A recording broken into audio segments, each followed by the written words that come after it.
Hey, everybody. We are live once again. Gonna see if I could put some tunes on, perhaps.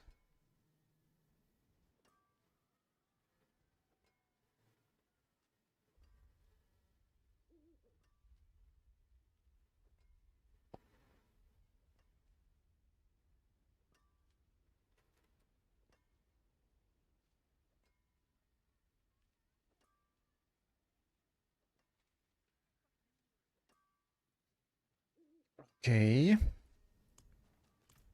Potent potables. What needs have you? A potent quantity indeed. Hey, funeral broiler. Thank you.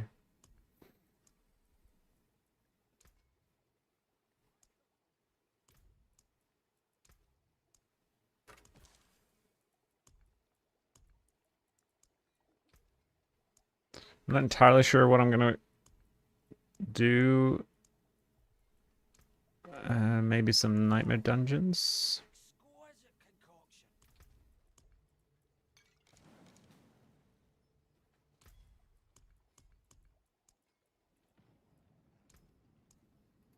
Excellent.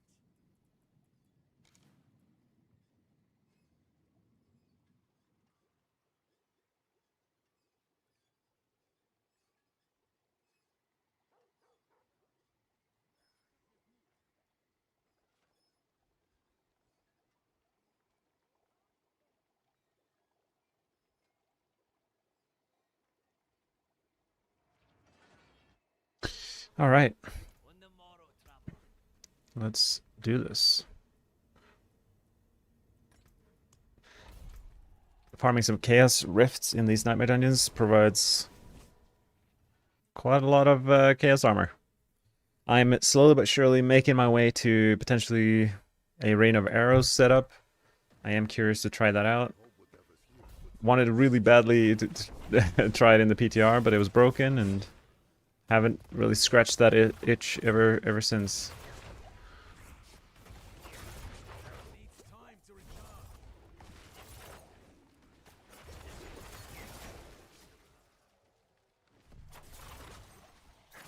I'm not ready.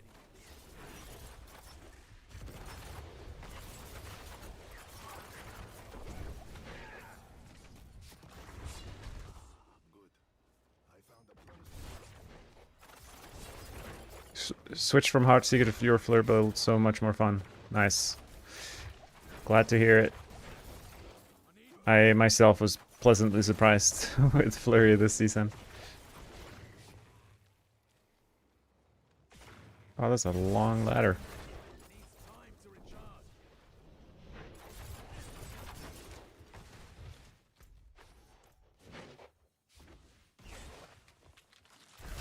Time to recharge.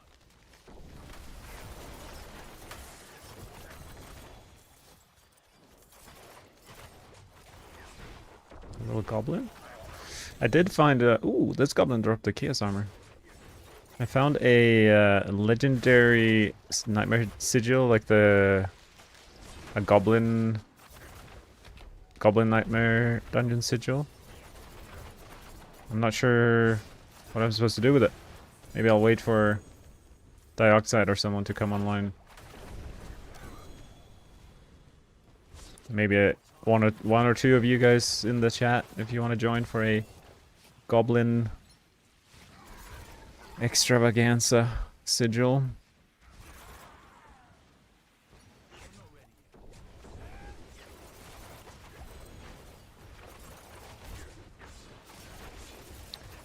I have a target to obtain 1 billion gold. I'm at 860 million, so we're getting there. It's a huge bottleneck this season with gold.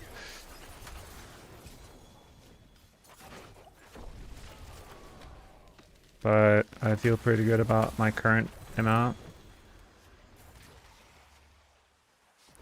You just fixed to 60. If you hit 60 tomorrow, do you still have Flurry Helmet? Yeah, I have a Flurry Helmet right now. If you want, you can put it in your stash.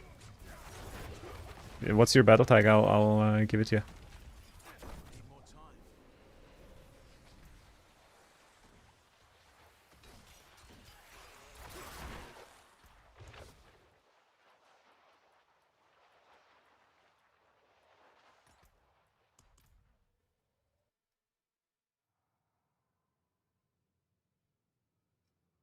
Something I haven't really been good at doing this season is opening these Forgotten Wisdom Nightmare Dungeons once an hour to get the... There's a yellow well, like an experience shrine thing, that boosts your all experience gained for an hour. I feel like I've kind of like forgotten that that's even a thing. It's funny because it's called Forgotten Wisdom, and that's literally how it has played out. See if I can find it in this dungeon here.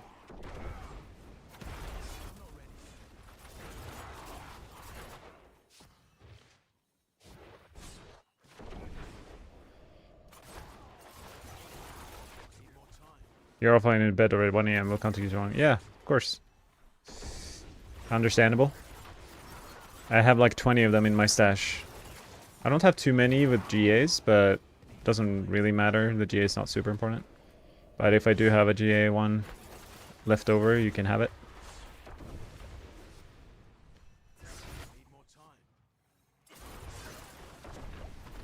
Thanks, Mia.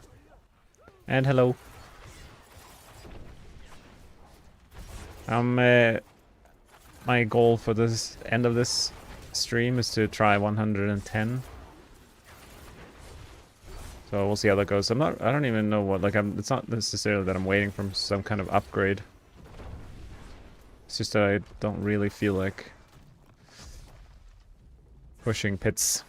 So I'm doing some other stuff.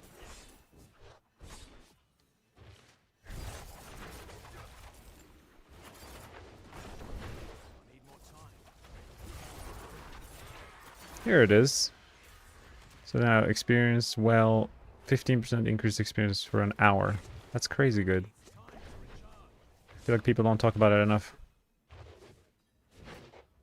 I know I probably don't like Death Trap, but I just switched from Dance to Death Trap. I'm only level 50. Everything else looks kind of okay, but now I need a lot of cooldown reduction. So you recommend I still try to get... Yeah, Death Trap is hard to build, that's for sure.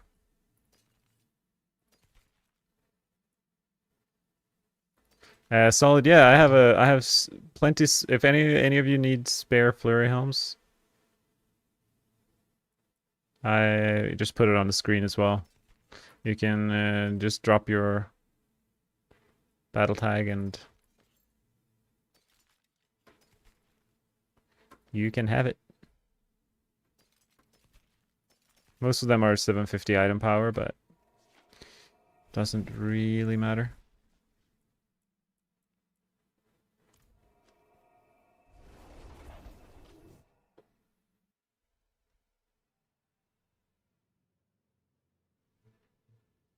Peacha, hello. You finally got your chaotic gear air left to farm. Yeah, I still don't have Shroud of False Death, but I think I feel like Cowl of the Nameless isn't that much worse in terms of damage.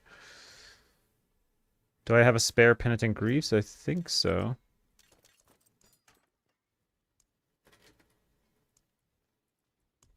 No, sorry, Mia. I have one, but it's been masterworked, so it's account bound.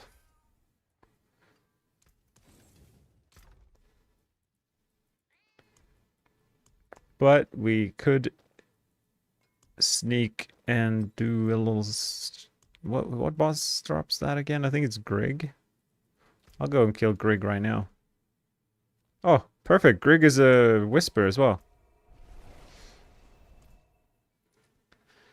Demon just did pit 100 with your build, Matthias. Nice, Demon. Well played.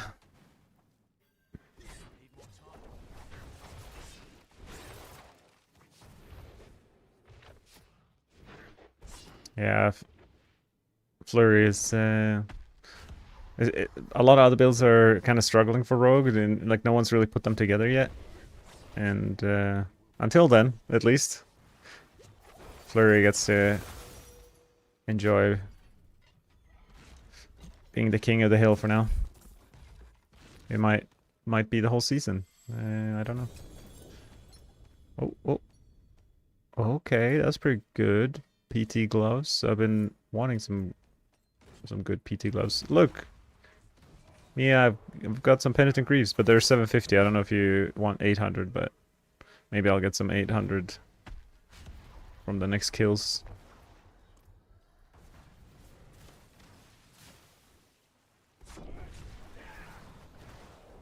You got shroud from UC with tribute. Okay, Undercity, gotcha, gotcha.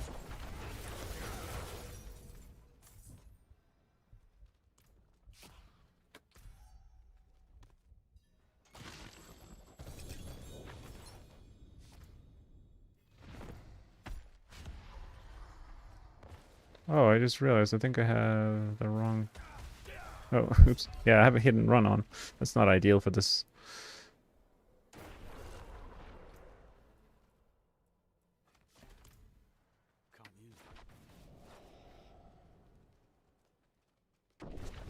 You have 3 of those PT gloves with 150.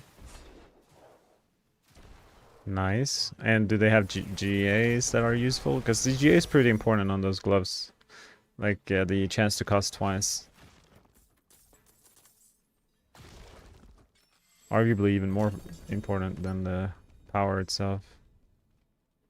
Do I have more? I think I have 2 more.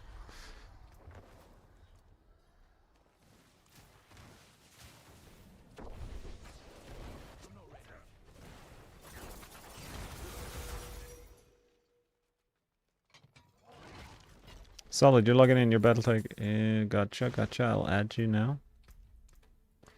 I'll join Mia for some passing over some boots. Okay, I got one last Grig. Decent shard.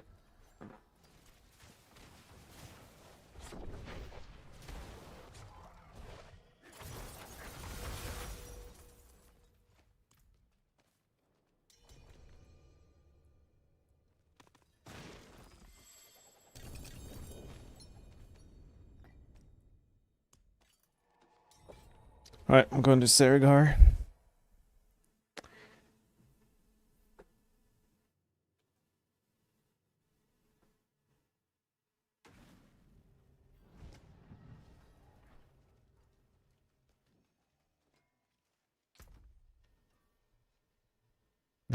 You made it. The masterwork in this season is very hard, so to make anything orange is like a miracle.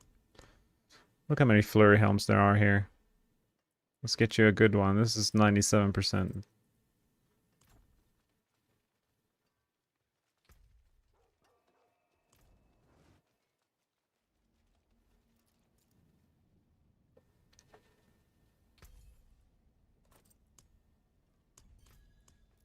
Thank you.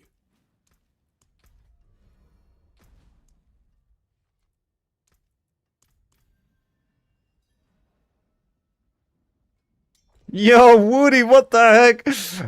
We went from 5 viewers to 1,500 viewers. Thanks for the big raid. I'm currently giving away some Flurry helms. The best rogue build right now is Flurry, and I have a lot of them, so I'm kind of just giving them away. If any of you are rogue enjoyers, I do write guides for max roll for rogue. Currently rank 1, not that it means anything on this in this game, but I haven't seen anyone else try Death Trap or pushing with Rain of Arrows, so for now Flurry gets to be rank 1. I think that's good marketing for this build, and I'm happy about that. Thank you, Woody, for the raid. Hope you had a good day of blasting. I just got on, and we're gonna try push tier 110 with Flurry. That's our goal here. Flurry's insane. It's the easiest build to put together, and at the same time, like, basically you hit the ceiling very early on, and the ceiling's very high as well. So it's a win-win kind of build. Able to show some gameplay, of course. Let's I was leveling some glyphs for my next build, so I can jump in to some pit 80s, do a bit of speed content. So right now I am running with like jaw rune and all sorts of mobility to go faster. But this is a melee build, and every time I cast Flurry I dash to the target. So this build has 4 ways of teleporting, We have dash, shadow step, flurry itself, and the Jaru and teleportation. So it is, it's a lot of fun. You go zoom zoom across the dungeons. I don't know about you, but that's why I'm a rogue enjoyer. I like the fast gameplay. No offense to any necro players out there, but I couldn't do it. I mean, like walking around, it's not my style. But yeah, if you enjoy or like what you see, definitely recommend you jump on a rogue this season at some point. We just did it in 80 in 1 minute. That's kind of crazy. Pretty nasty.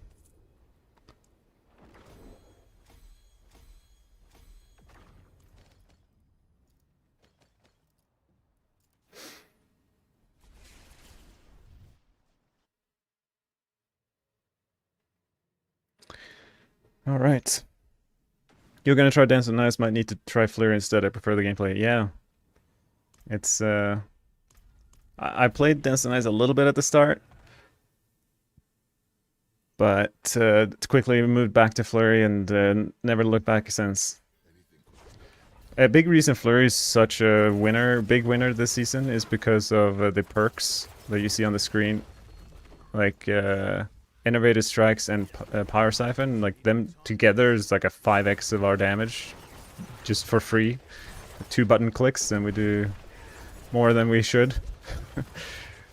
So, thank you Blizzard, I guess. Whilst there's been a lot of drama with the perks for other builds, we're benefiting a lot from the Beast Corner, like the fact that we're basically generating, like with the Flurry Helm, Death Mask, we don't spend energy, we spend life. So we're gonna be low life anyway, so the fact that a Beast Corner got kind of changed since the PTR is not a problem at all for this build, because regioning is it's basically the foundation of this build already.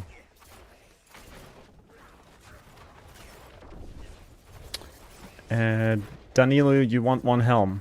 If you post your battle tag, I can get you a helm, sir. I have like 15 of them. So, first come, first serve.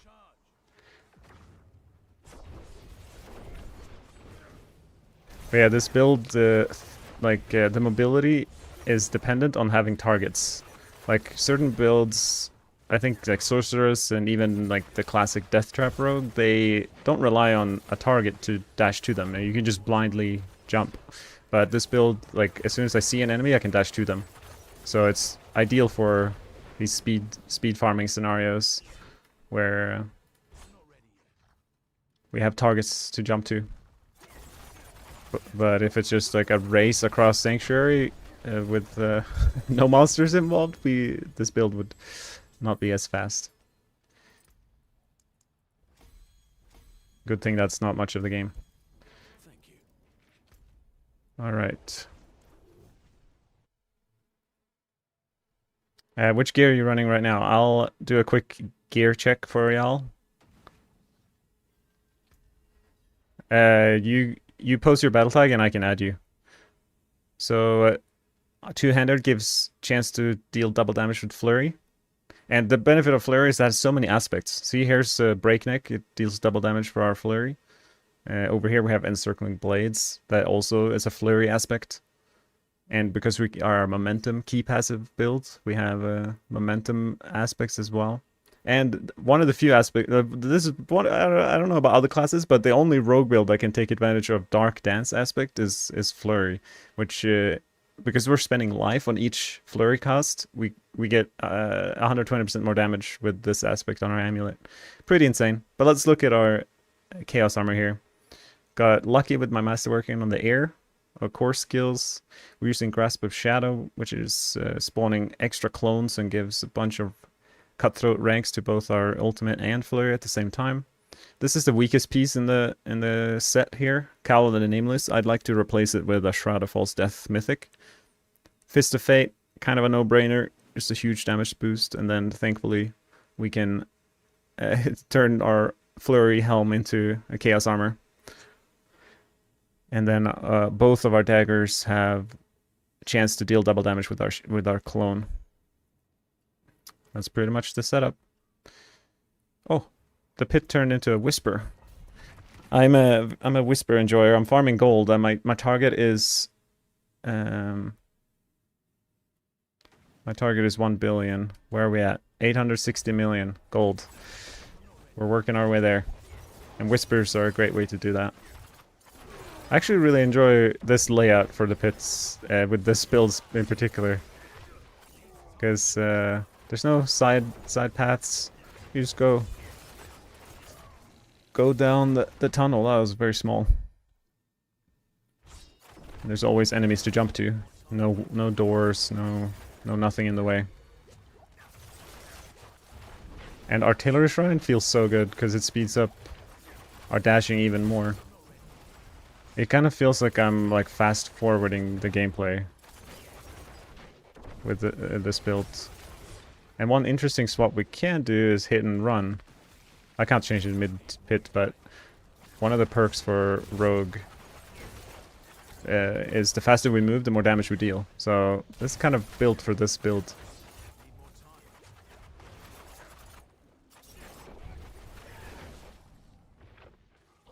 Liam, I got you. I'll add you right now.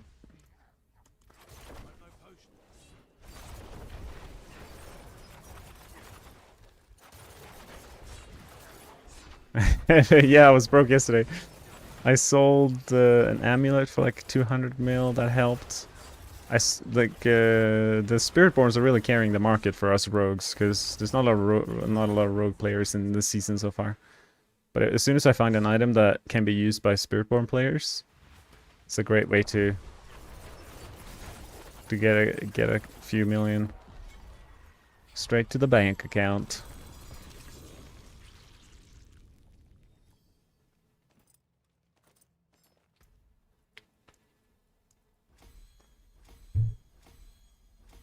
All right, let's see if we can push 110.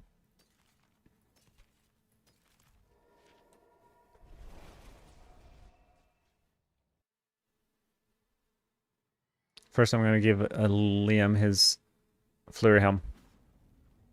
Trying to work your Hydra staff probably spent 700 million. Oh my gosh, that's a lot of gold.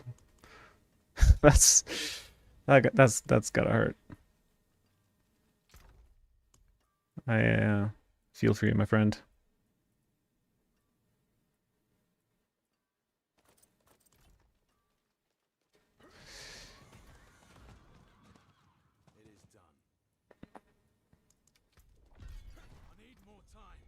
Okay, I'm actually curious. How much gold do I get from a Whisper? 868. 3 mil from that one, and if I... oh, 2 GA crossbow. Anyone? No. That's not it. Actually, that's a perfect aspect right there.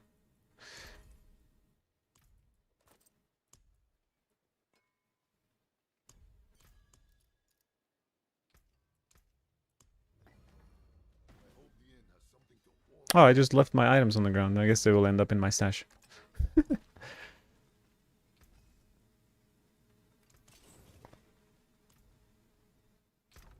No worries, Liam. Let me know how it goes. Alright, so there's only a few changes for turning this setup. Maybe I'll stay on the speed setup just maybe another 30 minutes.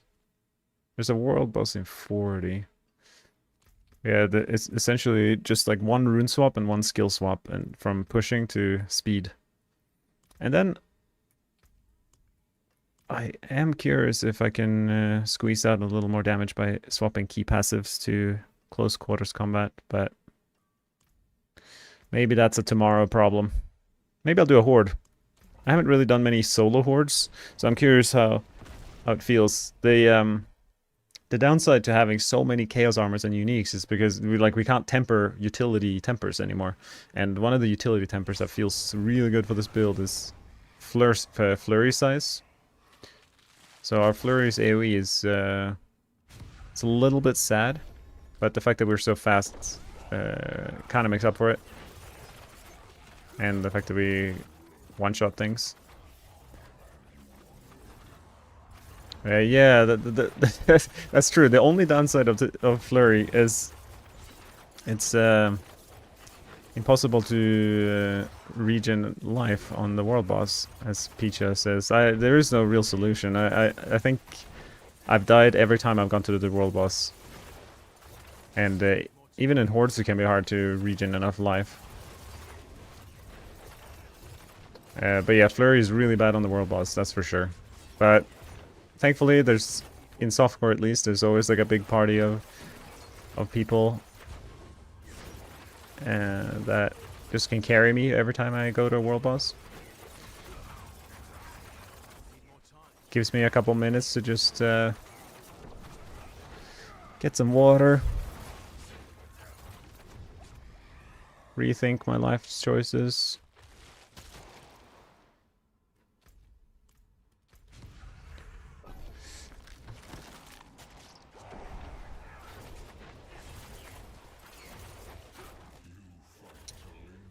Why is my defense over 1000?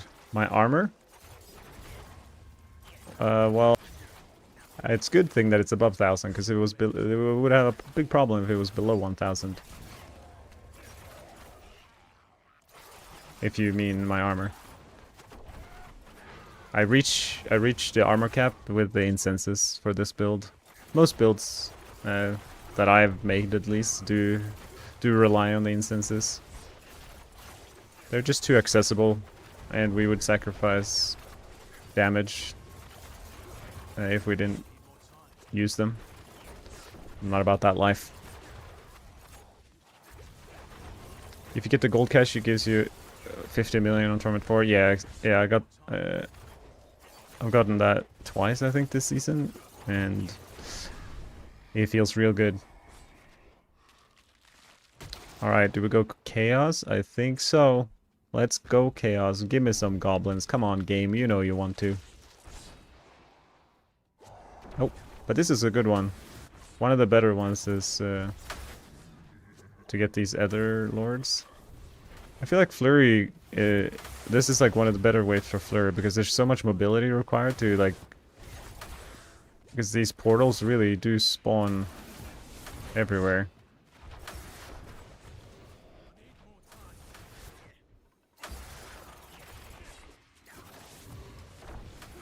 It's like more of a mobility test than it is an AoE test, this particular wave.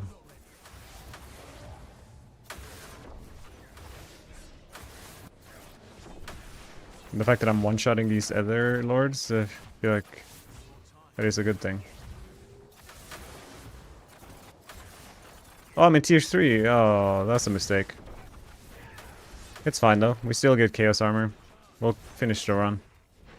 I'm in tier 3 because I joined a guy and gave him the Flurry helm.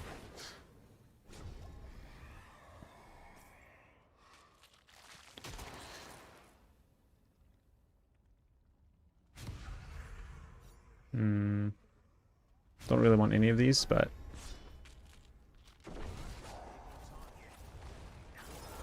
yeah, my health is low all the time because of a few things. I spend life when I attack, and then I also have Marred Guard, which prevents me from going above 50%. And the reason in a pit, for example, in a pit pushing scenario, my health would be constantly like higher than what it is here, because these monsters die so fast. I don't have time to generate life off a lucky hit chance that I have from one of the rogue's passive siphoning strikes. So basically I'm only spending but not gaining life here in this horde or in tier 4 content in general. But at the same time, the gift of Beast Cornered and Marred Guard combination is that the lower life we have, the more immune we essentially become. Like our damage reduction goes through the roof when our life is down at 10%.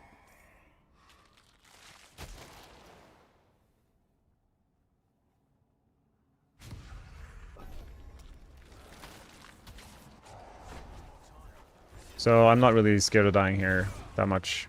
Like, I haven't actually checked my like stat sheet, but I think it has to be like 80% DR or something ridiculous when I'm at low life. Because we have Flurry. Flurry has more damage reduction sources than most rogue builds. We have momentum, 30%. We have Dark Shroud, which is a lot. We have preparation and Shadow Clone. All of these are like 15-20% DR. And then I'm using Exploit Weakness, which is another 20% in my Paragon. So I'd be very surprised if an enemy can hurt me, despite being at 10% life. Thank you guys for the follows, all of you who came from Woody's raid and has stuck around. Appreciate your company. Well, I might as well just go Chaos Wave. The right tempers, masterworking aspects, and good percent, but even at 100, you're not exactly strong. T2, maybe 3 seems right.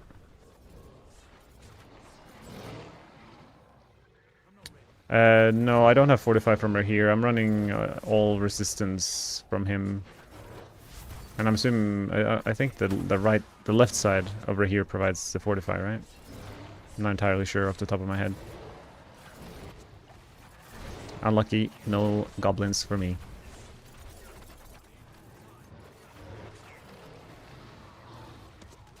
Our main enemy is environmental effects? Yeah, pretty much.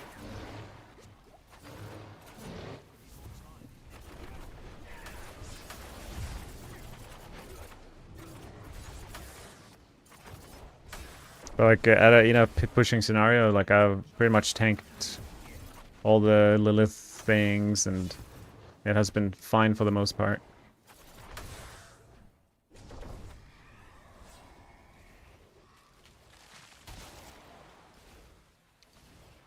I mean, these are not great.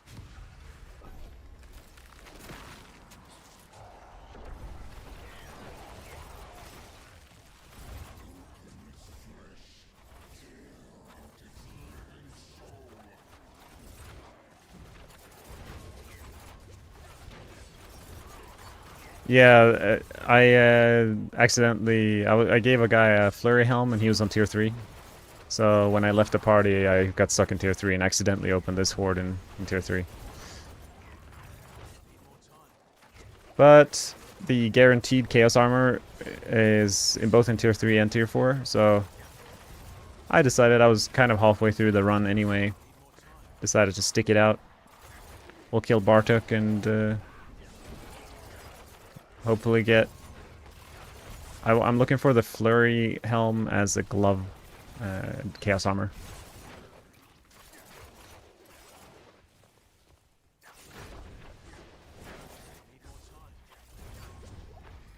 Have you played Heartseeker anything this season? Not... I played with Dioxide, who has been playing that since the launch, and it seemed very strong and fun, and in the PTR it was one of my favorite builds, so I highly recommend Heartseeker. I don't think it... I mean, I actually don't know if it can push higher than Flurry or not, but it is... I'd say it's slightly slower than Flurry, even though it is very fast, and it's single target like bossing and stuff. Heartseeker's amazing for bossing. And it's a very easy to play build. Like you don't need to... It's very good for mindless gaming. You don't need to aim. They like automatically aim for you. It's very comfy. My top recommended builds that I would suggest for rogue players in this season is Flurry, Heartseeker. And I mean, Dance of Knives is up there, but I wouldn't say for a complete beginner to go Dance of Knives. Beginners, I would send more towards Flurry and Heartseeker. But maybe that's just me. How does this do with T4 bosses? Love your builds. Yeah, it does very well. I could do some Belial after this. Let's get some mythics going. You only played Dance so far, and I'm kind of over it because it's so much random damage targeting. I think I'm swapping. Nice, good plan. You got Chaos Skyhunter 2G on gloves. It's a bit on Grasp of Shadow for Flurry build. No. Skyhunter is useless for Flurry builds. Like, unfortunately, it does... Like, you get the affixes, but that's about it. So you get a little bit of attack speed, some crit damage, but that sounds pretty awful to me. So I would not use Skyhunter for a Flurry build. Like, any random legendary item would be better than that. Dioxide got 95 in 2 minutes today with the Seeker. Okay, well, there you go. Heart Seeker might push past tier 110, and I'm looking forward to seeing it. Takes a few days for everyone to get their builds online, but it seems like maybe today or tomorrow, a lot more builds and like their potential will be revealed. I just happen to have no life and push with Flurry on day 1. A little bit ahead of the curve in terms of the pit pushing. May Shroud be with you. Yes. I hope I will notice a damage increase and a difference with Shroud on the Mythic, but I mean, worst case, it's some quite a bit of defense as compared to wearing the cowl that I am right now.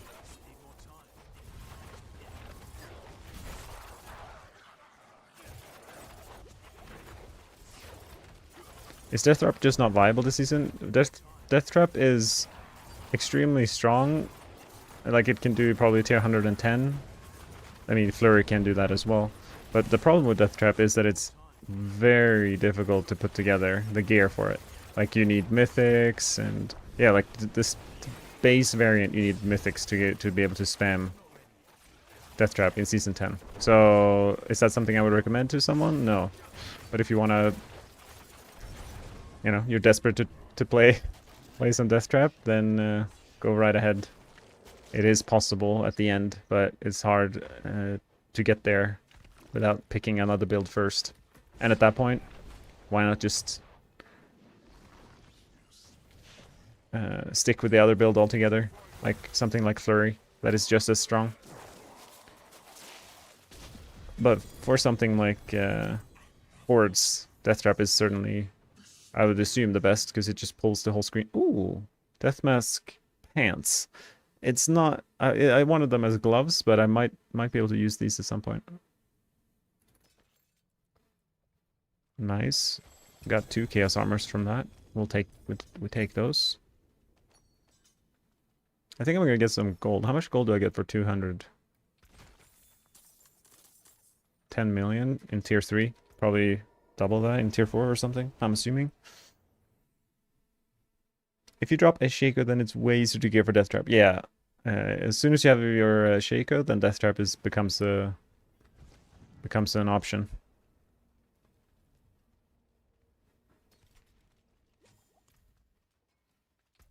As someone who's played 5 seasons of Death Trap, I'm not super excited to play it more. But it is definitely good.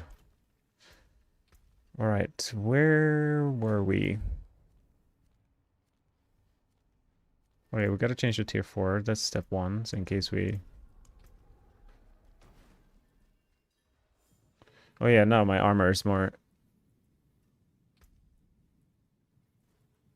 appropriate, I guess. What do I want to farm now? I have so much material to potentially swap to another build.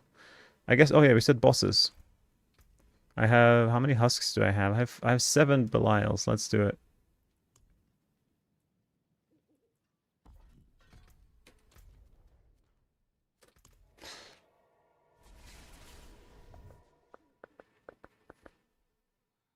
Shaco better than air if it's not a GA CDR?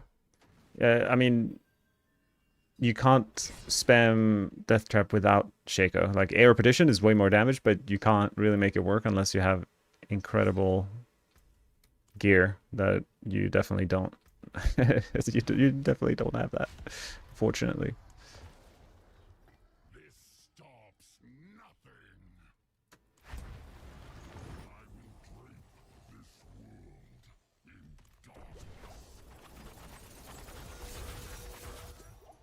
That was tier 4 Belial.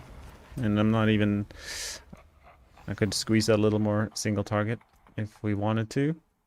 I think we're gonna go for Beast in the Eyes here. Chaos Armor? Oh, that's pretty usable actually. Quite a few builds want to use the Banished Lords just for the... I'm cooking a basic skill build with Overpower. Got more Flurry Helms to give away.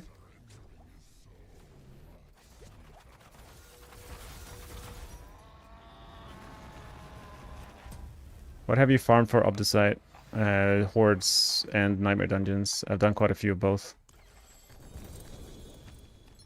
So the mythic I'm hoping for here is Shroud of False Death. 300%. Wow, these are really good Fist of Fate.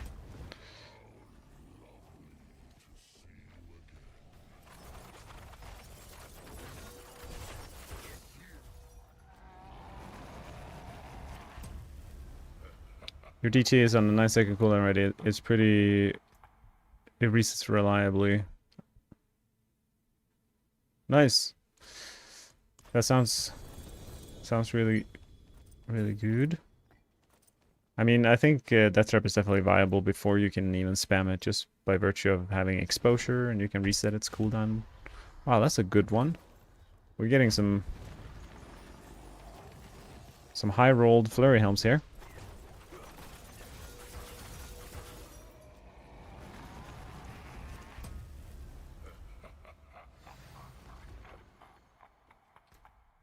The fun thing about like Banished Lord's Talisman is it keeps the all resistance. Like these amulet chaos armors are really good, especially early on, because it solves your resistances.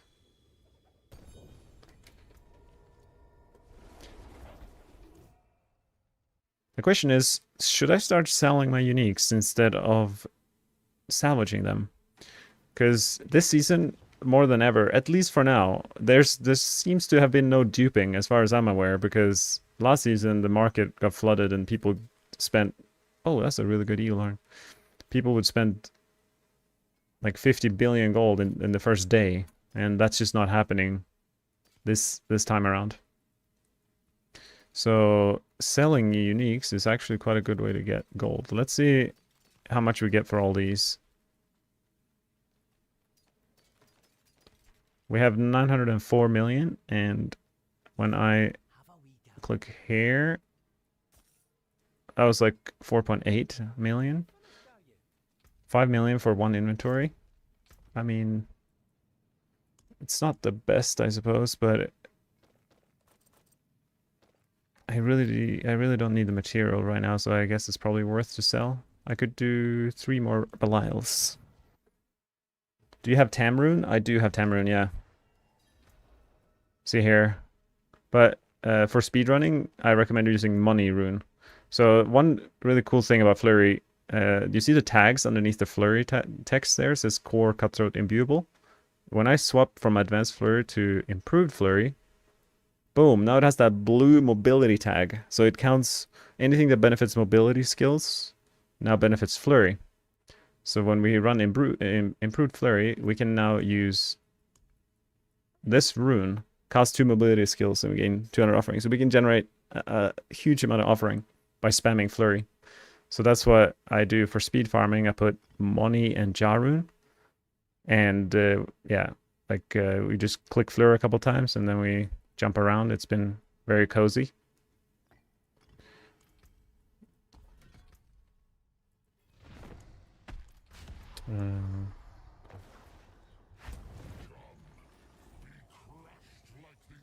You use Money Job with your Shred Druid. Nice. That makes sense. I have Seer Thul on my weapon for freeze, and I have the Jarun as my other one. And then I just rely on manually casting my Dark Shroud on my bar for now, for the speed farming that I'm doing.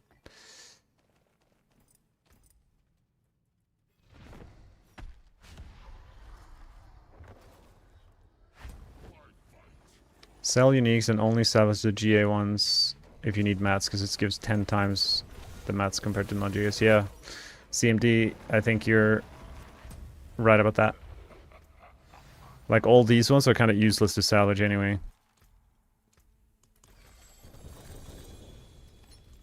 It's the first time I kind of had to step into the feeling of what solo self-found is, because generating gold has never been a concern. But now it's like, wait, how do I actually get gold in this game? So these two items I should salvage technically.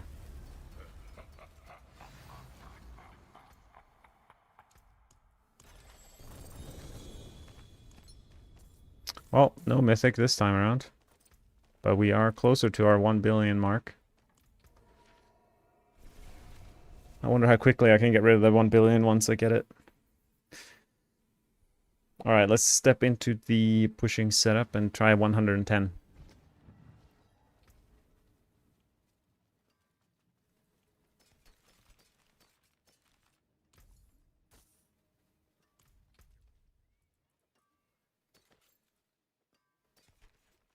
J, like a hit chance, Fist of Fate. I don't know if any build uses that, but put it in our stash for now. Got advanced flurry there. We remove these.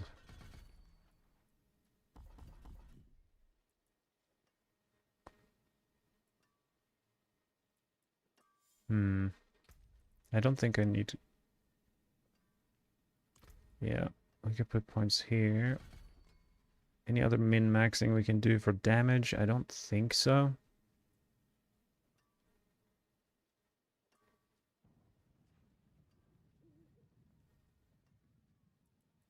Cool. And then for in terms of runes, it's interesting what I should do in terms of runes. I might just go with Mott rune here.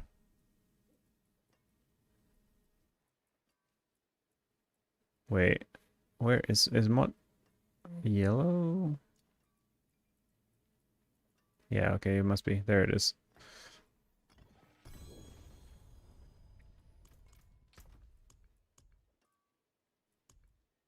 My bags are full. Don't need mobility.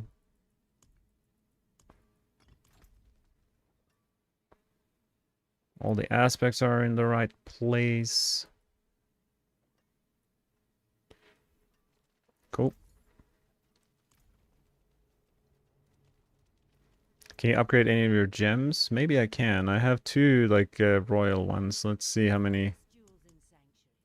I can make one grand one. I can almost make a second grand one.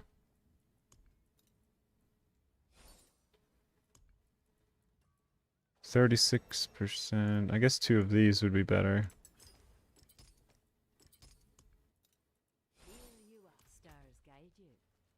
Missing one gem there.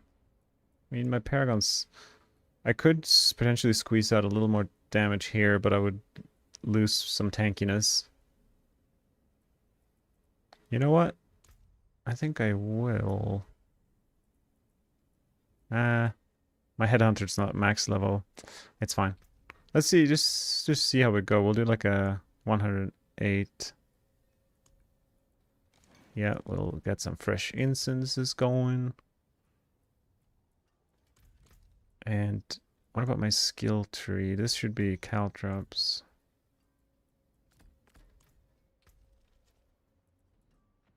Not in town. Okay, let's go. Let's go. Okay, I'm gonna open it 110 just to see if I can even kill things, and then we'll estimate where we go from there.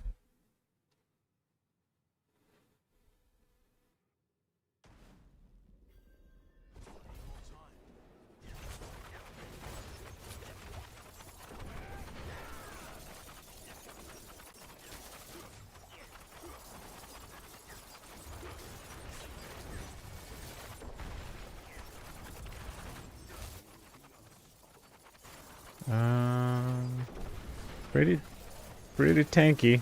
I don't think I have the damage for this. I wonder if I'm missing something. These are fine. But yeah, I don't think 110 is... I can try another elite pack here just to see again. I need to turn off the damage numbers. But looking at their health bars, like this is gonna be like 3 stages of like them turning unstoppable. Let's try 108.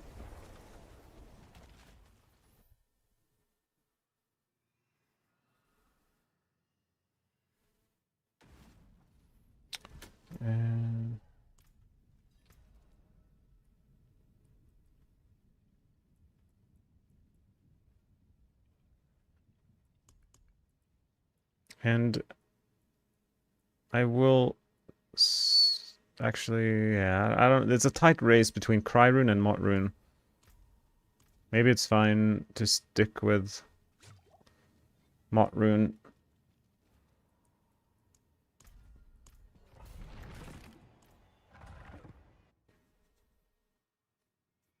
This should be a lot easier than the last one. And I had Knights too, which obviously is a bad monster type.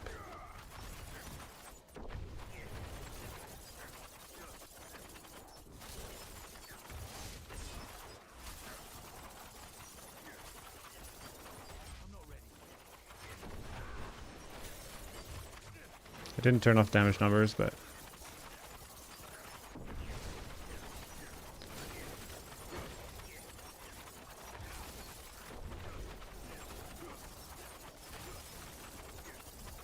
I mean, things here are definitely dying.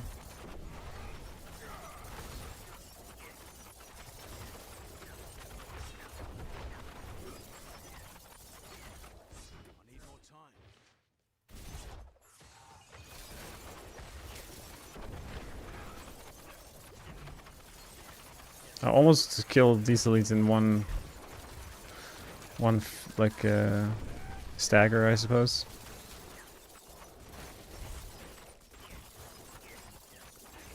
I do have a potential of upgrading my amulet. I did find a really good one there too, so it is something I could go for.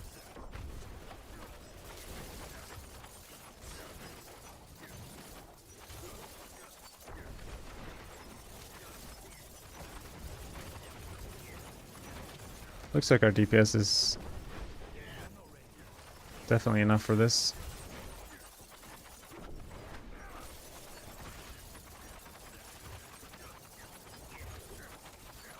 The stagger with this build is actually really fast on the boss.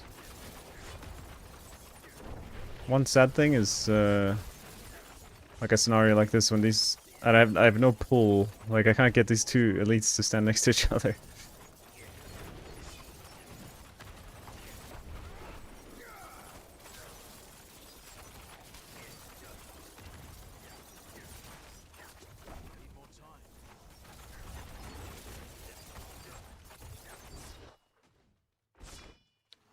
Yeah, normally I run the Cry Rune, but maybe I will. If I need to try again after this, I'll try a run with the Cry Rune. It just makes such a huge difference for the AoE part of this run. The reason it makes such a big difference is because for Rogue, like more than half of my damage is actually my clone. You can't really see where he is, but he's like a little bit to the left of me right now, and I can't control where he goes. And if I get unlucky, he's like fighting his own monster outside the screen. And by having a pull of some sort, I can kind of ensure that he stays, like his only targets are in like the big pull. Like right now he's hitting something else.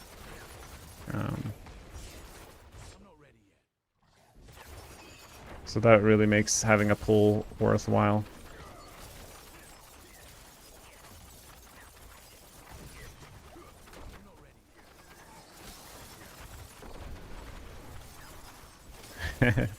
Leveling is the best part, yeah. A lot of people want to get boosted.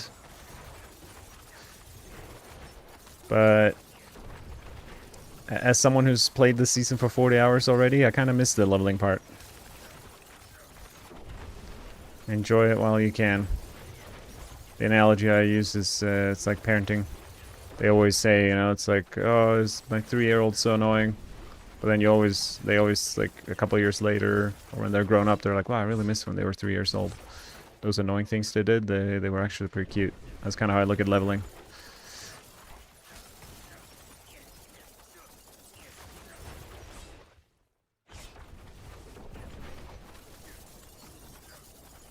Wait, there's a DR monster somewhere, but I can't really see him.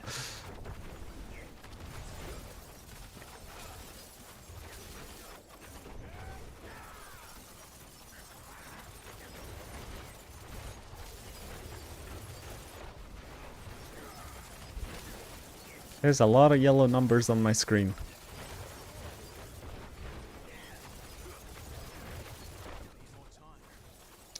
We had a decent start, but then we haven't really been able to burst these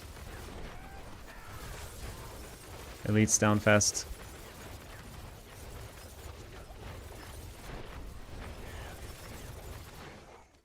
Need more time.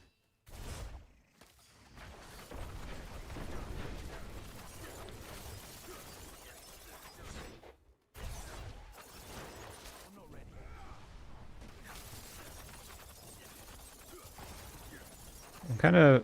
I'm kind of thinking of resetting and using Cry Rune.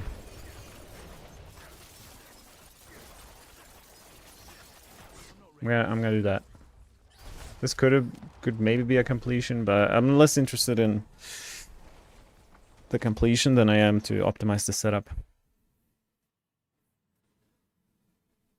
I have Malice and Frigid Finesse. I'll show you my amulet. Frigid Finesse with 7 ranks and Malice 3. It's so expensive to roll these amulets, so I was just grateful that I got a passive at all on the reroll, but probably ideal is, I think, even Weapon Master or something.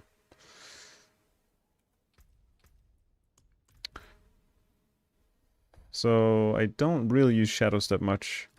So I'm gonna just try around using Dark Shroud on the bar and putting a Cry Rune in. He might be not ideal. It will depend on the monster type as well. Some monster types attack more frequently, leading to less Dark Shroud shadows. But overall, it should increase my DPS on the AoE. You like Unstable? Yeah, Unstable is good for any content that isn't pit pushing. Unless you have a way to sustain the... Some builds can sustain potions and spawn potions and... Like using Subo or as a mercenary and stuff. Oh, I forgot the damage numbers again. Maybe... Okay, I'm so early in the run.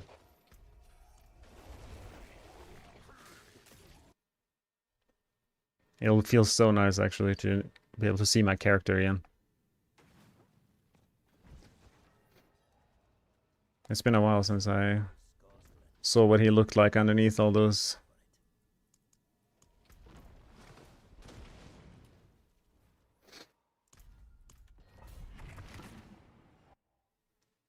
Anyone knows what I can do to not get one-shot by everything? I'm a 10k HP armor cap, 40% resist. Well, the 40% resist is not helping you. That's for sure. So that would probably be step 1. But then the other thing is if you're using Marred Guard and a Beast Cornered, you might be draining your life too much. Being susceptible to getting one shot.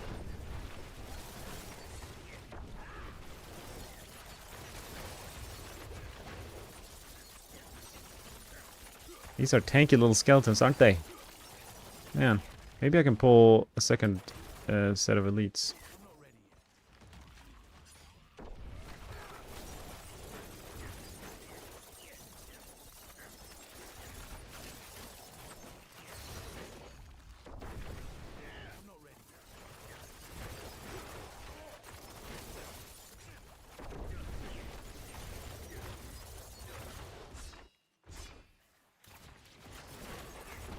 Not ideal without having big elites next to champions like this. But what can we do? Yeah, Paragon from, or damage structure from Paragon is a good call as well.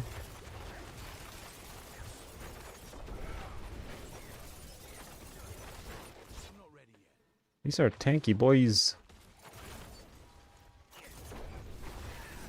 I'm gonna. There's a bad start here. I think if we can pull together 2 elite packs, that's gonna make a huge difference for our progress to get to the boss.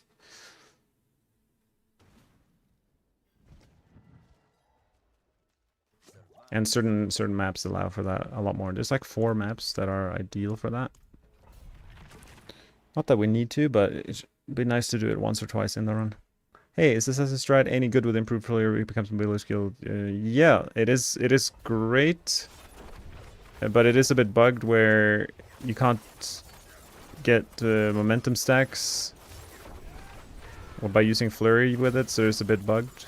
The key passive, and overall, there are better options at the end game. But if you happen to find it early and you want to use it, I'd say go for it.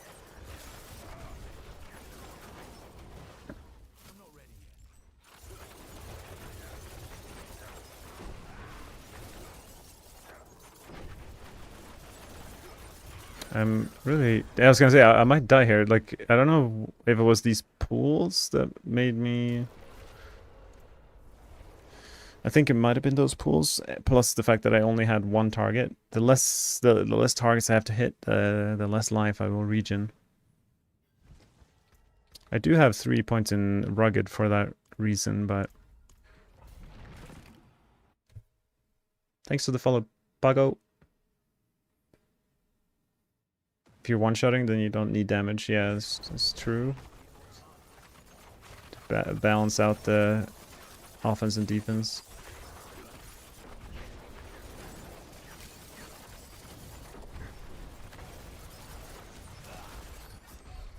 Interesting. Not entirely sure. I think it is the fact that I kill all the small mobs really fast and then it pushes my life too low to sustain. I'll try 1-7.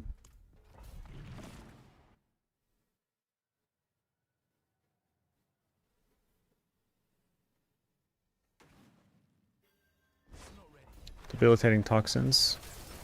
So will I die to these fires? I don't...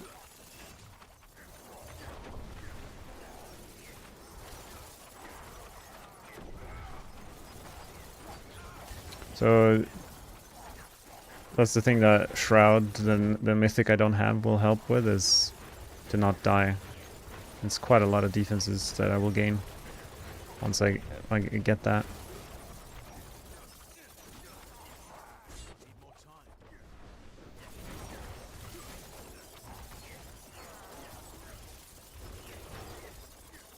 It's like an interesting threshold that happens with the fact that I have 10 ranks of Frigid Finesse, so against frozen enemies, I do a lot of damage. But as soon as they're not frozen, my DPS goes down like quite a lot.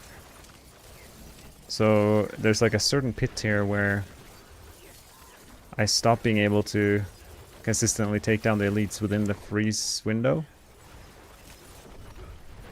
Which is, it's like exactly this tier 107, tier 108 kind of.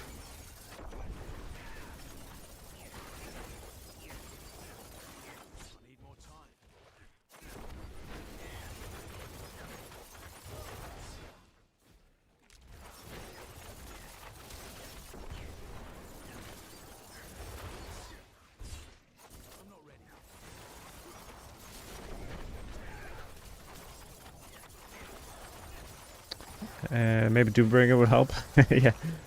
Doombringer is 100% defensive weapon, which is, you know, if you're playing hardcore and want to survive, it's a good idea to pick up a Doombringer. But for anyone playing softcore, trying to push, it's in its current state never gonna be the play. But yeah, here in like tier 107. I feel like should be able to complete, like if I do 10 runs in 107, I should be able to complete all of them.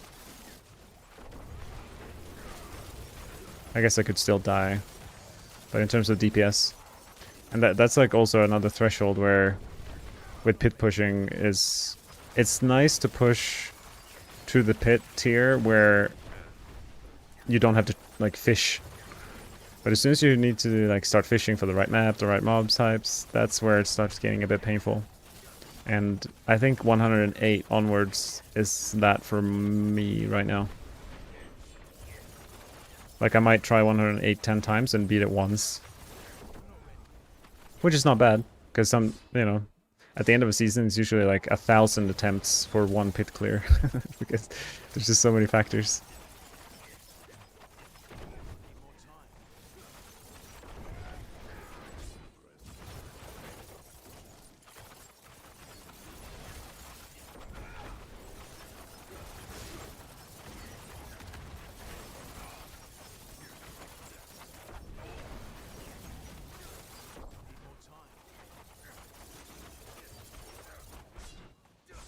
I mean, it's going pretty easy here.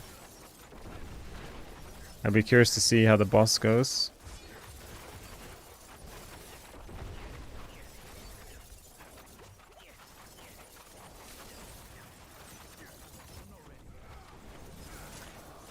Yeah, for sure.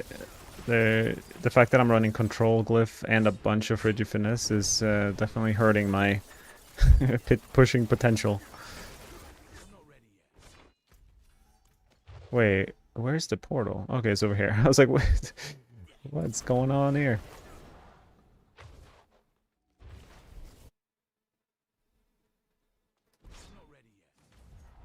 Okay, I guess I'll try to burst these bad boys down first. Cryrune has been nice this run. I have been able to maintain quite a lot of Dark Shroud Shadows despite having it on the bar. Like right now I'm at 4 or 3. But I can pretty quickly get it back up to 5. The thing with the Dark Shroud Shadows is my damage is tied to them. They're the things that spin around my character. They are what both keep me alive and what allows me to deal more damage. So they're very, very important. Oh, this would be a good one. From 100 to 0 in one stagger. Somehow the third elite didn't want to die, but that's okay. I respect that. Thank you guys for the follows on Twitch and just in general supporting and hanging out.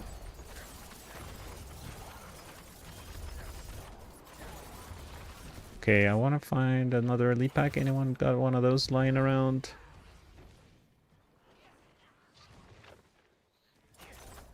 There's one.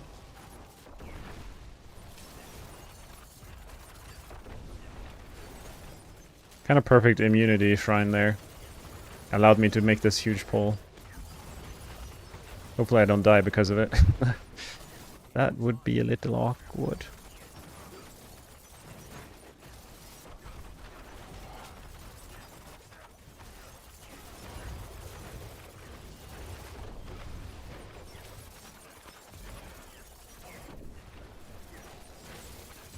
My prediction is that Rain of Arrows will definitely push higher than this. Then the question is, what about like Heartseeker and basic builds? Wait, there's two big elites here. That's not okay. So, because it's so hard to change builds in this season with the limited resources that we have, I really have to be selective in what I do next with my character and all the resources I've accumulated. I'm leaning towards the Rain of Arrows, but kind of holding off until I see more data. Hopefully Dioxide can... but I think he's pretty close to having Rain of Air set up. I did, however, find a Chaos Armor with the Word of Hakan. Maybe I should look into it.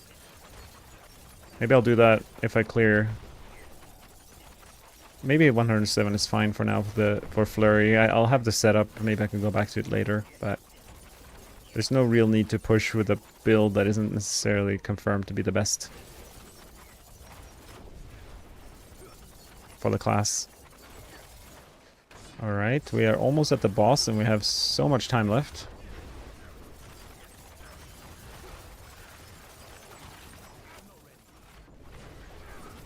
Wow, the third in a row. These elite packs could have been... Maybe I'll just skip that guy and go for 4 in a row. Triple elites are everywhere here, apparently. This is where they hang out.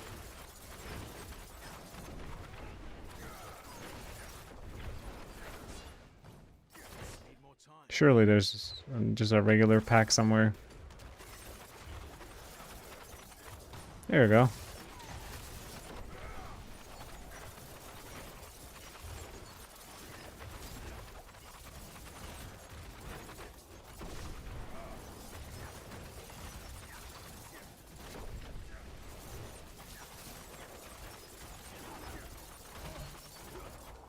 Alright. Spirit Caller, that's good. Look at that deeps. The stagger deeps. And weapon mastery and everything. It's nice to not be reliant on the Quax rune for once. I wonder if I can just tank the...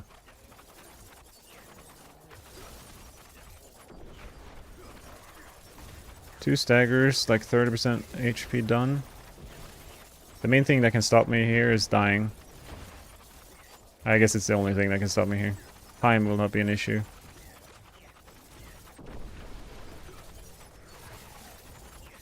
Okay, 3 staggers has made it halfway through the boss.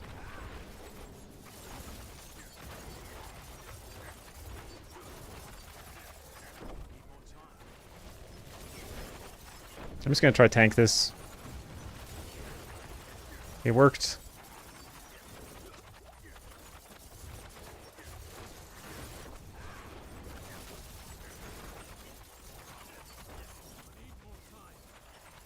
This is not a good Lilith.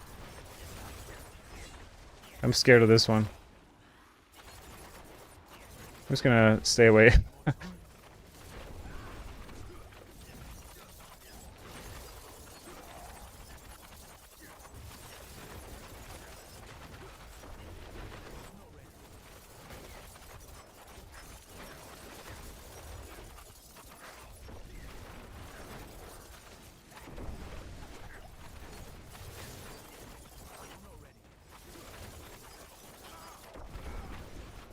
There's a lot of like these cold spires. They're messing with my Darkshroud shadows. Okay, I'm almost staggering him. This would be a very good timing for the stagger.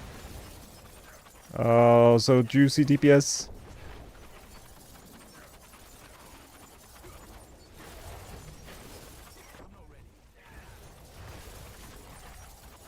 So 107 with...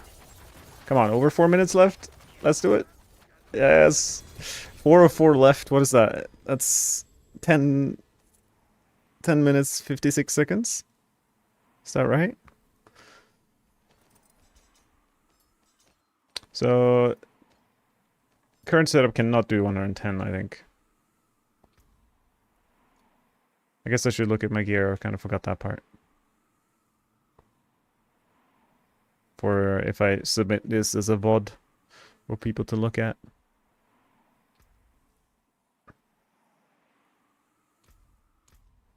It's going through my whole setup real quick.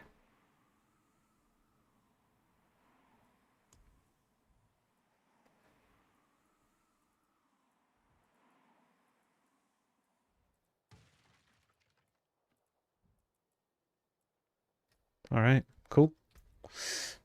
Yeah. Oh wait, I can level up my glyphs. I forgot about that part.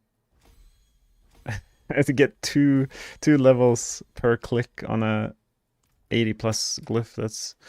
That's some value right there. I wasn't actually pushing, I was just leveling my glyphs. It's probably, I wonder if it's faster. Maybe, probably not. I could do speed 90s instead and would have been a lot faster. Let's get some amulets here. All finished, are you? More there than Any interesting thing going on around the map? Doesn't look like it. Order bar. I always do the lair bosses when they have whispers attached to them. Highly recommend. Just doing a quick scan every once in a while. need more time. But yeah, it worked surprisingly well to simply go Dark Shroud on the bar. I felt like I had 5 Dark Shroud for the majority of it.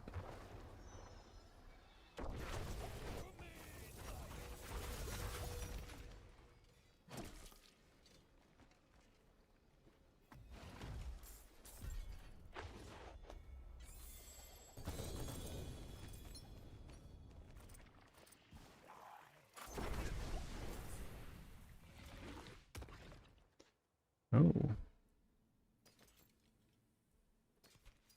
Maybe not. Wow, he literally dropped 4 Icarus Rose and 3 Flurry Helms.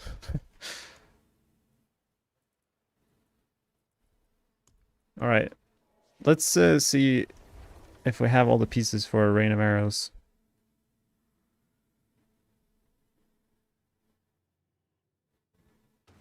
And if not, then we'll identify what pieces we're missing.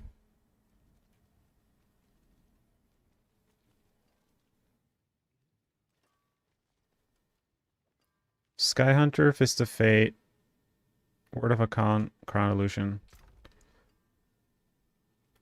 Sky Hunter.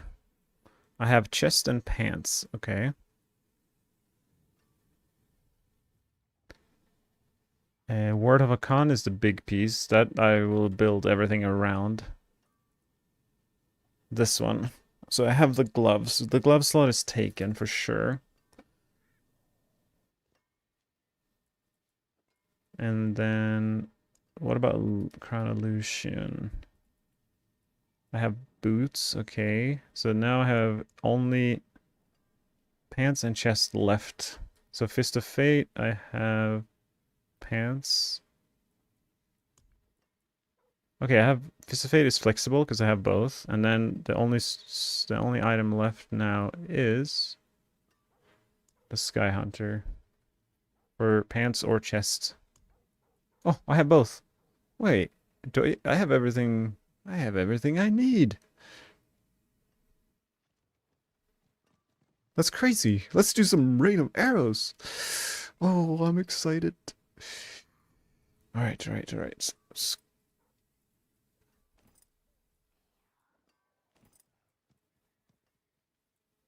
St. Easy, yeah, I played it and it was really clunky, and I don't even think it was stronger than just like spamming with preparation.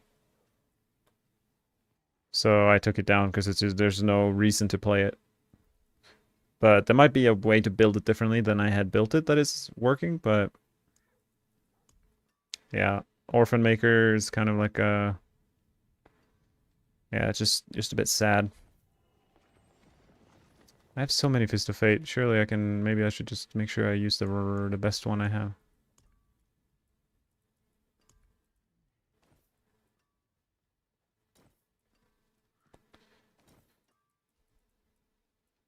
Okay, we'll save our armory here.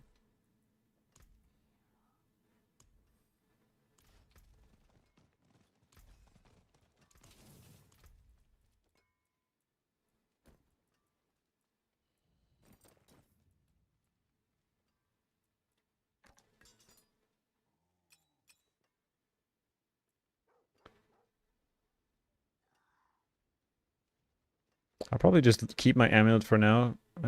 Doesn't really matter what the tempers are on it anyway. And so we have 4 pieces there. So now we're only missing a couple. Oh yeah, we need a shard of Rathiel.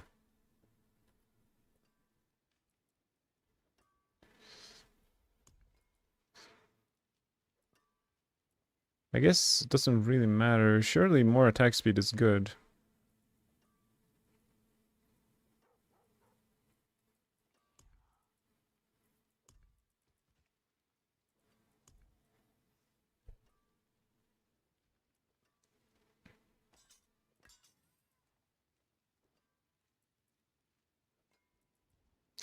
That looks good to me.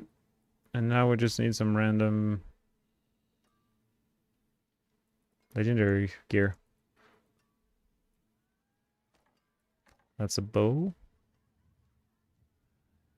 And then a sword.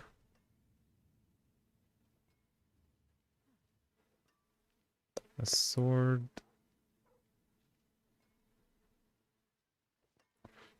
Two random rings. Boom. Get some Dex life rings, I guess. Doesn't really matter that much, I think. Probably more life is gonna be helpful.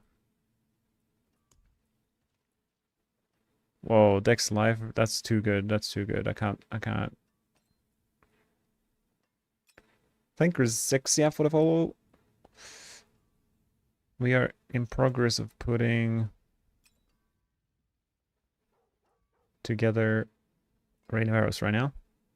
I have all the gear on me. That was so easy. Now I just need to not brick any of these items. Place your bets.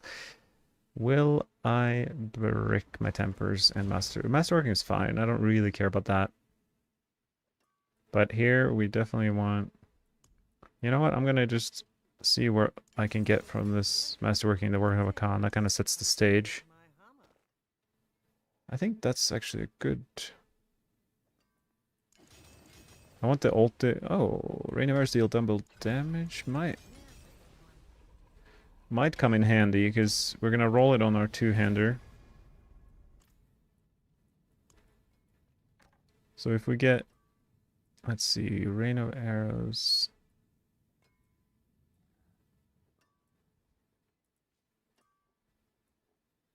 Wait, where is Rain of Arrows? There we go. So this needs to, after masterworking, reach 65, which shouldn't be... Yeah, that should be good enough. Damage per dog shroud. Easy first. Let's immediately masterwork it to see where we end up. In this season, we don't really care how our masterworking goes. Perfect. More life, why not? So wait, is that 63.8% Rain of Arrows plus 35? That's 98.9. 98.9. Okay, so 1% of my ROAs won't deal double damage. I think that's fine. That is more than fine.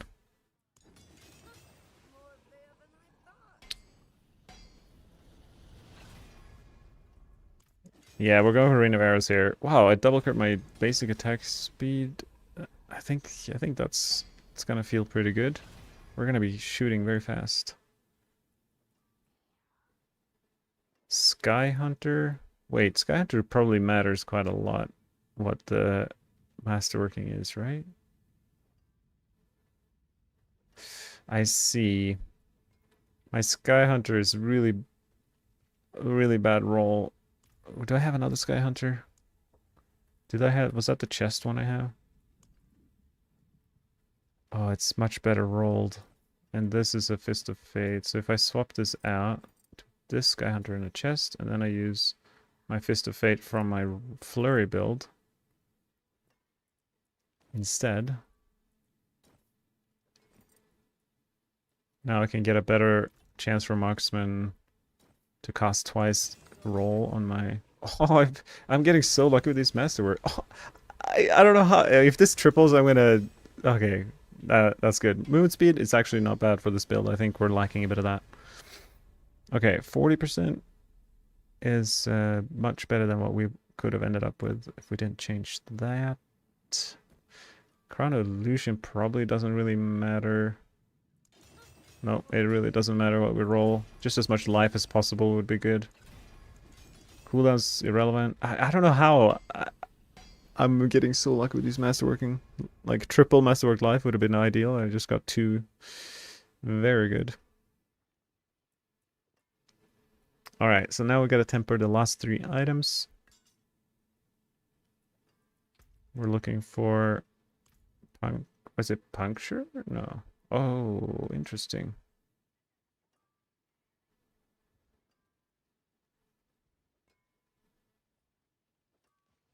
I'll just play Dioxide's version for now. It's using Heartseeker.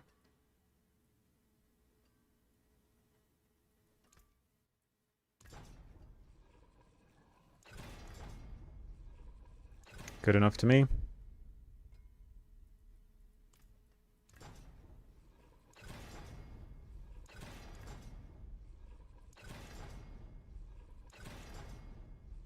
Nice.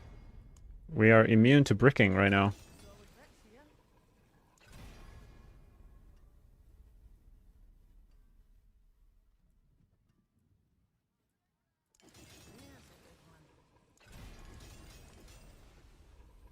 That is more than fine with me.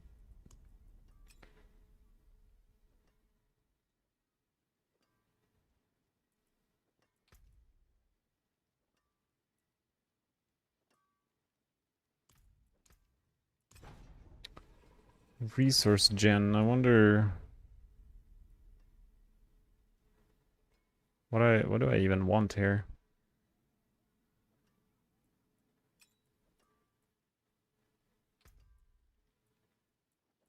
What about just innovation ranks?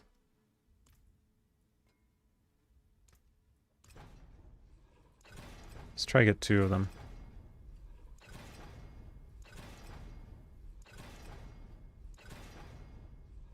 Okay, apparently it's hard. Maybe I'll try one for now and see if it's enough. You testing another build, David? Yeah, I'm going for a rain of arrows right now, which is it's like a mysterious thing floating around the rogue community. Like, is rain of arrows the best? Like, I don't know. Maybe it is the best, but who like no one knows. It's time someone actually put it into action. So that's what we're doing now. Finally, once and for all. This is not going to be the pit pushing variant.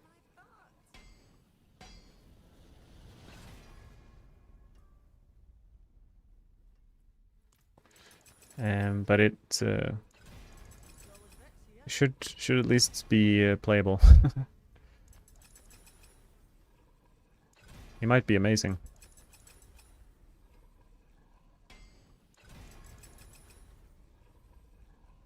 Is the beast corner still good? I saw a video of you saying it's bugged or something. It is still good, but basically it's compared to the PTR now it's spending a whole lot more life than it used to. So everyone's stuck on like 10% life and making them. I mean, if you're in hardcore, I pray for your survival because good luck with that. So it is for a build like some builds are unaffected and some builds are very much affected. Now we just fix our affixes a little bit. I mean, this has been like the speediest build put together session of all time. Boom.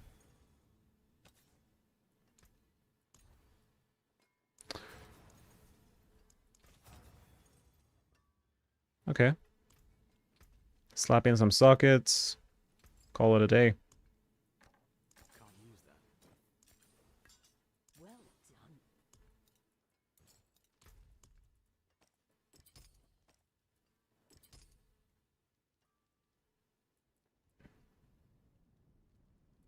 I guess we need some aspects, and I guess we'll take all these. How do I get armor? In Dioxide's planner, he has armor roll and the amulet, which I won't be able to do.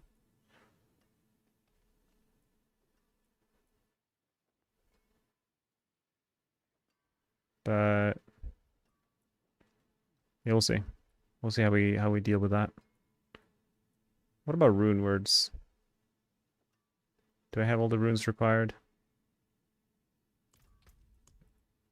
I should have a Vex rune somewhere.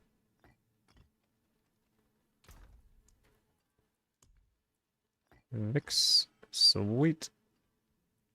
And then a Xan rune. I think I have a Xan rune as well.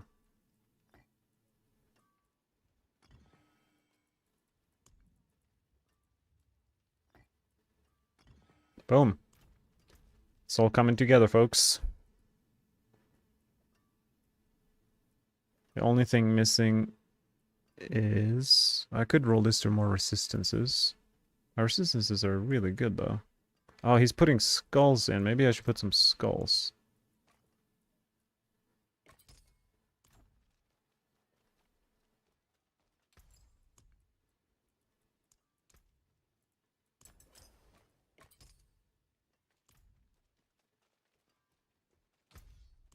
David, which builds you tested? I only see you playing Flurry. Yeah, this season I've mainly only played Flurry so far.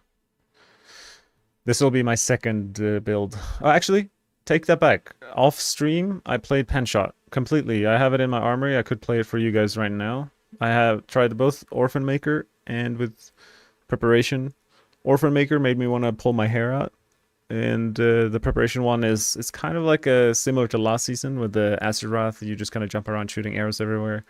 But it does struggle a bit past tier 90. Like you can do tier 100, I think, with perfect gear. But at that point, might as well just play Flurry. So this will be my third build here with Rain of Arrows. Let's slap on some aspects and then we are good to test this. Oh, I should probably check the Paragon. That might change it a little bit. The thing with Paragon is like no matter what the build are, they're very similar. Used to not be the case in the past.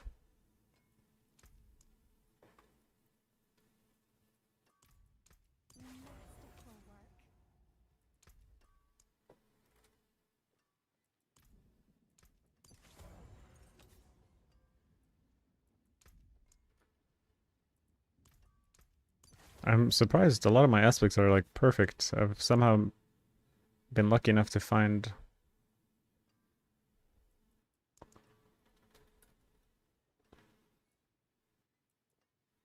Wow, actually close to perfect aspects. That's a huge deal for this build. You think it's just canny over chip and it's the same? That's awesome. I hope that's the case. Cheap shot. Let's see what he's using. Cheap shot with headhunter. But that's fine. I mean, I don't really mind. He's got control, devious, and versatility. Okay, versatility instead of pride. That makes sense. We'll put that there. And we'll just fix this up a little bit.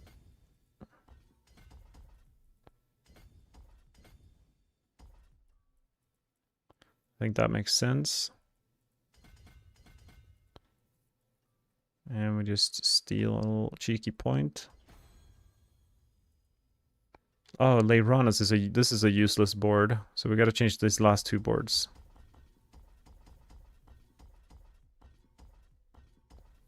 I mean, at that point, do we care? Maybe I'll just change all of them. It's fine.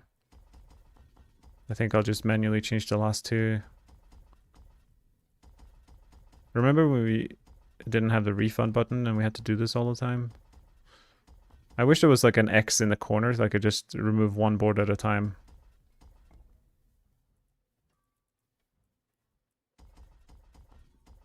And then I was kind of like a fan of like, oh yeah, this should like cost money to refund, but I'm really glad it's not. I remember this launch of the game because it's like 20 million gold or something to just reset your board. And not only that, it took 20 minutes to click all these nodes. All right, so Eldritch Bounty for sure.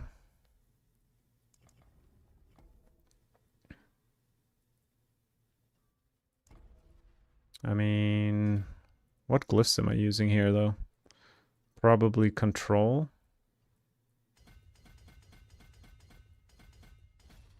That's funny timing. The song I was listening to sang control as I said it. What are the odds?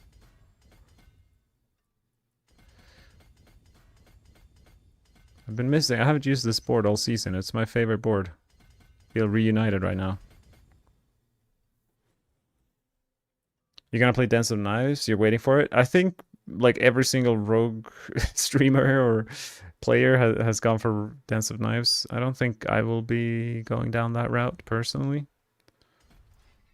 But I will probably play Poison Trap. Without the Dance of Knives, I will probably do an Inner Sight Poison Trap build. Or even a combo point. Okay, what is the final board? Probably Dance Macabre.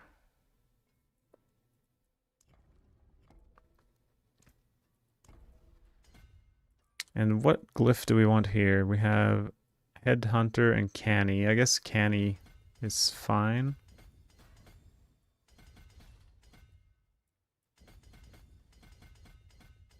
Do I need the distance damage here? Rain of Arrows benefits from distant damage.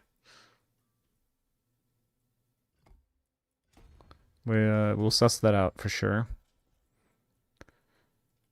So if I go into my skill tree, we need to refund this bad boy. And I hover down here on Rain of Arrows. Okay, I need to put 5 points into it.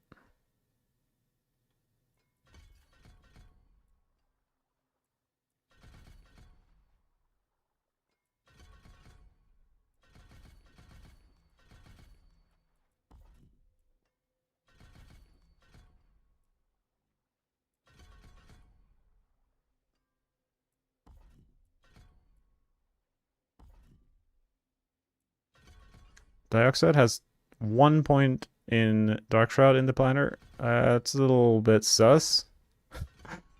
But we'll trust him. In Dioxide we trust. At least until we try it. And then we may or may not.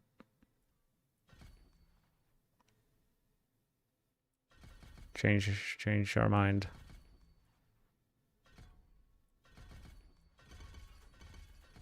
Okay, so distant damage bonus 0%. That sounds good. That is not what we want to see.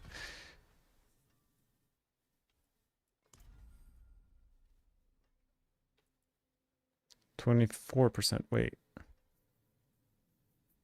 So if in the Paragon, if I put these points in,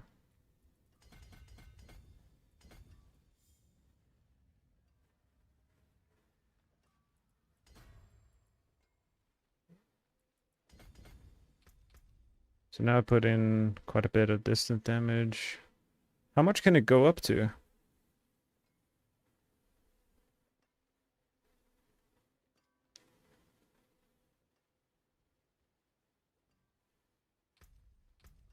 Is it because oh, wait, I do have enough stats for it.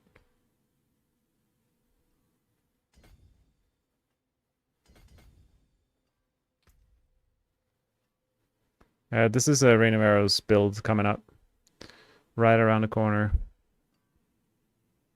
But am I just like lost? Is it because I'm not outside of town? Okay, this might be it. Because Word of a Con has a big damage to distant bonus, but maybe it doesn't get... We'll go outside of town. Oh, there we go. Distant damage bonus, 200%. Oh, okay. We're fine. We're fine. Relax. No panic.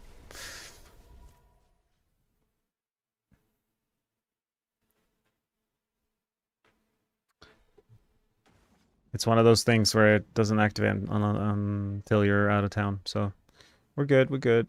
3, 4, 5, 6, 7. I could get some close DR. Pick up some life up here. Sounds pretty good. I need 2 more points for that. How... My armor's looking good. What about my resistances? Oh, everything's looking good. Wait, my armor's super overcapped, so I can save 2 points here and put those 2 points here. Look at us go. Alright. I have no idea how to play this build, so we're just gonna take a quick stop at the target dummy to see what happens. And then we'll jump into some pits and rain of arrows it up.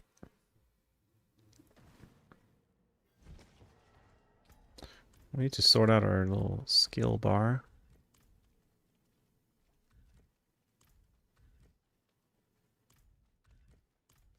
I think that's it. And for our controls, we'll mix these two.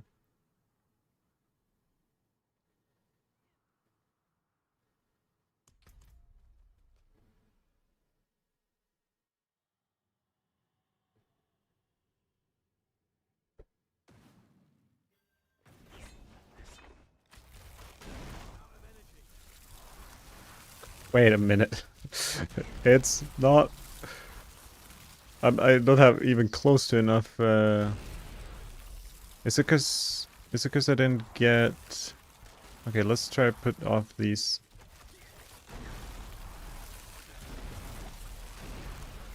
Okay, without Crown Illusion we can sustain.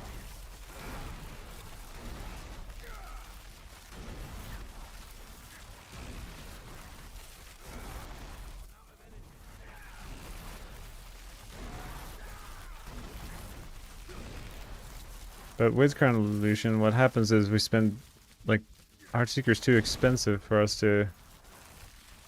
How much does it cost? 60? I don't know what the... like, how it's meant to sustain. Because... Okay, so Crown Illusion makes us spend more, but it also... What? Okay, wait. What if we use an resource elixir? Is that what we're supposed to use? Like this one, Elixir Resourcefulness. Okay. Now we can cast it pretty frequently.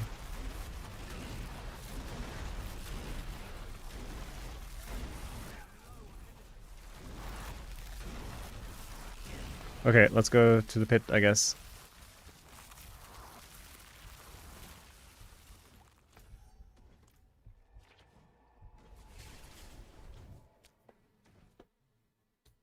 Oh, season powers, maybe they are the issue.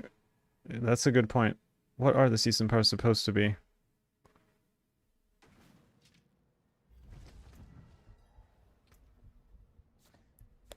They are supposed to be accelerating and unpredictable. I think... I don't think there would have been... So I need to make sure I shoot 3 Heartseekers in between.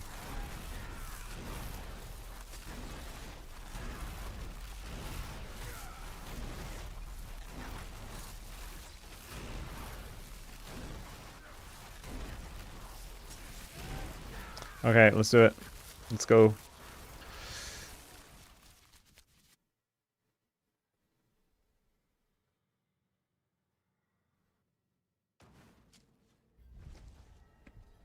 What would be a good starting point? Maybe like 80?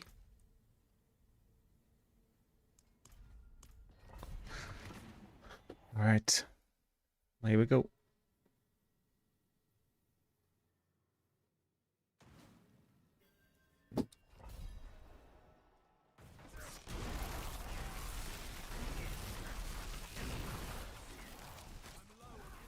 Well, I think that elite's just got one shot.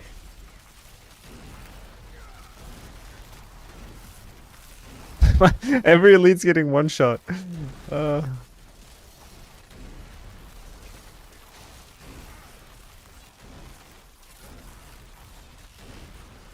It's pretty fast if I just spam dash.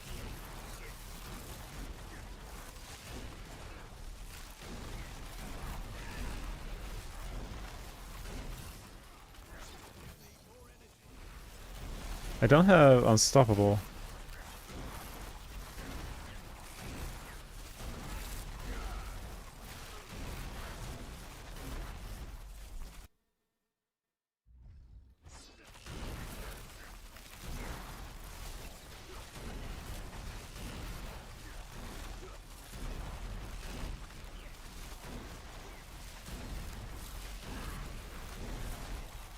Okay, well, our damage is pretty insane.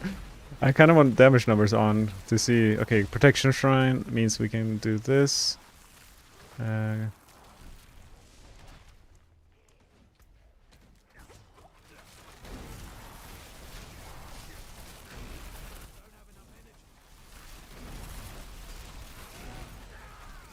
okay, I couldn't really see what was going on there.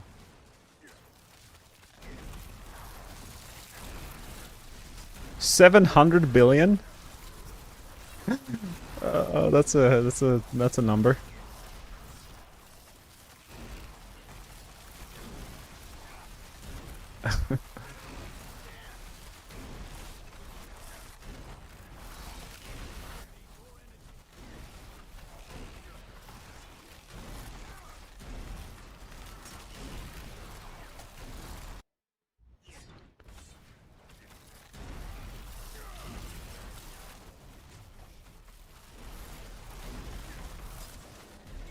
$750 billion on the stagger there. Well, that's pretty good. Let's try something higher than 80, where we were one-shotting everything. I kind of want to try 100. I'm gonna like jump straight to 100 just to see like how it feels when enemies don't die immediately.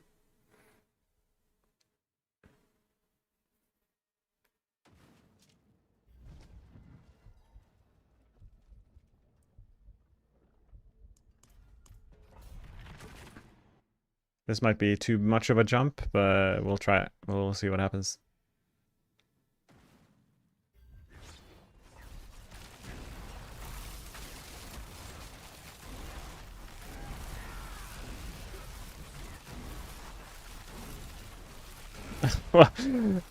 Things are still dying.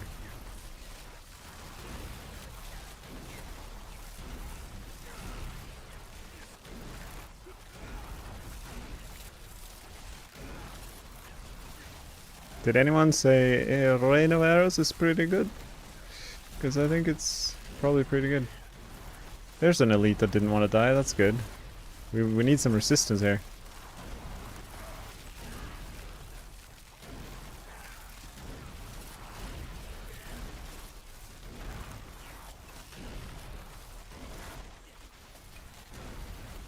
Like, I haven't really used smoke grenade or caltrops.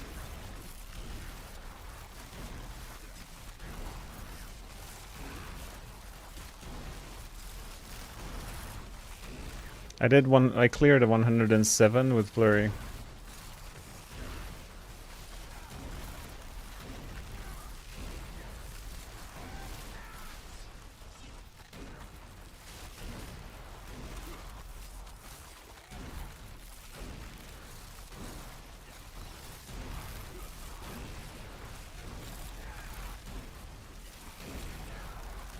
You saw 899 crit?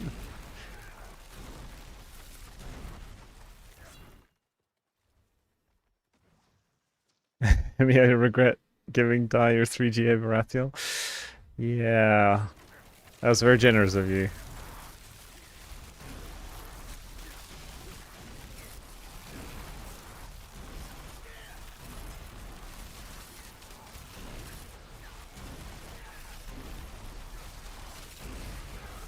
It's so nice to have infinite dash too. Like that makes it like viable in any speed farming environment. Ooh, artillery shrine should feel good.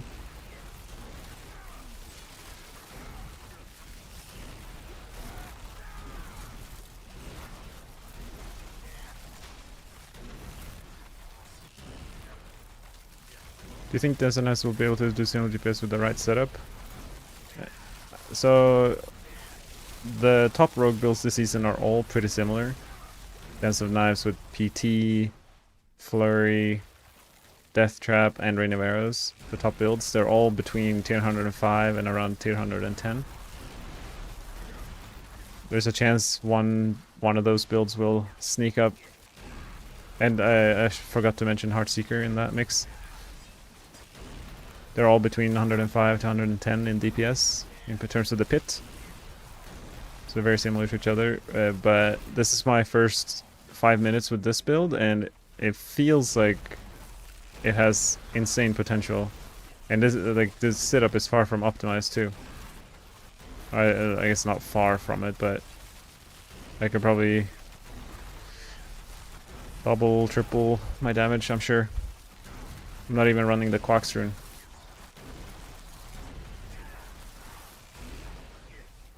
The setup I'm using right now for what you're watching is the copy paste of Dioxide's Rain of Arrows guide on max roll. That didn't really change anything, I think. The Paragon might be slightly different, but okay, so we spawned the boss in 340.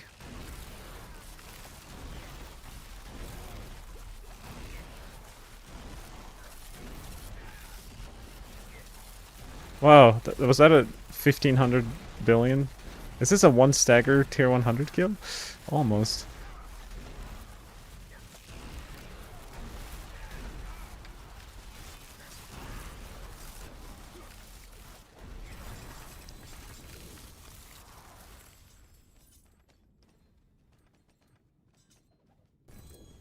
Well, that was fun. I think it is pretty similar DPS to my current Flurry setup. Diego, Rogue is amazing in Season 10, in my opinion. Mia asks, best way to farm Chaos items? I think there's a few ways. Nightmare Dungeon Chaos Rift sigils are one of the best ways. If you don't have those, then Infernal Hordes. 10 waves or 8 waves to get Bartok, because Bartok is a guaranteed Chaos armor. So Nightmare Dungeons gives you a lot of seasonal progression. And the board, after you've completed the seasonal journey on this board here, gives you these caches. I think, yeah, I have 2 here available. And I could probably buy more here if I talk to this lady. So I have 30,000. You can't really see my material. But yeah, down here I have 30,000 Infernal Warp. And if I spend that to buy these things, I need to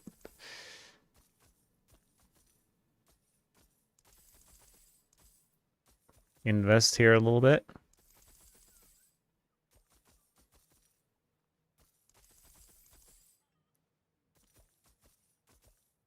All right, let's see. I still have 2. I need 2 more to get a 3rd chest. But yeah, from Nightmare Dungeons you get a lot of this currency, so you can buy more chests. And each of these caches here. Wait.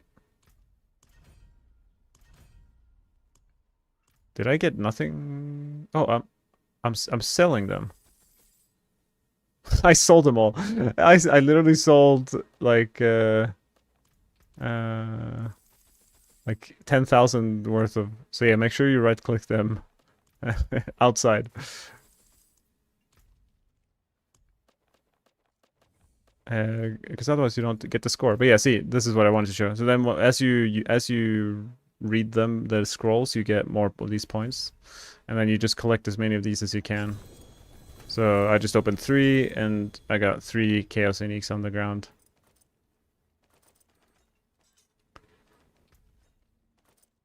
Mother's Embrace.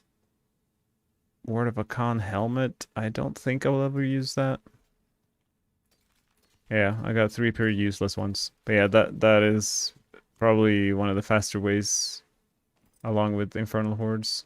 The good thing about Infernal Hordes is that you get a lot of gold and just Obdusite and other things as well. So it's kind of I feel like Nightmare Dungeons is, although it also gives quite a lot of other things like gem fragments and whatnot, it's not super rewarding, I guess. I'm surprised I'm armor capped.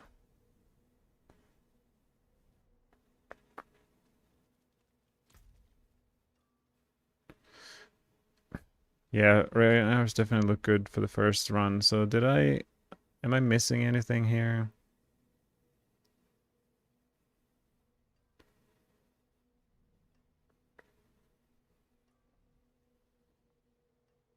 Let's try. Let's just see. Get a benchmark. Go in at 105 and see if we can kill anything.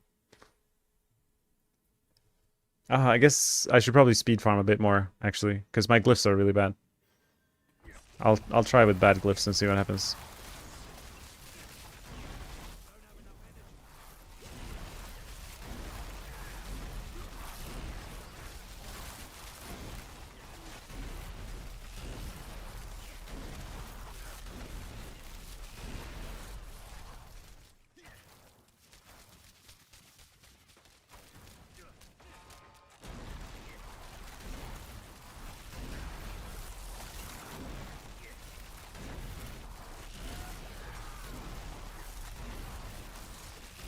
A lot of my damage comes from frozen enemies once again.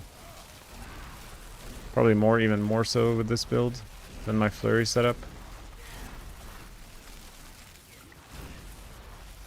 It's kind of annoying to... maybe I should put a point in rapid gambits, because I can't really evade. I guess I just don't. But yeah, I mean, look at this damage. This is tier 105 and I played it suboptimally. That's like an easy tier 105 clear right there.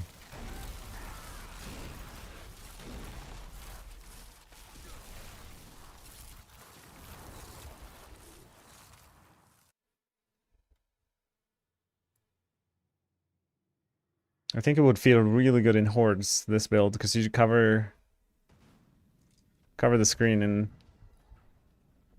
arrows, and they linger, so that when things spawn, like things will just continuously die. And okay, let's do tier 90s to level up my rain of arrow glyphs. 1,001 billion. That is a number, all right. Yeah, didn't see numbers like that on my Flurry, but I mean, this is like more individual, big hitting arrows than Flurry is so many small hits, so it makes sense.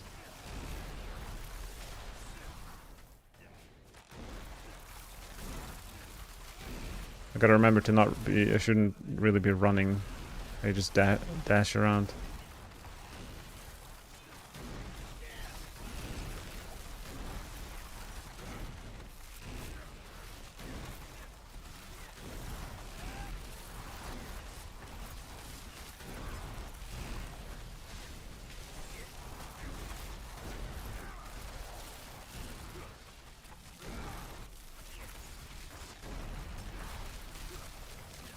Yeah, it feels like 110 should definitely be possible.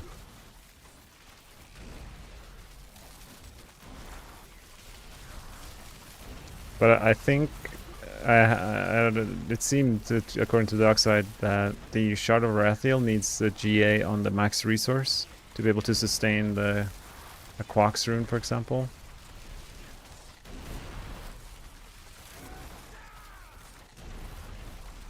So maybe I'll have to find one of those.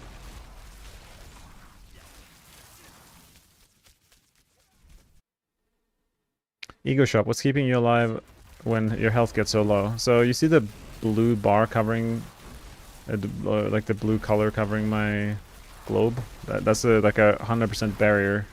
So they have to get through the barrier before they can touch my HP. And the more life I'm missing, the more damage reduction I get. So it's extremely difficult for the monsters to get through this barrier that I have. And I gain the barrier from Second Wind, which is a rogue passive. The more energy I spend, the more barrier I get. So it's like the fact that I am low life makes me tankier, as weird as that sound. But it's current state of things here.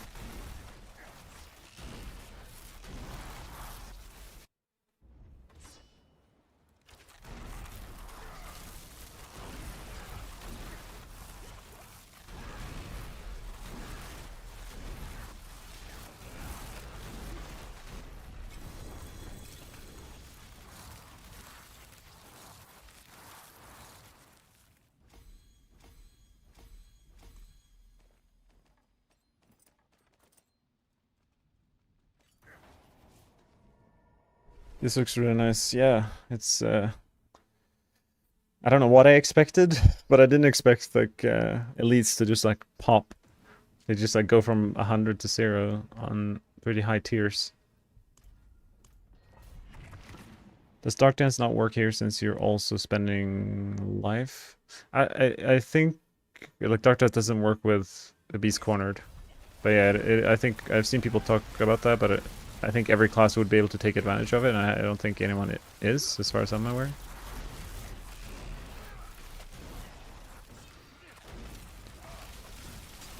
I haven't personally tested it, but it is dangerous to assume, like, it's like, oh, well, no one's using it, so it probably doesn't work, but this feels like a safe thing to assume.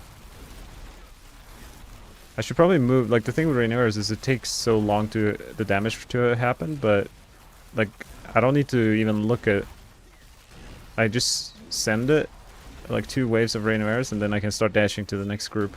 I can speed up the gameplay, but it's like I gotta trust that the damage will be there. Just move on to the next pack.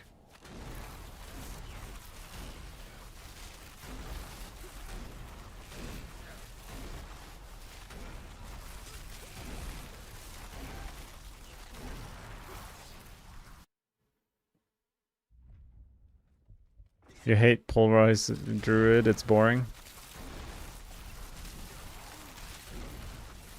I heard a lot of good things. Maybe it's just like some builds just have crazy damage, but they're not actually fun to play. And I feel like that's what I love Rogue, because we never have damage, but they are always fun to play.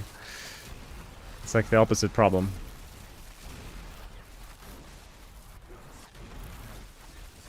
Channeling Shrine should be good, no? I guess I don't actually gain any CDR because I'm already capped.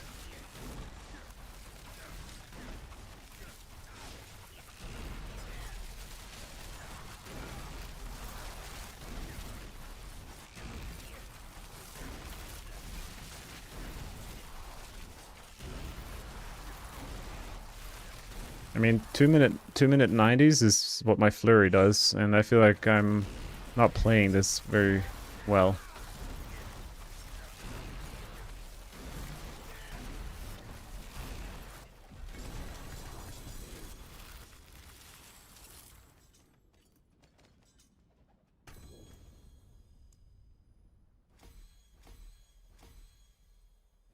You're bored with Pulp Druid, had more fun with Shred. That adds up. I don't know much about Druids or Shred, but it sounds like similar to Flurry. Oh yeah, that's what you're saying. Shred plays like Flurry, or rather Flurry, but yeah.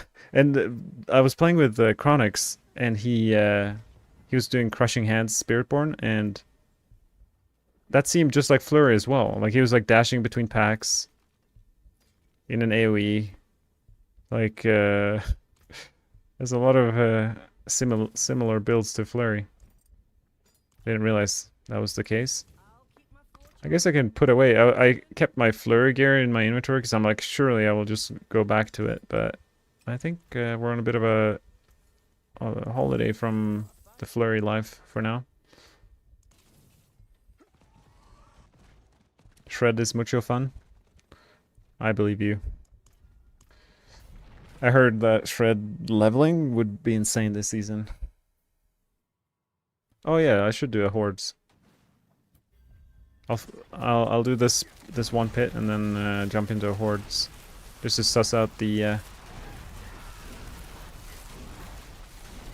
experience of having this build there. It might be a struggle to do the spires actually, because I can't really control, like I'm just covering the whole screen in arrows, which means it's gonna kill things outside this spire.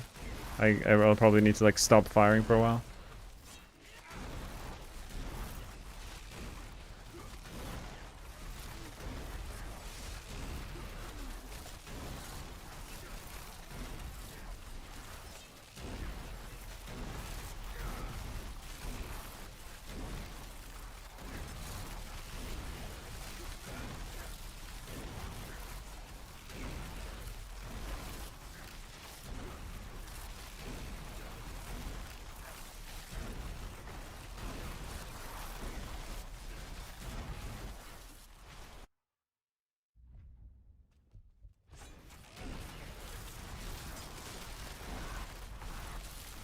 Oh, it is a little bit scary not having unstoppable, I must admit.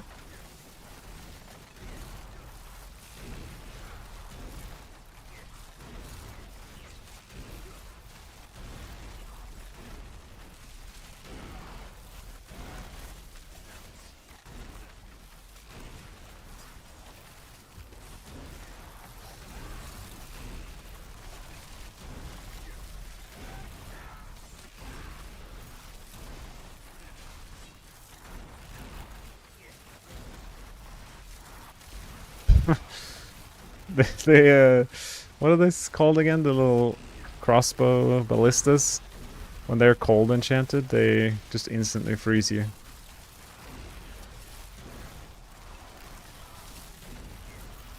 I guess it is fine to not have unstoppable. I mean, especially for pushing, it's gonna be fine. But if I was playing hardcore, I definitely would run some form of probably concealment.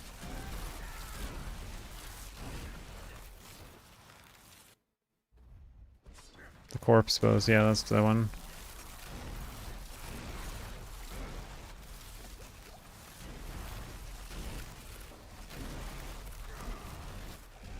I feel like there's like a rhythm with how often to cast, because like I don't know if I want to, or maybe I do want to spam ROA, but sometimes I feel like I'm casting it without precision because I haven't yet cast 3 Heartseekers, and I need to cast 3 Heartseekers to get this bonus.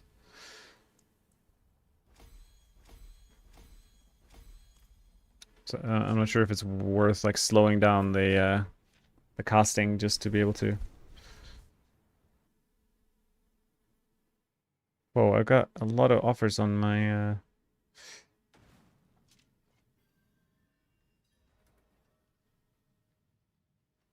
someone's offering me 300 million gold for my pants.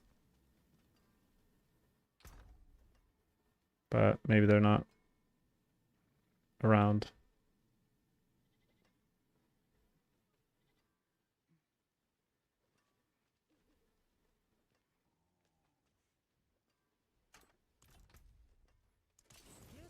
Alright, let's do a 10 wave horde to see what happens. Ooh. Is it worth doing the whisper? Yeah, let's do the whisper. It's nice to get a feel for every game mode with a new build.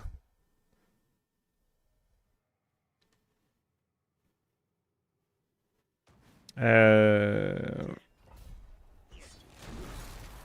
pants that they were offering on were Ice in the Dark.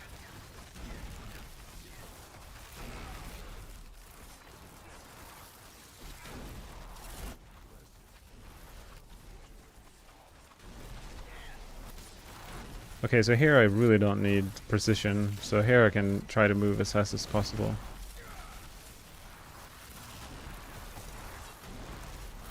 Things should die whether or not I have...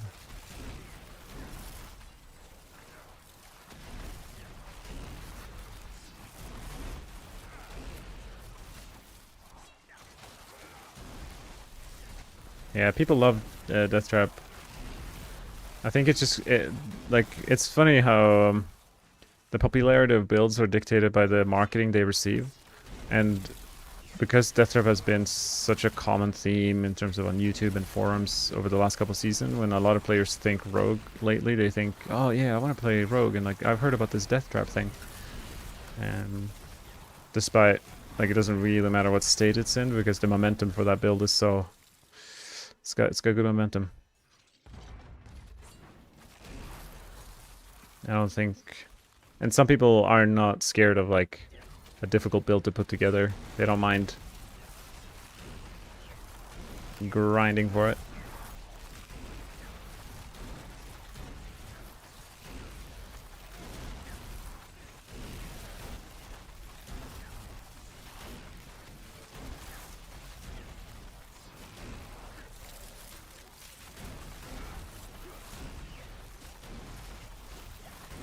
I'm still... Oh yeah, I have the resource cost reduction elixir. I forgot about that, which is... It's like a blessing and a curse because I actually want to be spending more energy. More energy spent means more frequent rain of arrow casts. But I was running into a lot of issues at the training dummy there. Maybe it all comes down to the maximum resources on the Shard of Rathiel.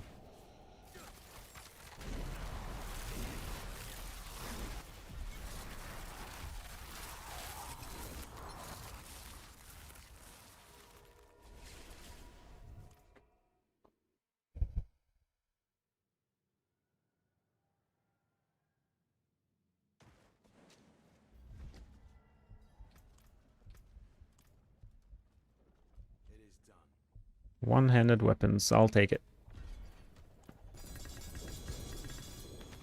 Can never have too many 1GA Dex Life Daggers. I need them throughout the whole season, always, every season. Every build I want to do, I'm always looking for another dagger. Like this one. Perfect.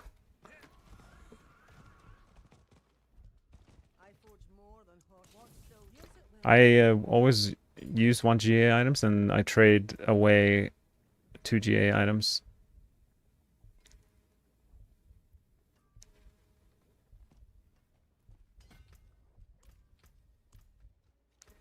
Alright, time for that horde.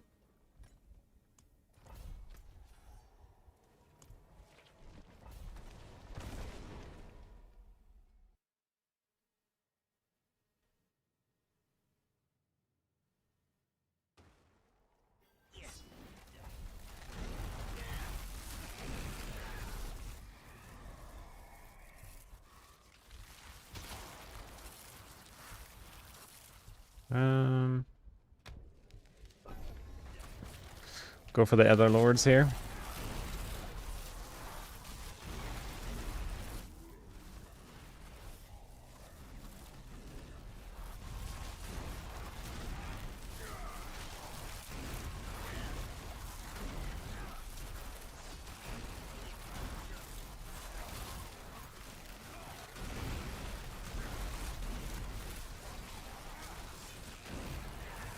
Maybe, like, one of the tempers I got was resource gen. Maybe that was a mistake. I'm gonna try re-roll that temper for another stat.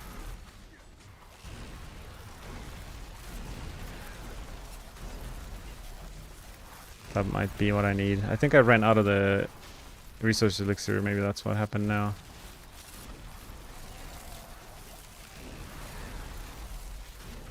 Okay, let's see if we can get a spire done.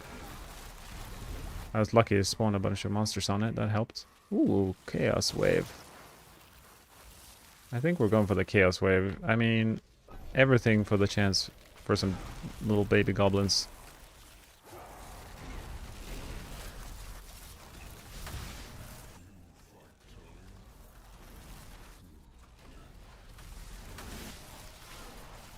Okay. Without a target to shoot on, it is... I am having big, like, energy issues.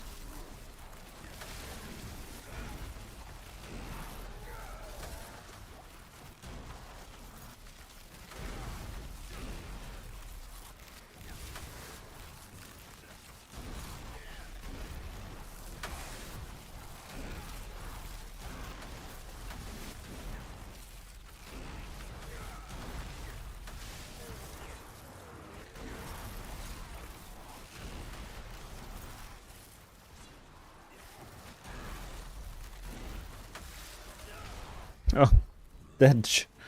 Got most of the points for that round. But do I have aftermath? I do have one aftermath.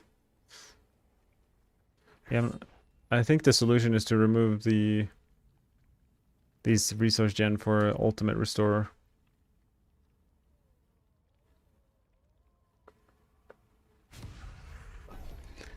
Resource, I think that might help. Because then basically every time I cast Rain of Arrows, I'll be at full again. And one full...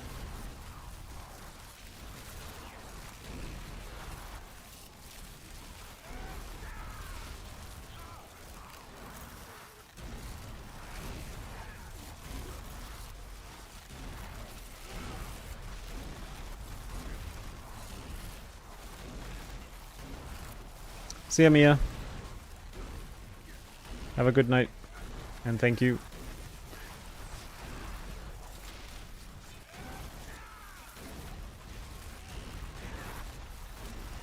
Alright, the resource elixir really makes the biggest difference. It kind of puts me over the threshold where I can actually... I never end up at, like, unable to throw my Heartseeker.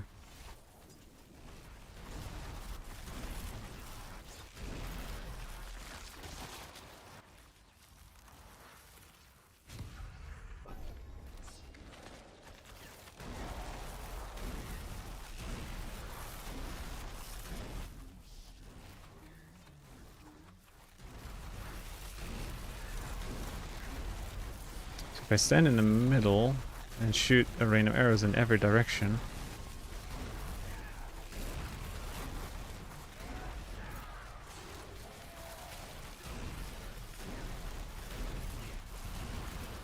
things should die without me having to move, right? I love the strategy is just like constantly moving in a circle, so no matter where things spawn, there'll be an arrow waiting for them.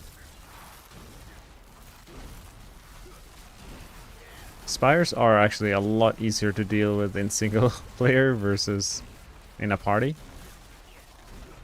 Because the monsters spawn in one area instead of being spread out over the whole zone.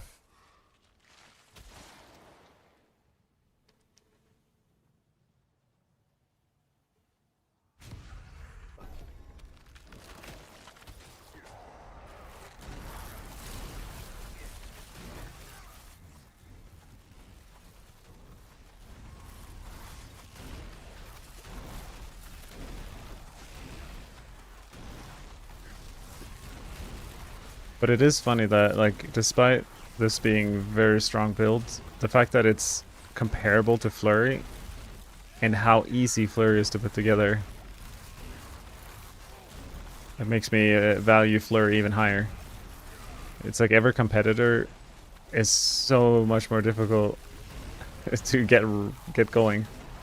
Like whether it's resources or cooldowns or all the little factors that play into a build. But Flurry, you just kind of wake up and you're ready to go. The build kind of builds itself and plays itself. I guess there is like the managing the life regeneration, but it's not too bad. Alright, come on, get lucky one time. Give me some goblins. This should be a very decent one for this build. I guess I still have to kill the portals. It would be nice if I only had to kill the little dudes running through the middle. Takes the arrows quite a while to travel.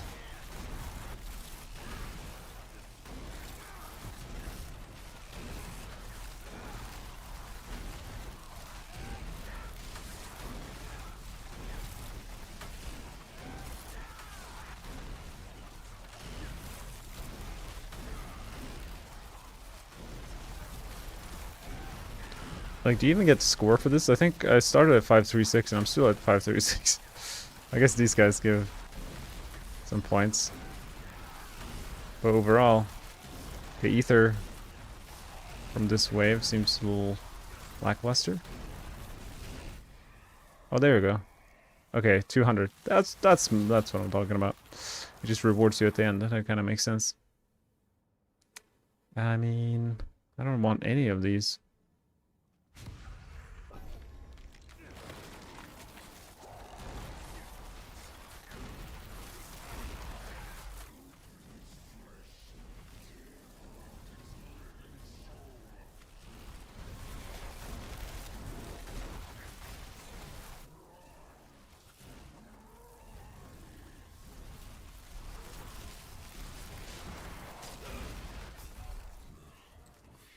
Got frozen, and when the moment I lose my barrier, I am very susceptible to dying.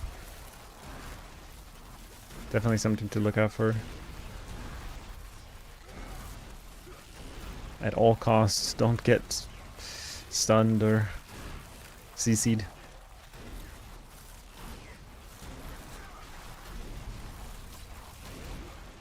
It should be 1,000+ run, meaning we can open the chest at the end.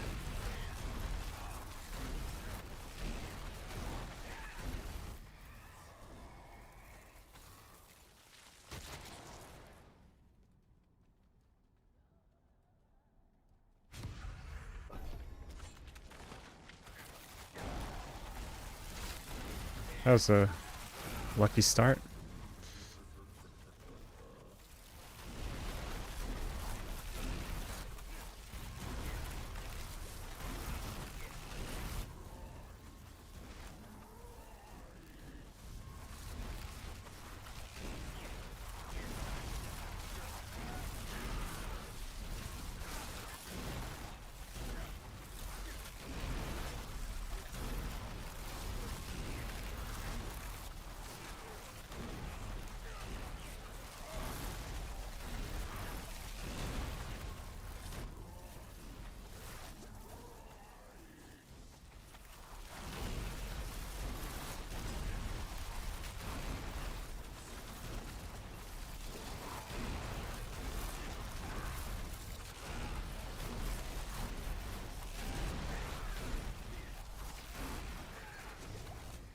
I'm not entirely sure how to judge a build in hordes, but if the score matters,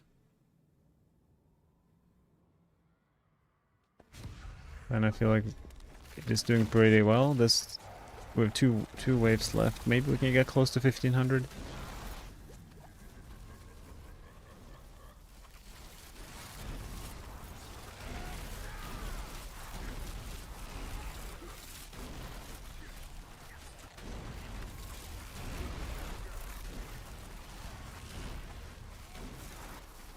He's enjoying giving me these spires, but surprisingly enough, they've been very manageable.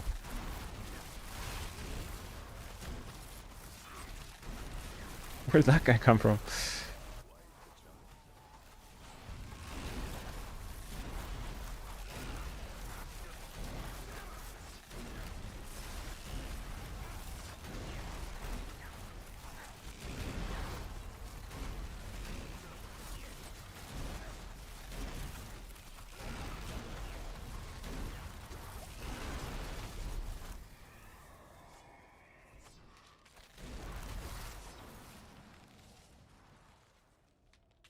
Not bad.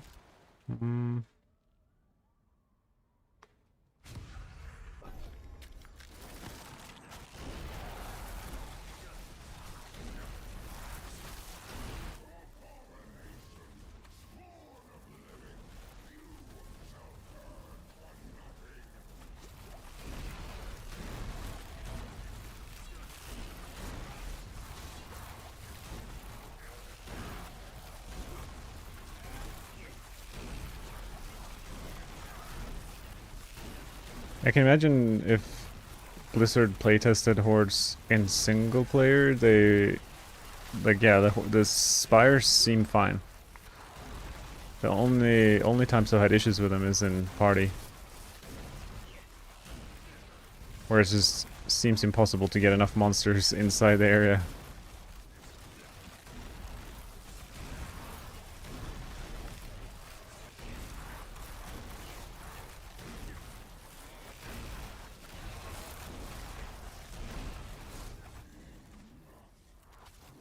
Nice, very nice. 1,300. There's an argument for not going Bartok, which is funny because it seemed like a no-brainer to just go Bartok and get all the Chaos Armor, but I feel like I almost have all the Chaos Armor that I need. And then if you just go the left side, you save 600 points, so you can get like gold, like 50 million gold or something. So would you rather have 50 million gold or not 50, probably 25 or something? Just wondering for the ancestor gear, have you got any boots, gloves spare, even if it's sacred? Boots or gloves are not super important for if you're talking about Flurry. Ooh, that's a good Grasp of Shadow.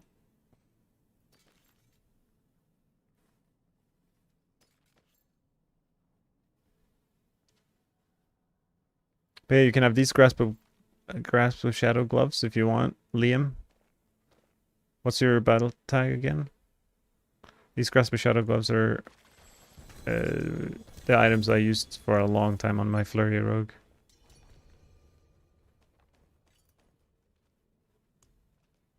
I'll go to Serigar.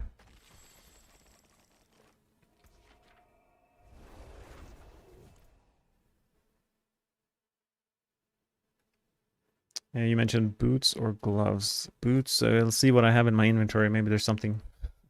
Some random boots.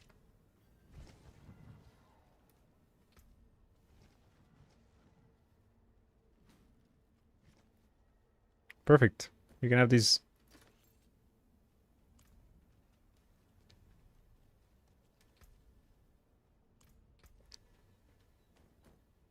Should be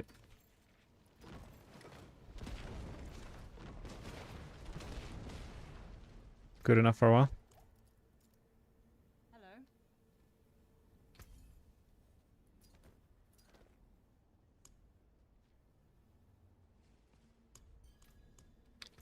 Thanks. On the boots, you can put a utility aspect like Wind Bolt or some movement speed or even Shadow Step with 2 charges so you can speed farm even faster. That always feels so good to have. And temper Flurry size on there.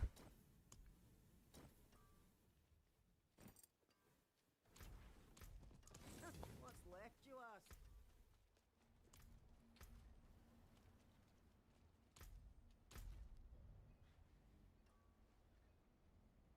Let's try to let's just do a quick tier 4 boss. Just suss out the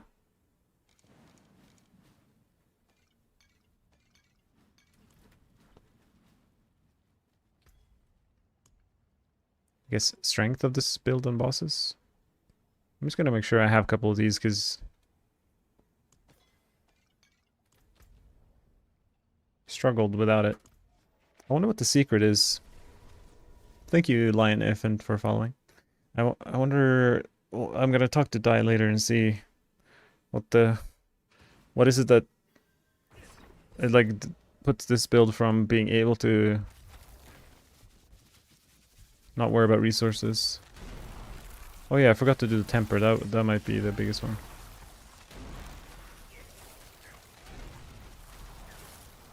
Thanks there, Krauty. It's nice to see you.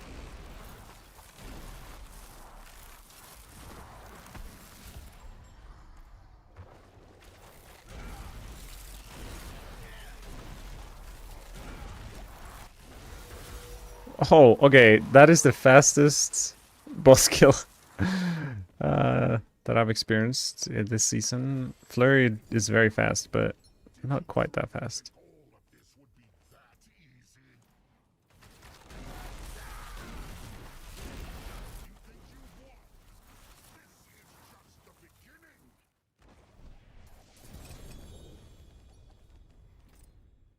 Oops, I didn't mean to spawn Zero again, but we have materials, so might as well. Damn, that is crazy.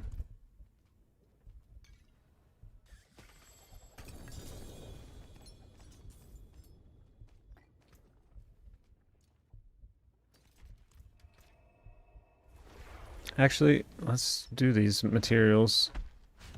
Might as well while I'm here, and maybe I'll get my Shroud. But it's interesting, this build doesn't actually use Shroud.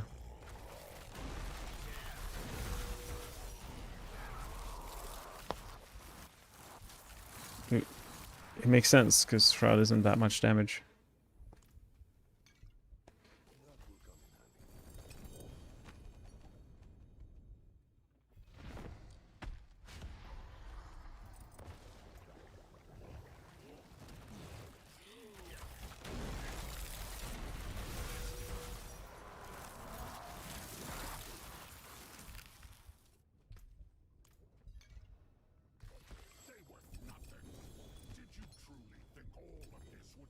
Alright.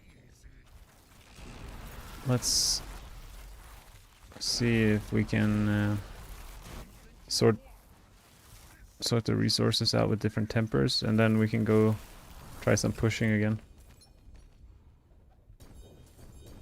Didn't really actually try push with this yet. Oh yeah, before I push, I forgot about my glyphs. I level my glyphs for a bit, probably to 80 or something, and then I'll try. See how far this can actually go.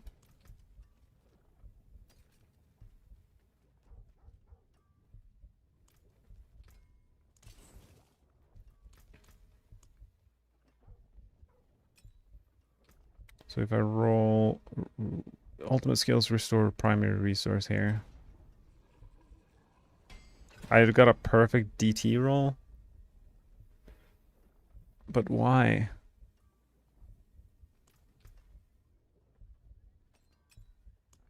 Did I use a scroll on this already? Can't be used in... Okay, no I didn't. Alright. Who cares about the DT roll? That's not bad. 26. So now we get like essentially another attack in there maybe. Okay, let's try that.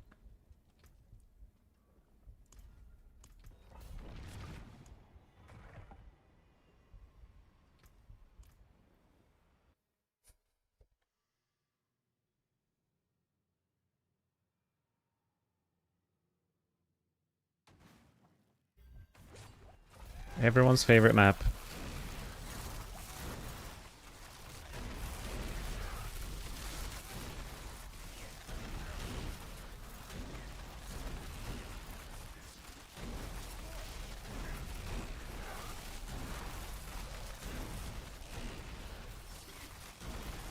Something feels smoother, I don't know what it is. Like I feel like I'm casting Rain of Arrows faster now.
And I just realized this is the mythic variant, this is not the pit pushing variant. Oh boy, this could get even like stronger. Or like a lot stronger. I need an orphan maker with a couple GAs. Actually, this is an interesting thing. It's like a chase item now. I think I have some orphan maker, but I don't think I have a 2 GA one. I mean, the fact that I'm at 95 and can do it in essentially 2 minutes makes it already better than Flurry. Or in terms of DPS. Ooh. I mean, I will never use this. If I will never use it, I should probably salvage it.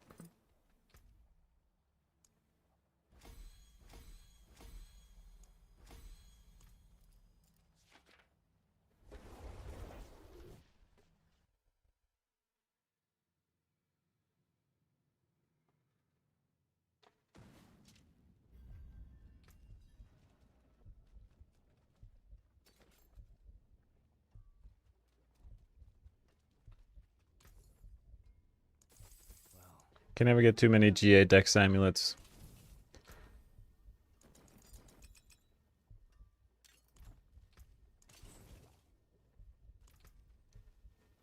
Okay, Orphan Maker. We want GA. Oh yeah, actually this is pretty good. This is very good. This is exactly what I'm looking for. Okay, let's see what else. Are we missing anything from the pit pushing variant?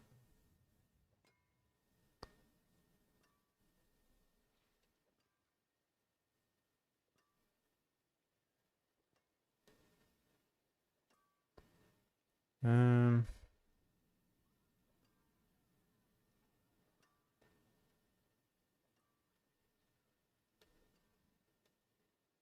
Fist of Fate, Sky Hunter, Word of Count. There's the exact same Chaos Armor. Oh. But my Rain of Arrows deal double damage is so low on my Word of Akan.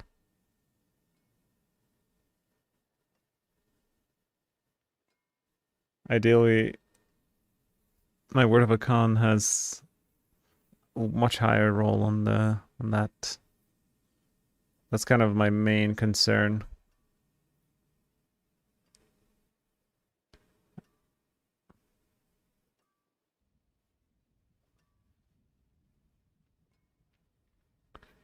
It seems like other than that, everything is the exact same.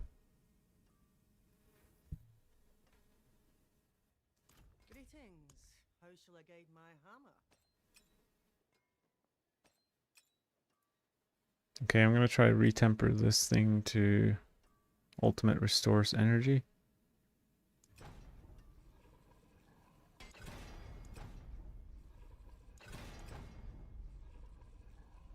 Three tempers.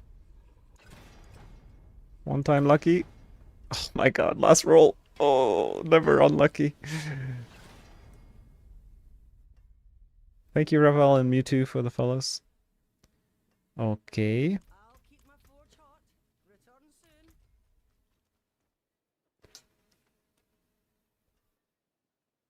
So essentially, maybe I might as well. If I'm not gonna change now, I'll just put it back in the stash, I guess. But you know what? Let's try Masterwork it. If I get lucky, maybe. Here's a good one. I want the marksman skills. Let's try go to 12. Oh my gosh, okay, maybe I have to use this. Okay.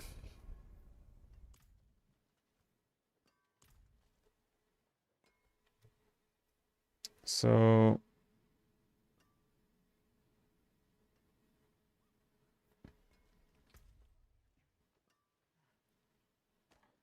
swap those out. And now maybe I'll try a new sword.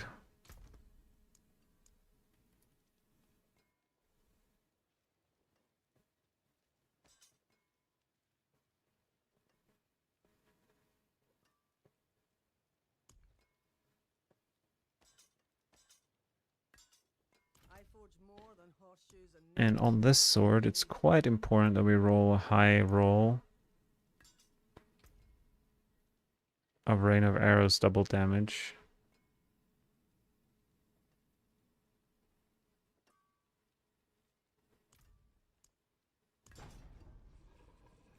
Oh, that's pretty good. First 23 out of 25, we'll take it. Oh, perfect damage production. That's a good sword. Now we just need to get lucky and ideally masterwork the chance to exactly that one.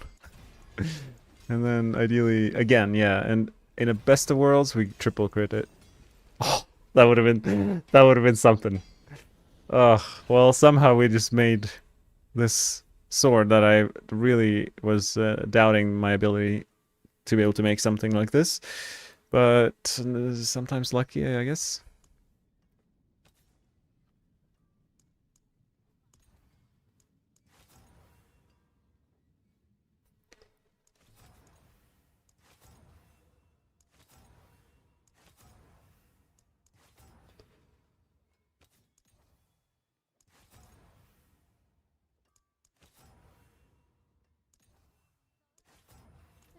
await your return. That was actually quite insane. Little crafting sesh that could have taken and cost a lot more than it did. Wear the stars around your neck.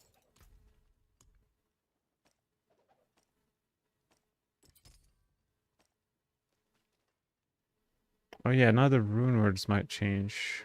Maybe I'll leave them as they are. Seer. Oh, I guess Vex loses a lot of value. Maybe I should try. I'll try Quacks and see what happens. Maybe it will be suffering. Maybe it will be good.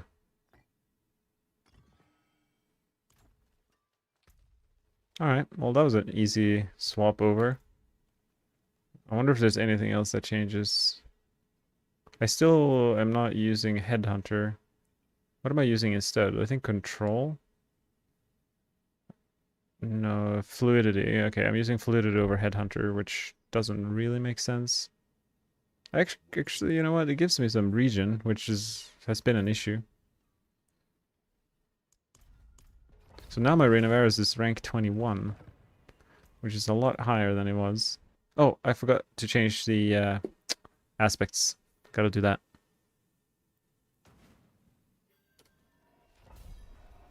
That is such a common thing. You change like something about your build and then you go in a pit and you're like, wait, what's not working? I think I forgot something. Alright, so we lost one of the arrow storms aspects, so we will simply put it here, I guess.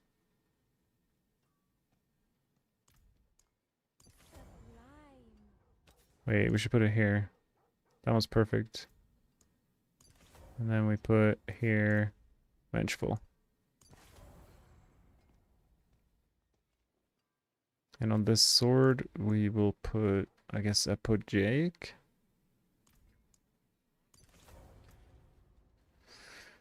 Alright. Let's do this. I don't know if I got stronger. Whoa, actually, this needs to use Puncture now.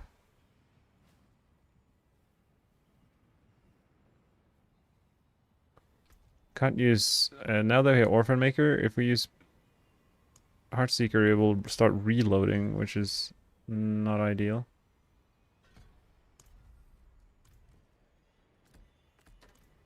Alright, we'll see if we actually feel stronger or if this is cringe.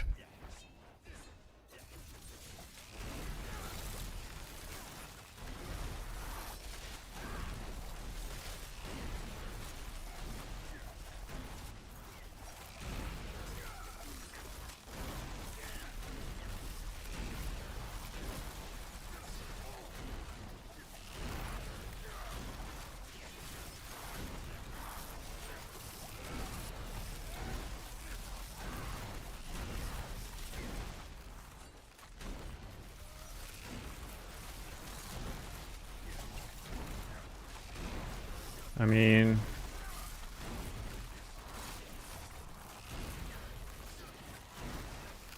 kind of. Speed farming 100.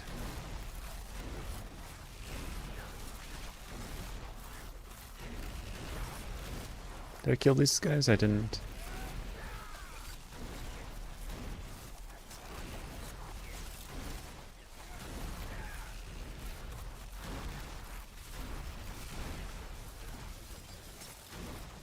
It's funny how many variables there are. I have Fist of Fate, 1 to 360%, and then you have Apogeic Furor, which is like sometimes they deal double damage.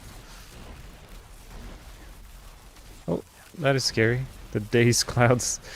It's like a very good strategy against me.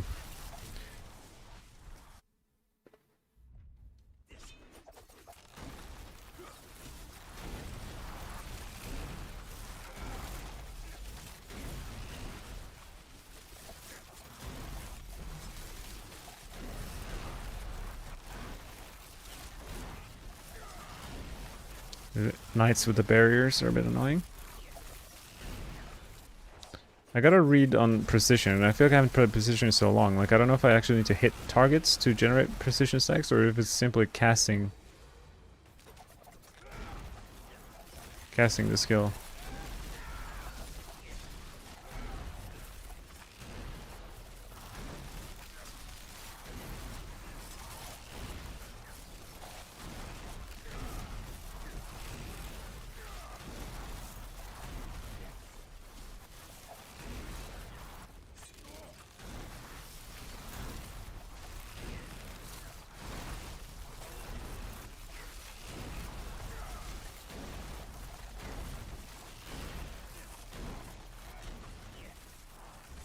It's kind of nice. I like casting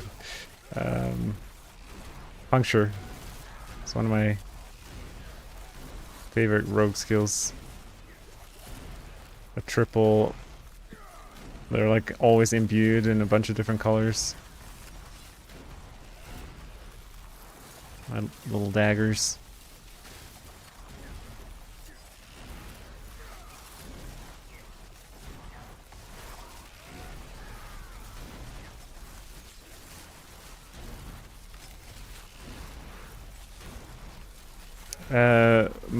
Malefico, if you're on YouTube, the build I'm playing right now is Dioxide's Rain of Arrows build on max roll. So if you just Google Rain of Arrows and Diablo 4, it should be the top link.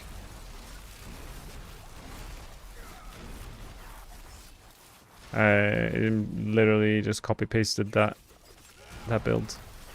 If you're looking for any other builds that I have made, they're in the description on my YouTube stream.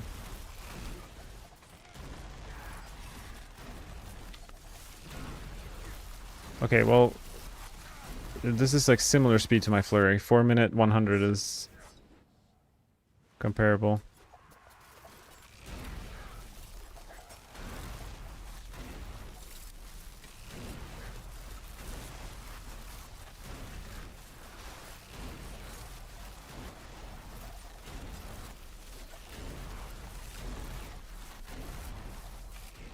One stagger at least.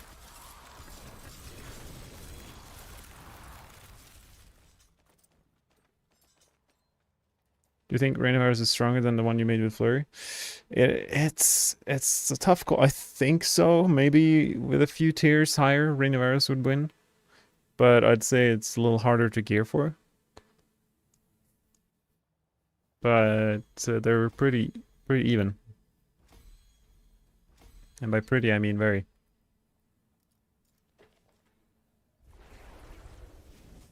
Hi Matt, can a newbie like me join your pit run? Unfortunately, this will, if I have a party, it will slow down my runs quite a lot. But I am down to do some other content after I've leveled some glyphies. I'll go to like a 95. I guess it's hard to say if I was dealing more damage with or without the Orphan Maker. Guess pretty comparable at the end of the day.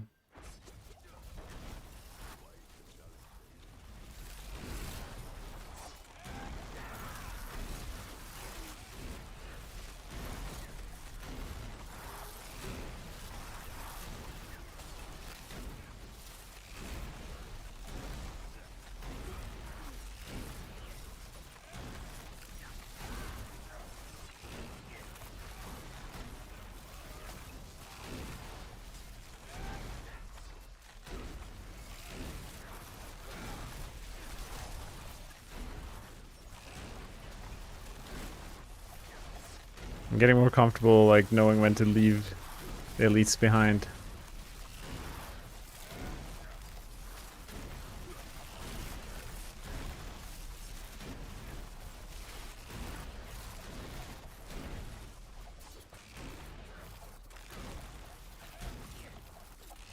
Harder to gear and probably harder to play, yeah, for sure. This is much... I mean, it's not that difficult, but it's definitely harder than Flurry.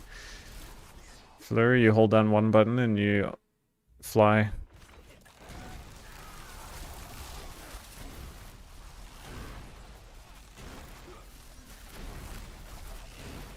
This is essentially like an old school combo point build, even though there's no combo points.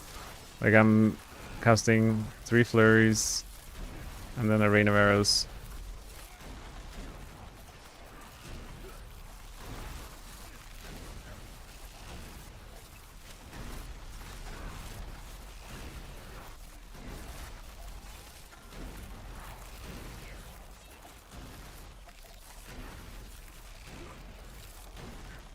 Thanks for following, Alejandro.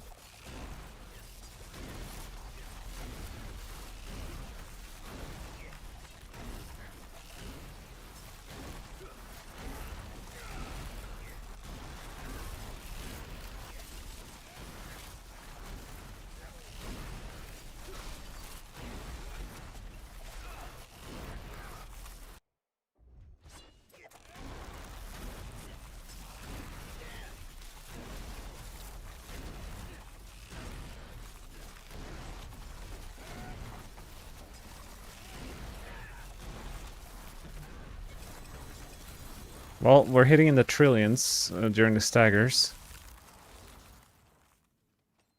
And that number is probably... It might be able to go a lot higher with a good Fist of Fate proc.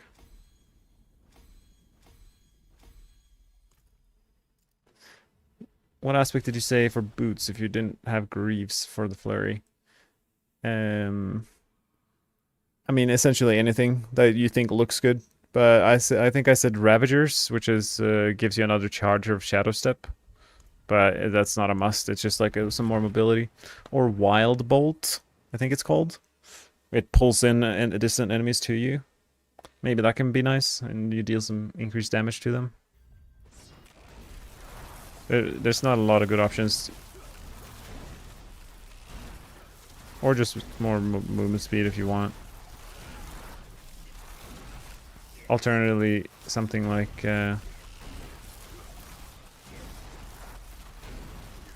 what's it called again?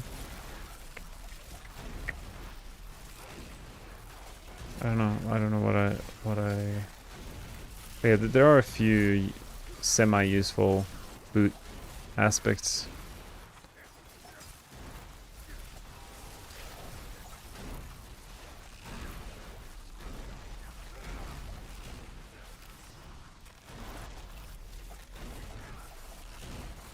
But more importantly is the temper of Flurry size.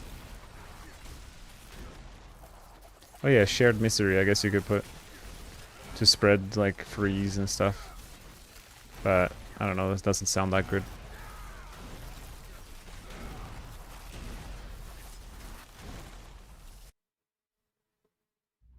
You have the max aspect? Nice. I would do the same.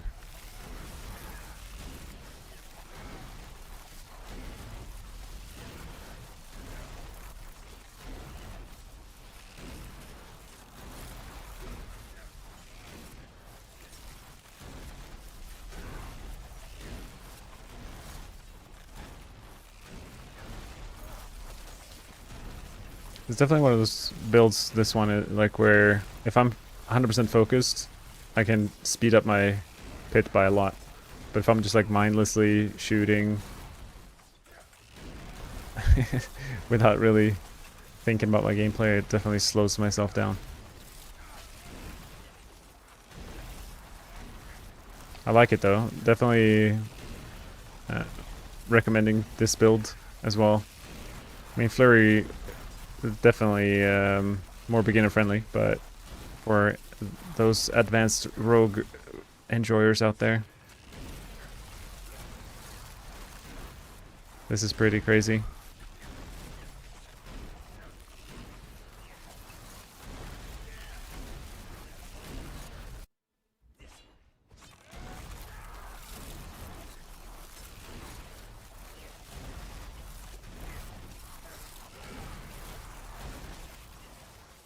It will be interesting to pit push with a no, is it poison trap instead of dash? So I will have no mobility skill.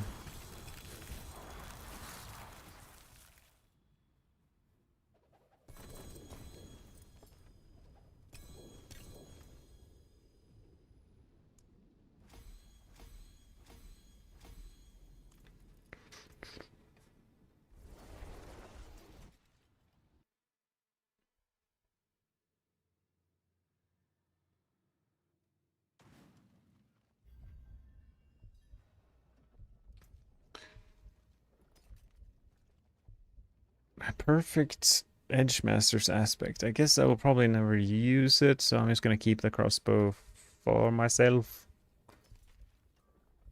Whoa, forceful arrow.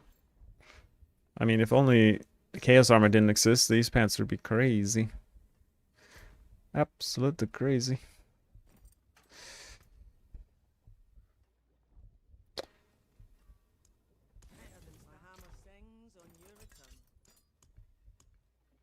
My stash is running out of space.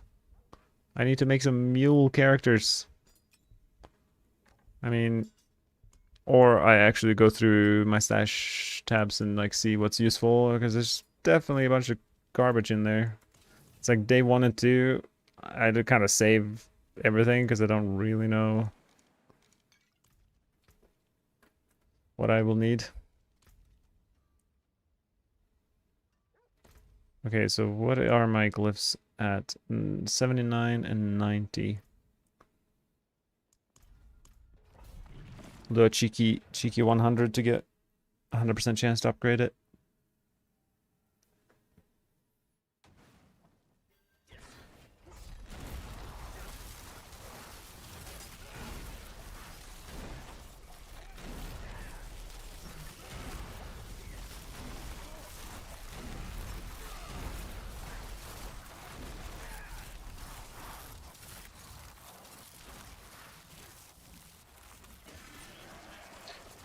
One of my people on my friend list has a Goblin sigil.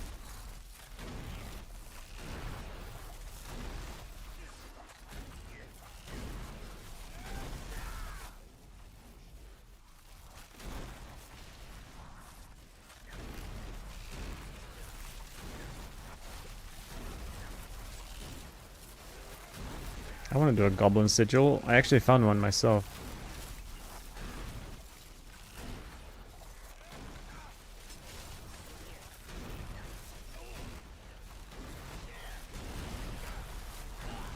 Oh, I died. First time. I wonder, if they just kind of burnt through my barrier.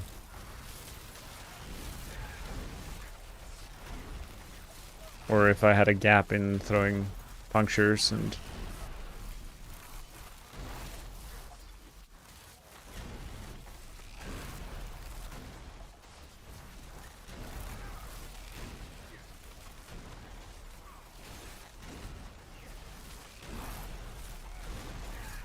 I guess my max life went down when I changed weapons quite a lot. I was over 10,000 and now I'm at less than 8,000. The things we do for damage.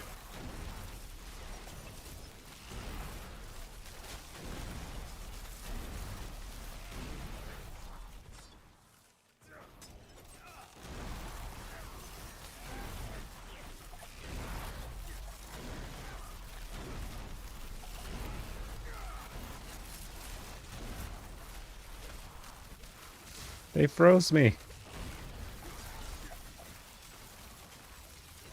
They, these vampires, they are definitely putting up a fight.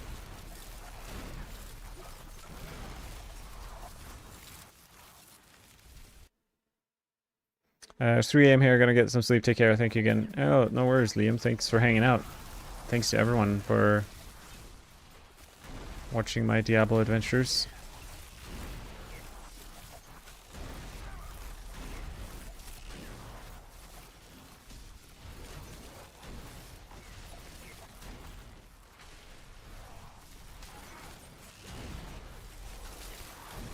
Okay, I should definitely need to turn off the damage numbers, I just realized.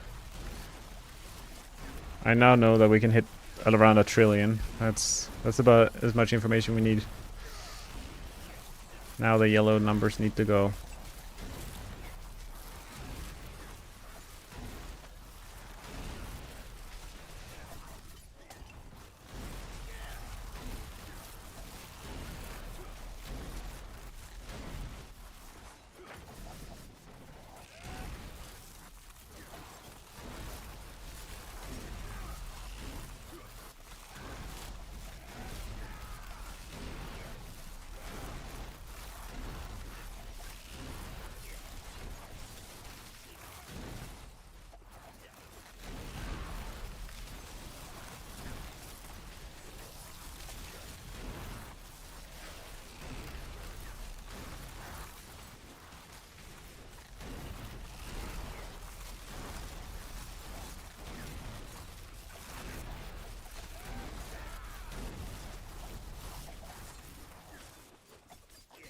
I made a Flurry rogue yesterday and it's very fun, but DPS is so not kind of there. My gear is kind of scuffed though. Yeah, with Flurry you need the aspects and the helm, and then you can kind of go T4 easily. And then make sure you level up Power Siphon and Innovative Strikes in the perks. They are huge damage boosts. And then I would also recommend early on in Paragon, just skip everything in the Paragon tree except for the legendary nodes. They are incredibly powerful. Just like quickly travel between board to board.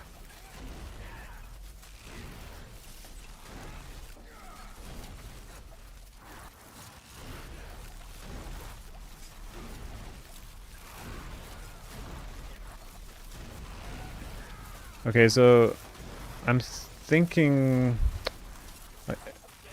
Oh, okay, good. I get a second try.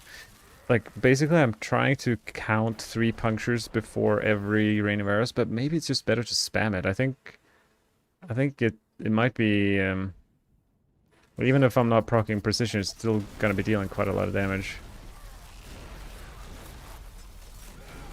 And like every other will be. Yeah. I mean, DPS like doubled when I just started spamming instead of trying to be fancy.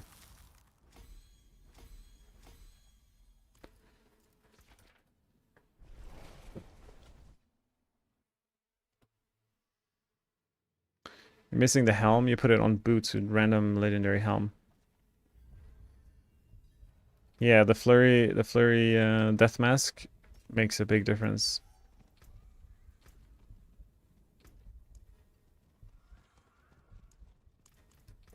Alright, let's do a crazy goblin dungeon.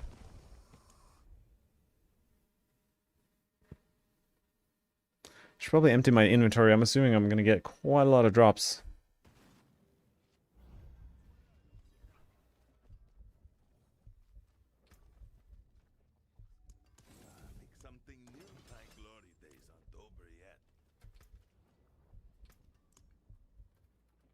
Let's go. By the way, Jirin Jotsev, if you're looking for the Flurry Helm, I have a lot of them in my stash. You can have one for free. No worries. Goes for all of you. I have like almost 20 Flurry Helms in my stash. If you're just looking to enable the build. Oh, oopsie.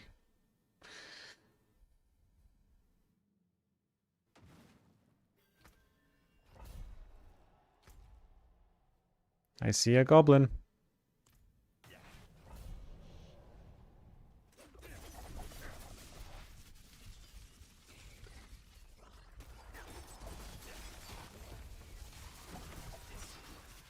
I have some fans in my chat, or in the...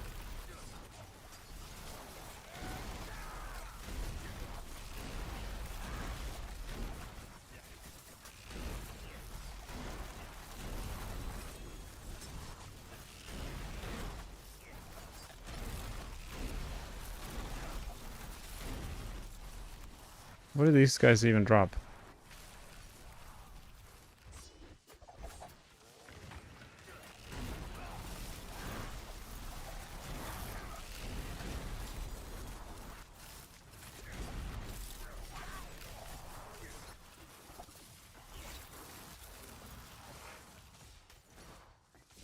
A lot of prisms.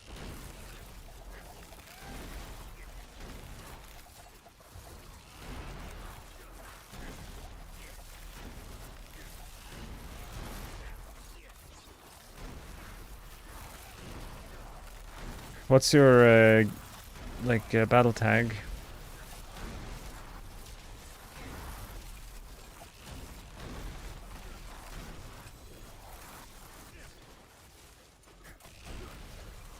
If you want the Flurry Helm, let me know. Jerjin.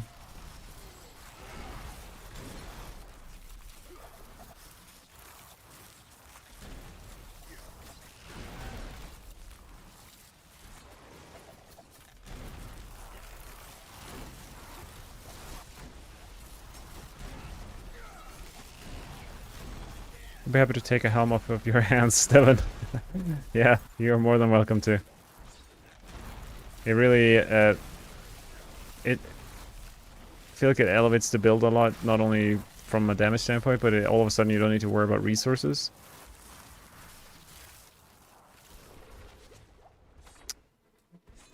You just need to put on an undying aspect and a bit of siphoning strikes, and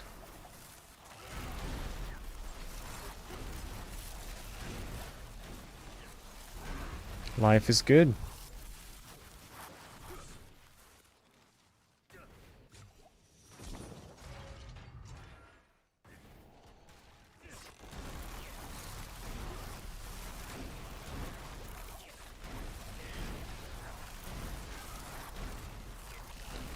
I feel like there was a lot of goblins at the start, but here we go.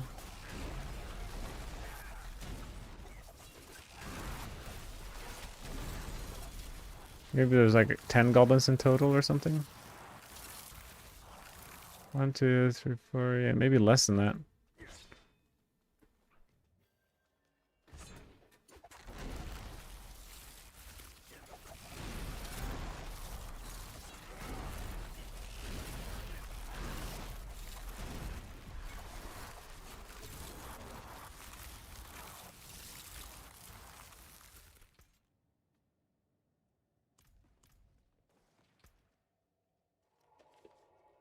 I feel like it wasn't that rewarding of a like the Goblin Sigil. Like a bunch of legendaries, but none of them were, or almost none of them were GAs. Yeah, like I didn't pick up a single GA item that whole run. What's up with that?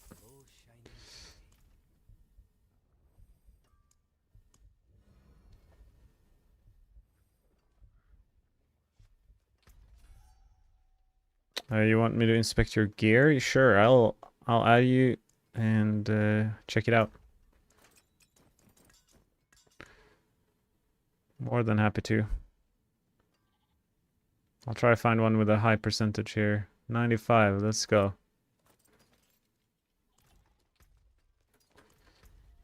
I will join you. And I'm in Serigar.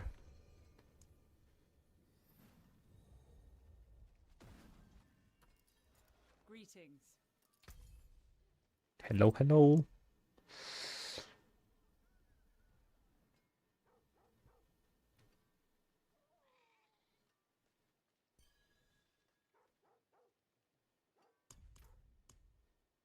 All right. View your profile. Oh, you have the death mask. Wait, what do you mean? You have it already. No need the helm. You can't have both.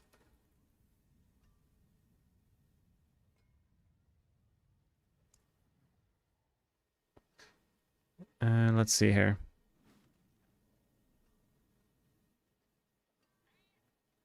Gear's looking good. Nice grasp of shadow.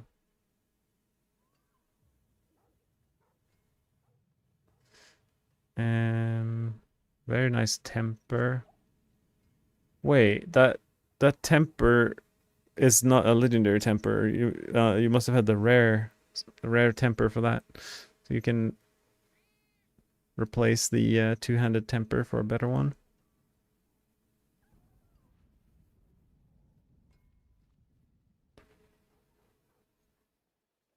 I mean, I'm looking around. There's not much to improve. I mean,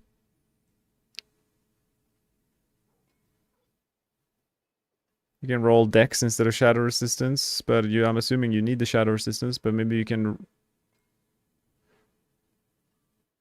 could potentially get, I see, you can't have penitent greaves, yeah. Yeah, that's fine. That's not gonna be a big, that's like 5-10% damage anyway. It's not a big deal at all. I feel like your gear's really good. Good gear. I feel like something like this, you could probably do tier 90 with, or I'm sure. I mean, I'm fortunate on the the ring with smoke grenade size instead of Dark Shroud. I think that's like the one thing. Temper recipes ideally should be legendary, so the numbers are higher. I think that's like your next thing is just like replace the gear to get higher temper rolls.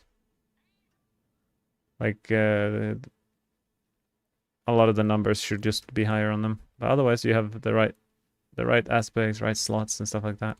Usually people don't even tick that box, but you definitely did. Attack speed dex, is that useful for anyone? Maybe.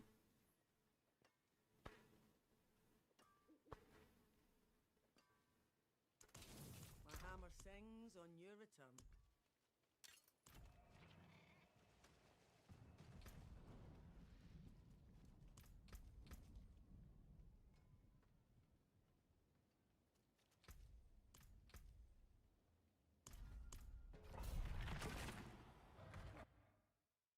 I'll do a few more hundreds and then redo my Paragon and then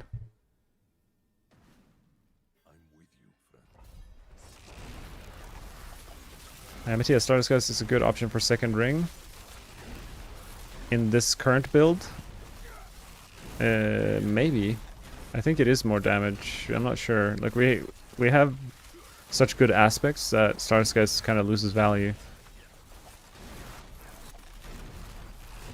And the one downside with Starless is that, I mean, it kind of fixes the resources, I suppose. Maybe that's a good thing.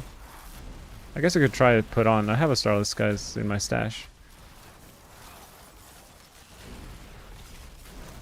But I don't think it will... I might like be plus minus 0 damage. But it should give me attack speed.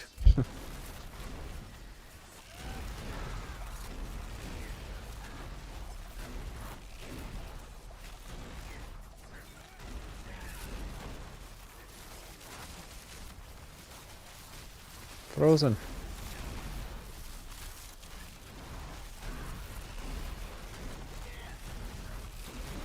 Thanks, Stefa. Appreciate the follow. Oh, I am very CC'd.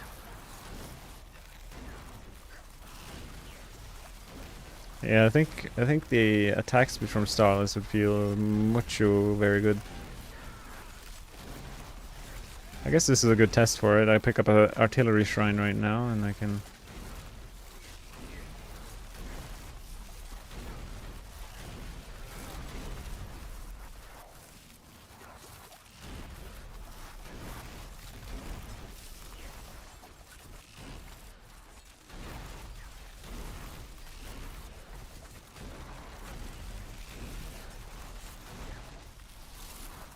Is Rogue doomed again this season or is it too early to tell?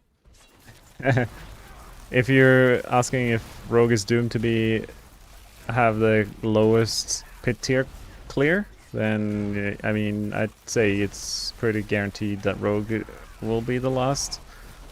But I personally don't think that matters very much. I think Rogue as a class in its overall state and the balance within the class itself is better than it's ever been before.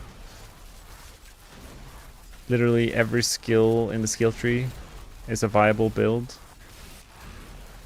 And yeah, the top builds of Rogue are very in the same bucket of strength. So from that standpoint, it's not doomed, it's blessed, I guess.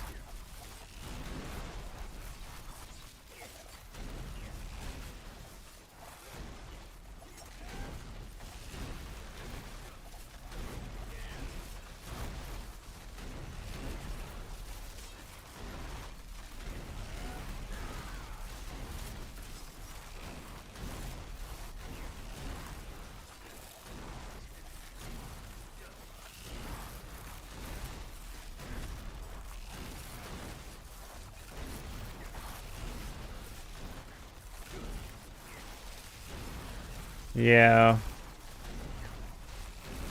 Takes a little bit longer to level glyphs as rogue, I guess, than being able to do 130 with druid or something. But I'm okay with that. Lets me play the game. And the thing with the pit, it's really good experience for Paragon at the same time. So it's kind of like just part of the new season experience.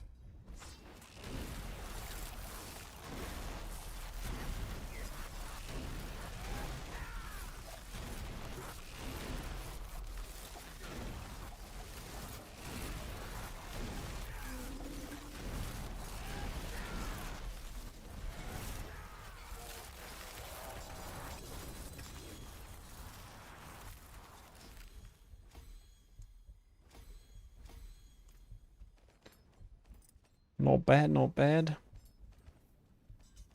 Is it Headhunter that's so close right now? No, wait, what is my Headhunter? Headhunter's 88. I should probably level that one up. I feel like for pushing, surely I should not use control. For pushing, I would go... Or, yeah, devious or control maybe would go. Anything, time to use a couple of questions. Hit me. I will answer any question you've got. My body is ready.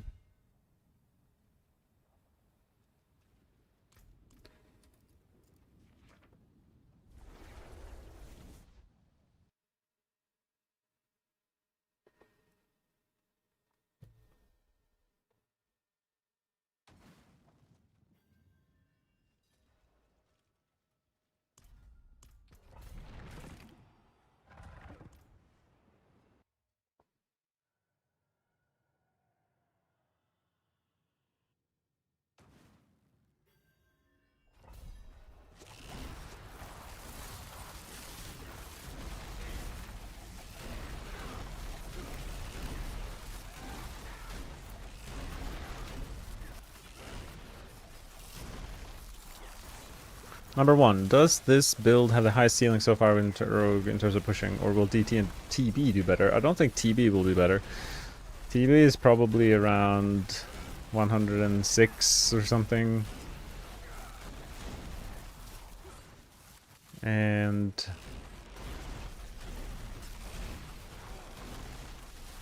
DT is probably around 110. And this build, I don't know yet. I mean, my setup is not optimal. Don't know what I did. I mean, maybe the other version is just without the Orphan Make is better because I'm tankier. But this build, the first impression is, whoa, there's a lot of damage. This is probably really good. But it's hard to say because sometimes a build feels better than it is when it comes to pit pushing. Like, even though it deals a lot of damage, a lot of our damage is because of things are crowd controlled. So crowd control damage is really bad in pit pushing. Not only on the elites throughout the run, but then on the bosses, of course, as well. So a build that is the fastest at tier 100 might be way slower at a tier 105 than another build.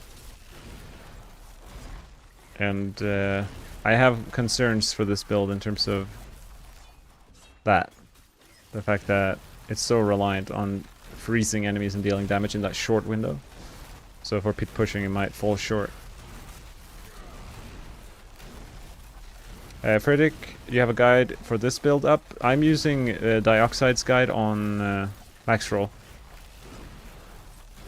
So if you just Google Rain of Arrows, Diablo 4, or add Max Roll in there, and this is that guide. I might have a play with it and make my own variant or change some things here or there. We'll see. I just want to get a feel for it. Like it seems conceptually weird to like I have put on Shard of Arathiel so that we can spend energy with our basic attack. But other than that, it doesn't really provide us anything. But I mean, if it is the best way to play it, that is really cool. But it seems like, I mean, the theory crafters for Reign of Arrows have probably gone down all these rabbit holes and made sure that. But the initial question that I have is like, wait, a whole item that doesn't provide us any damage? It's kind of just utility. Is there a way to play without it, so we can squeeze that even more damage? Maybe there is a way.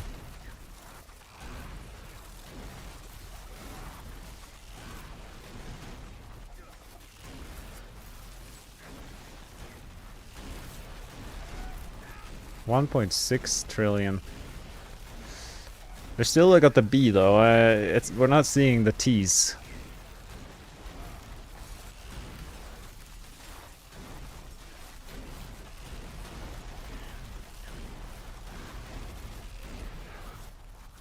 I'm showing off these numbers though. Well, now that I think of it.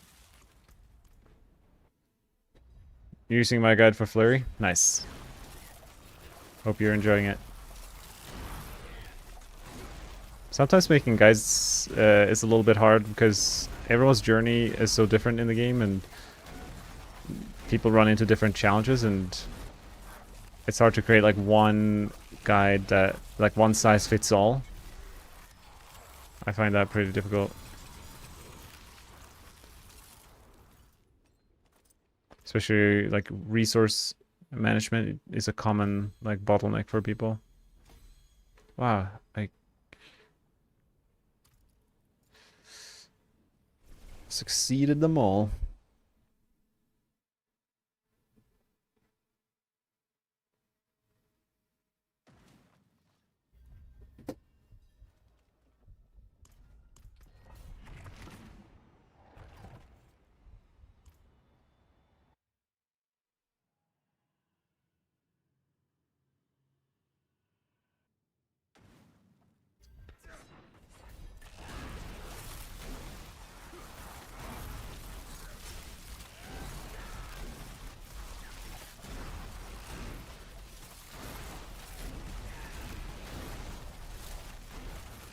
Wait, I just realized I'm using quacks. That's another change I didn't really pay attention to. I wonder how much value I'm getting from the quacks rune.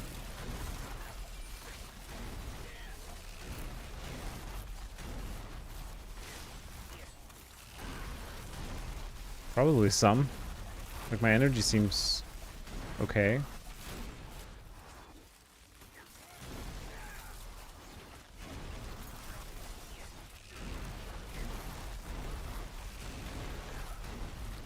Do I have a trap build? I do have some poison trap builds that the one I've written on max roll is a puncture build that generates poison traps and it's a combo point build. It's quite unique. Actually, I think that will be my next build unless something happens that throws me in a different direction.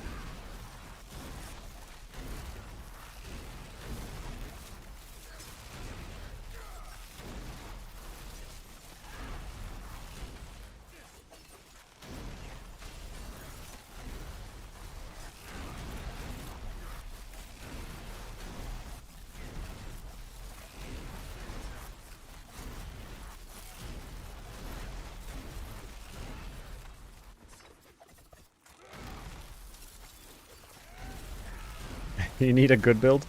I mean, Dance of Knives, like the build that most rogue players are playing, is a good trap, poison trap build. And then you can of course play Death Trap. It's if you don't have a Shaco, the Mythic unique, it might be a bit hard to play Death Trap. It is possible though, but.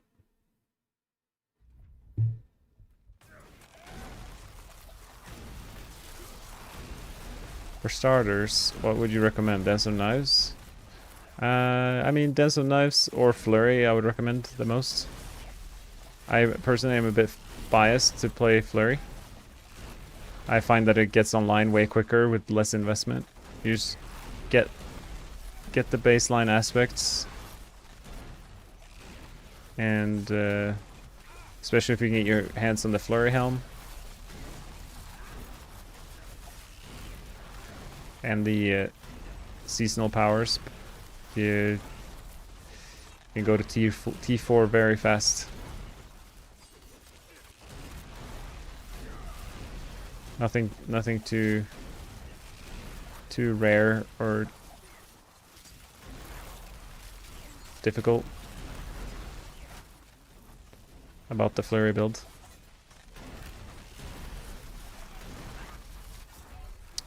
I wonder if I'm not clicking Dark Shroud enough, or when I die, what the common theme is. I mean, that being said, I'm sitting at like 400 life or something silly. Maybe even less than that.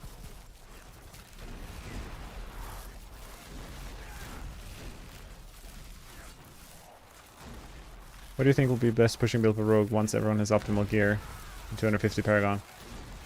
I'd say it's a close battle between Flurry, Rain of Arrows, and Death Trap. I honestly don't know the answer, but if I had to bet money on it, I would say Rain of Arrows.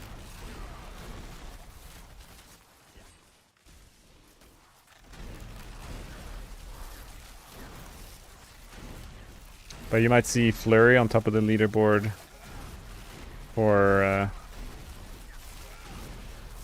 few days or a week or so until people have perfect gear of the other builds. Yeah, interesting. With the how easy it is to die makes me feel like Orphan Maker might not even be worth it. I mean, I haven't done the math, so I don't know how much more damage it's supposed to be, but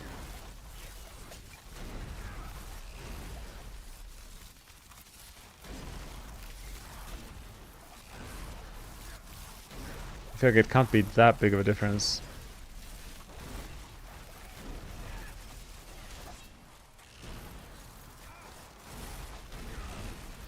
You're tired of Death Trap? Yeah, me too.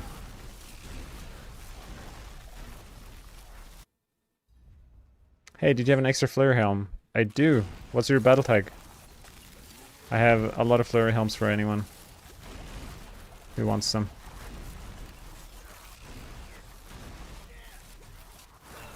Wow, one shot me. Oh, I think I know. I don't have my instances, maybe?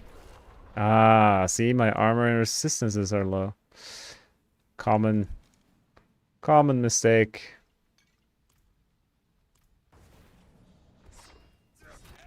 I was like, why am I dying? I don't understand. Well, that makes sense. 500 armor is not recommended. Maybe I should put this back on.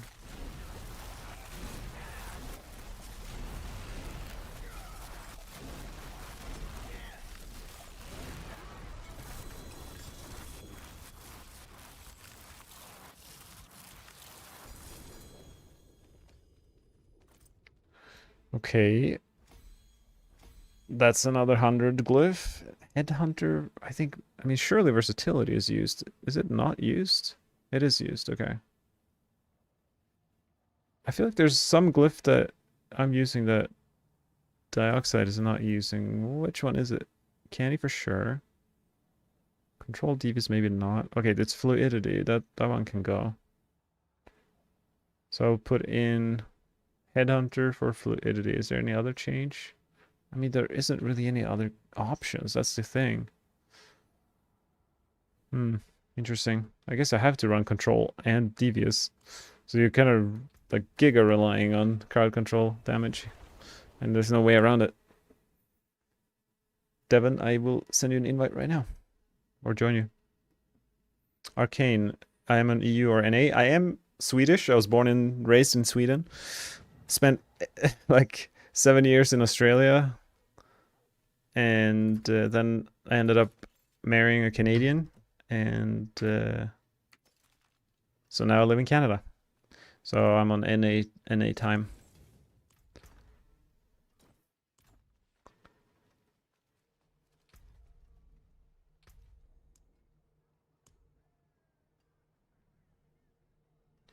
Anathan, you need the Flurry helm. Yeah, what's your battle tag?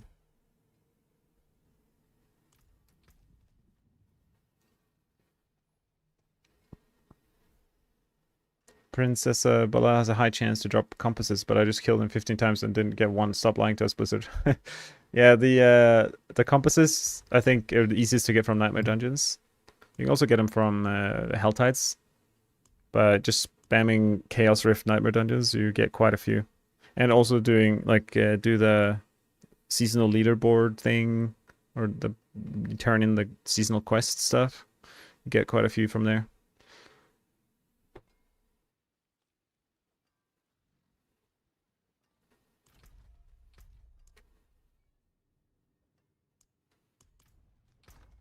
Okay, so Flurry Helms. Let's see if I have any decent ones.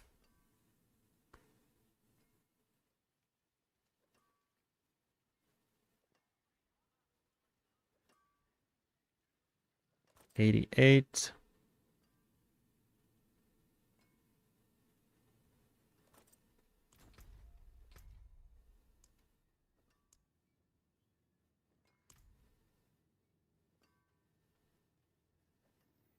Wow, what a journey. Any public details? What public details would you like?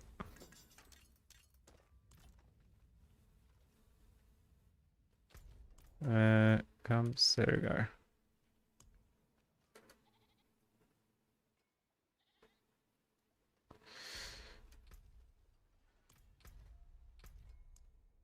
Oops.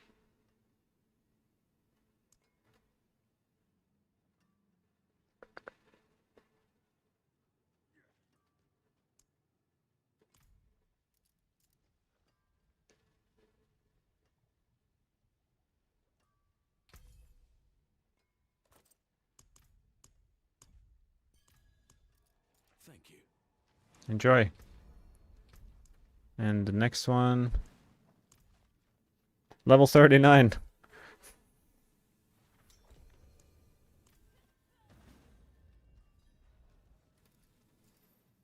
What's the level requirement on these helms? 60. Anyone who uses the Flare helm, make sure you remember Undying Aspect and Siphon Extract ranks.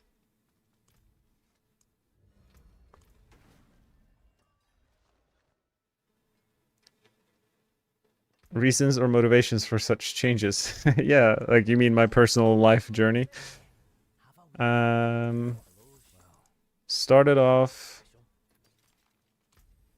as a teenager making YouTube videos for the video game Halo. And then I met a girl through that community that was Australian. As a teenager, I moved to Australia to see how that relationship would go, but it ended up not working out. But when I was in Australia during that time, I found a job that I fell in love with, and they sponsored me to stay in Australia because, like, with visas and stuff, you can stay if you work for a company. So I stayed there until I eventually became like a permanent resident of Australia, and I could live there and do whatever I wanted for a long time. And during that time, I ran into my now wife in Sydney, Australia. So no crazy reasons or motivations, but I guess I've always been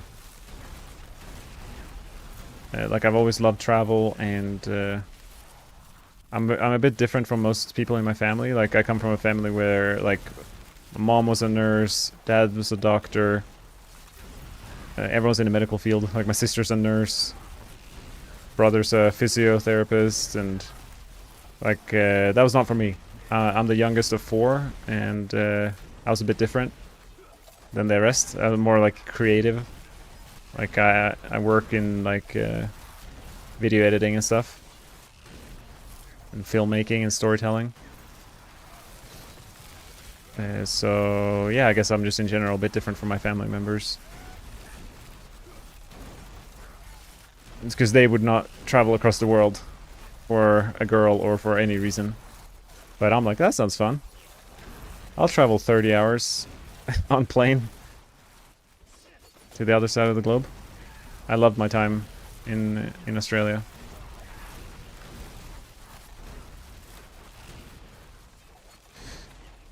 And yeah, I'm enjoying my time in Canada too. It's pretty similar. It's like Canada is like a mix of Australia and Sweden. It has like the climate and some of the culture of Sweden, like ice hockey or whatever. We're both cold countries, but you have like the Commonwealth English-speaking like correlations with Australia. So Canada is like a nice mix of the two worlds that I grew up in. But I've only been here for like 3 years or something.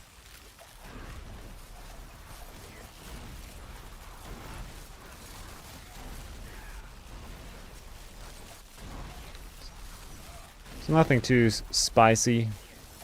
And it's not like I had to run away from a family that was abusing me or something.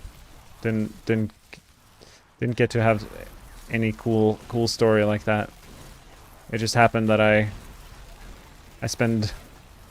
taking off one continent at a time. Who knows? Next I'll live in Antarctica, playing Diablo.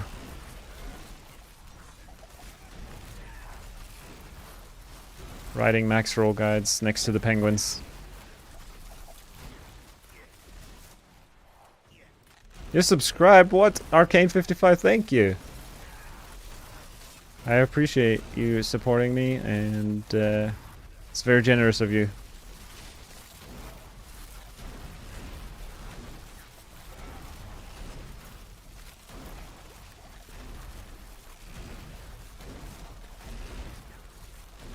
I have a chaotic fist of fate in my pants. Sounds inappropriate. But I don't have an Uber yet. Oh, you can order an Uber on your phone. Can I use it along with the other normal ones? Then I would have Deathmask, Grasp of Shadow, and Penitent Greaves. Yeah. For sure. Malefico, the sooner you can put on any Chaos Armor, the better. So, like putting on regular Grasp of Shadow with the Fist of Fate pants, that sounds great. And it's just making sure that now you need Siphoning Strikes more than ever, because you probably don't have space for... I mean, you could put Undying on your chest, the aspect to regen life, and then run Dark Shroud on the bar like I have. You need some way to generate Dark Shroud shadows. And you could either do Undying on the chest with Mot Rune somewhere else, or like Moni Mot or something like that would be good. And run Improved Flurry. There's basically those things you need to solve, like generating life and Dark Shroud Shadows. But other than that, as long as you tick those boxes, go crazy with your Chaos Armor. Put on as much damage as you can squeeze in. No problem. Thanks for all your guides and contributions to the community. Thank you, Arcane. I really love being a part of the D4 community. I spend a lot of time like reading random discords to try to help people, or it's like a weird, like I work from home, so I don't interact that much. Like I don't have a team. Like I used to work in an office, and there was so many social outings. Like each Friday, go out to a random bar, or it would take my like human interaction a lot more than my life now. I don't get out nearly as often, so I think subconsciously I get a lot of my like the human primal connection from like online communities, or I play games with my friends, or like interact with you guys on stream, or help people in the discords. I think as much as it seems like I'm doing or helping others, it's mutual. Like I'm getting a lot out of it. I think that's always the case. It's like no one is truly like selfless. Like by virtue of like my dad volunteered in Africa for many years, but like I feel like that was fulfilling for him. It's not just like sacrificing himself. Like doing something for others is usually like very rewarding for oneself. Like giving to others is actually underlying like giving to yourself.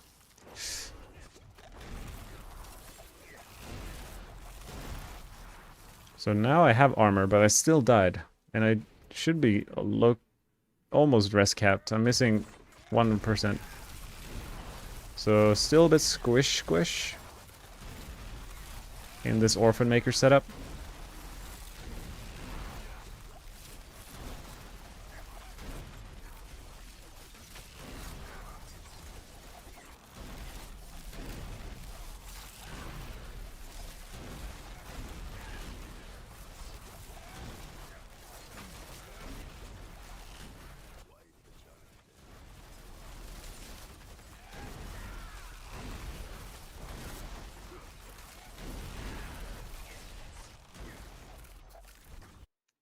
You start with Barb this season, but you miss Rogue so much. You're re-rolling now? Nice. Good call, good call. They always come back eventually.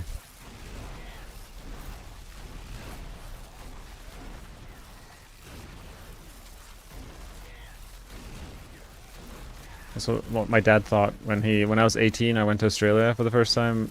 It was actually my dad who bought the ticket for me because he was like I love when when parents are like, he was excited for me to leave the house. He's like, you need to like get out. I feel like sometimes like especially mothers, I think, hold on to their kids or try to protect them in some way, but my dad's like, go out there, fuck around and find out.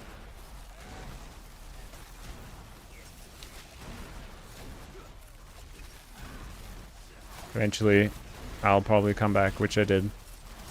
Moved back to Sweden for a bit after my Australia trip, or 7-year trip.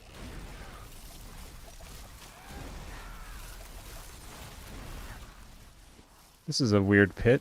What is this? This is super tiny. It's gonna be a ridiculous progression skip of some sort.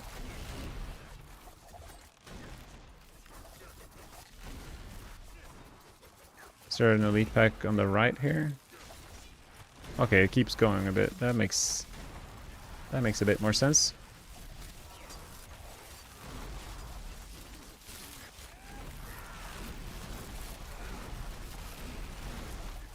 That was a big progression skip.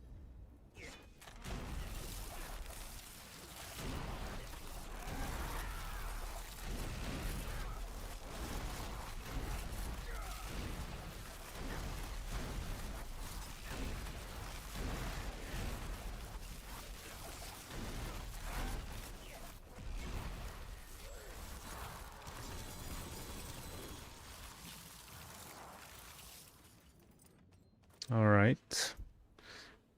I mean, I don't really... I'm not benefiting that much from leveling these glyphs up anymore. I guess I could try to see if there's any changes I would do to this setup.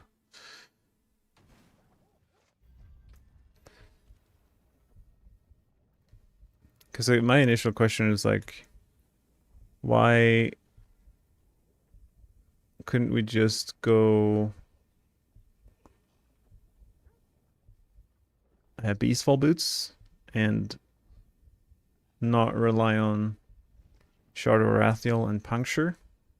Just like a 1-to-1 rotation with like Twisting Blades even, or something weird. But I guess Twisting Blades maybe is not ideal.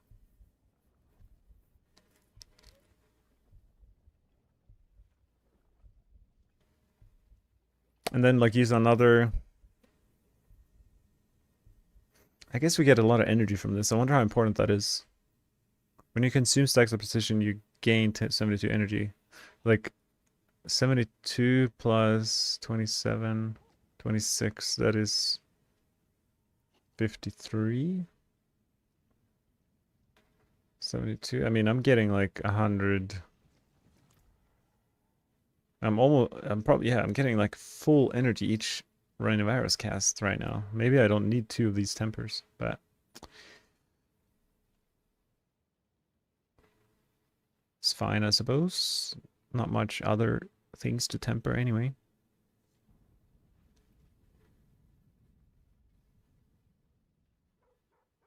The double damage has to be worth it from this rune. The classic quacks. Wait, what about the other rune word?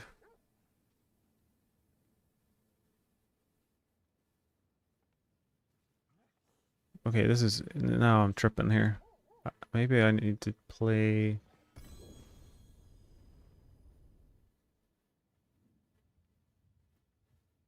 Is it worth running Seer? Surely there's something better than Seer rune.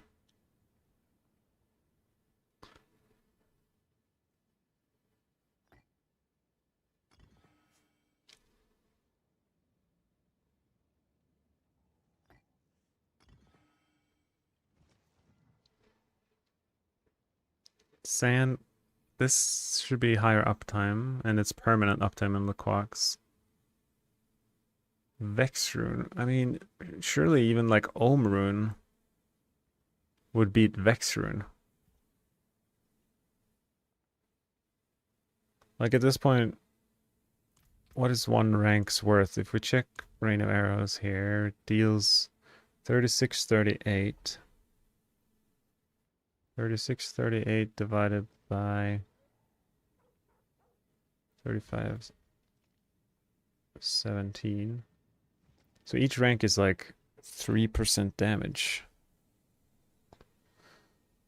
What? Why would we go Vex rune? We're definitely not going Vex rune. Do we even have... Let's see, do I have an Ohm rune? I don't think I do, actually. I don't remember seeing an Ohm rune.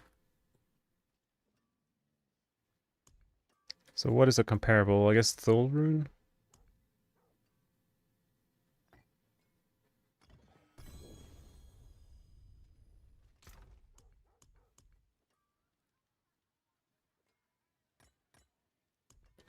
Something like that.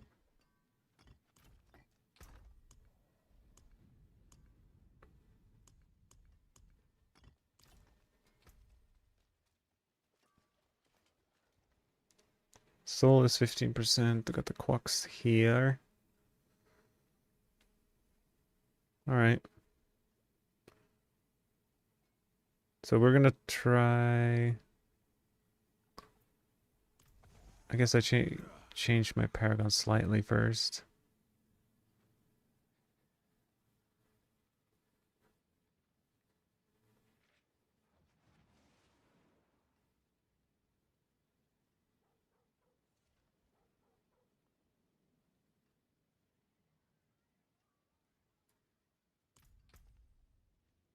I only have 2,000 dexterity too. Like, I'm really not sold on this Orphan Maker, but maybe the ranks are just that... So hard to say. Okay. Do I keep Dense Macabre? I think I do. Yeah, I need a distant damage maybe. I don't know if I do actually, but...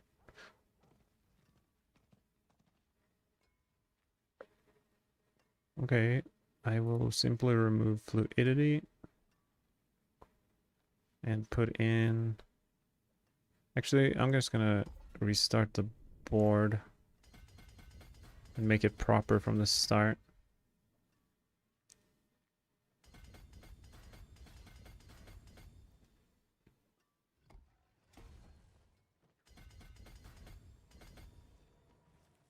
Something like that.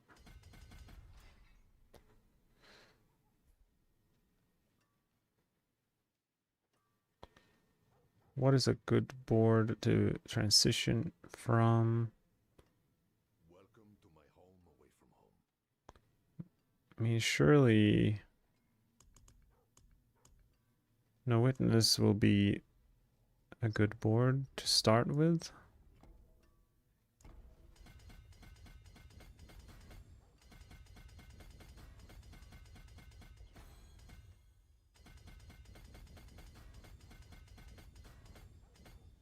Probably put versatility here.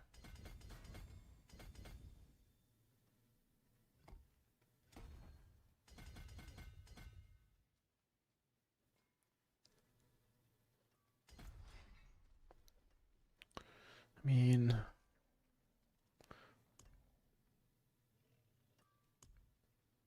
cheap shot.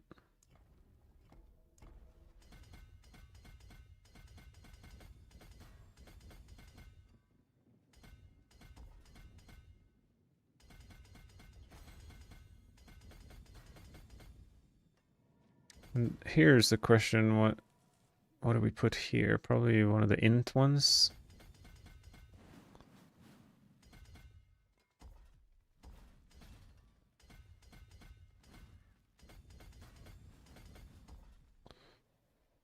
Like canny maybe? Probably canny first.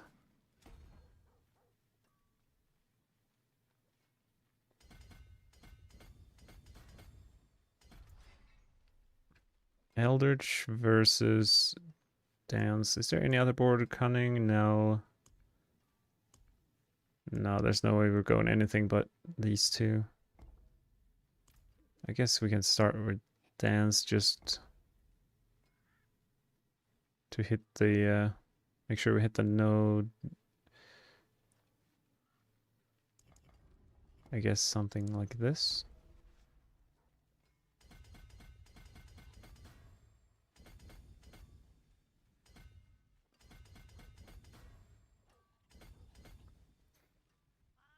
And then our final board will be Eldritch Bounty.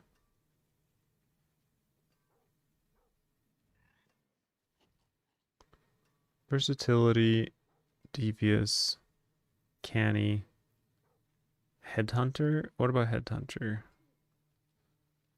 And Control. Okay, so I guess I could put Control or Headhunter here. I'm not going to be able to fill it up anyway. So we don't need it in a better board than this for now. Alternatively, where would we put it? I guess here we could put it.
Barely hit that node. This one needs 1 strength.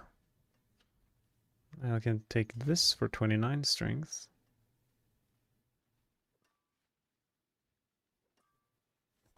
And what am my armor's super overcapped. My int is a bit low, or my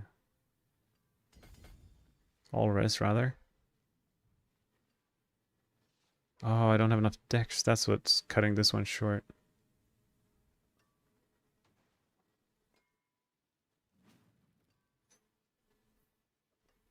Interesting.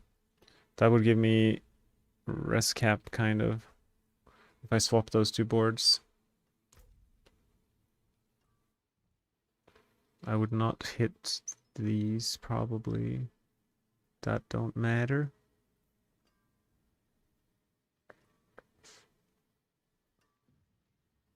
Yeah, we're gonna swap these for sure.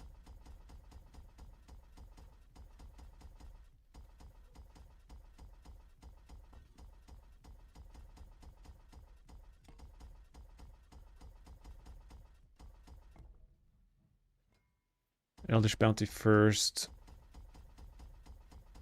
Caps our resistance at almost no cost. Does Eldritch Bounty have... It does. Maybe I can put Headhunter there too.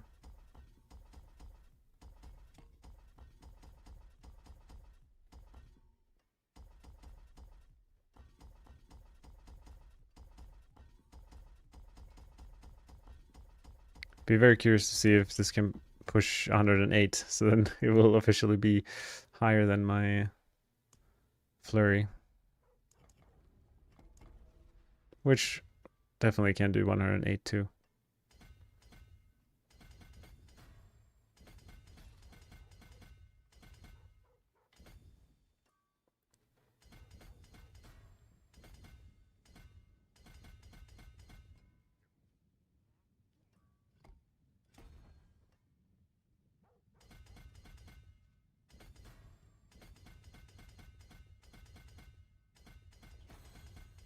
I have a feeling I just got like squishier than I was before. Just a little sus.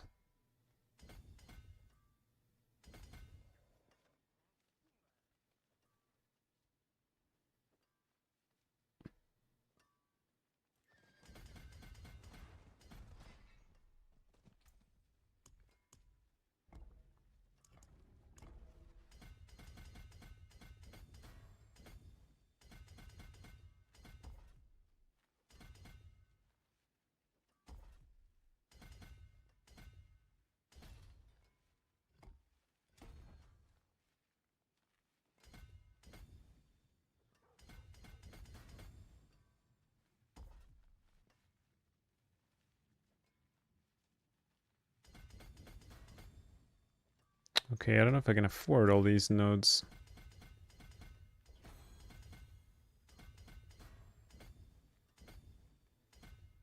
Close. So if I don't have these, what happens to my rain of arrows? I mean, obviously we'll say like 0, 24 in town, and then when I go outside, is that like a necessary node to cap rain of arrows?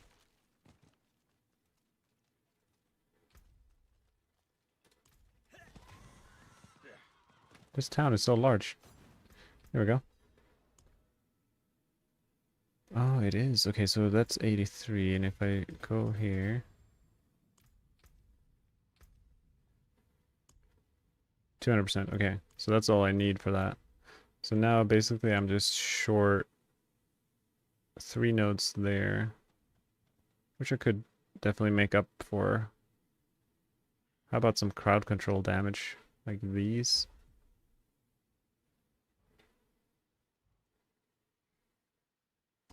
Some random nodes here. Those are 3 points. I just lost 1,000 life. Oh, that is scary. Scary, scary. I was squishy before. Just got more squish. But we should be doing a little more consistent damage.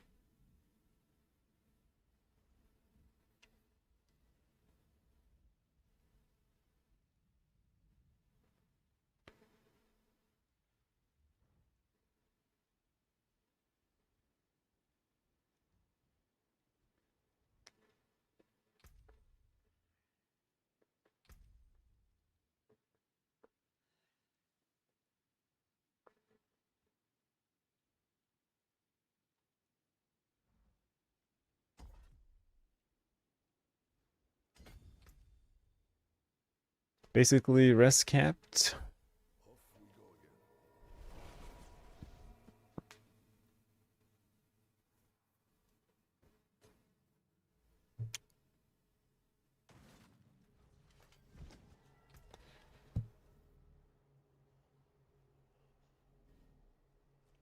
I feel like the best test for this build will be when I do this exact same tier with Orphan Maker versus no Orphan Maker. Alright. To see if I can survive anything or if I'm doomed.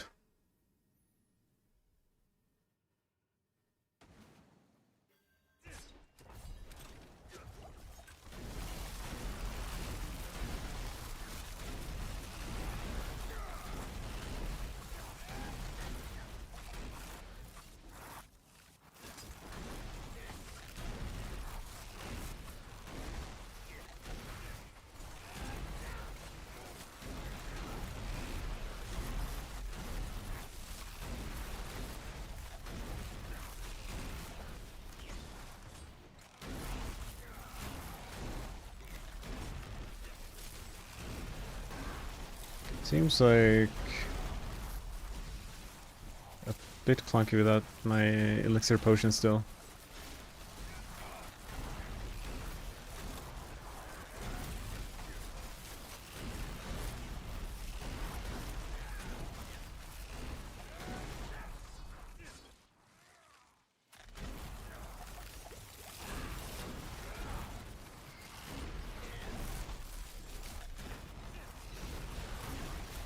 Ouch.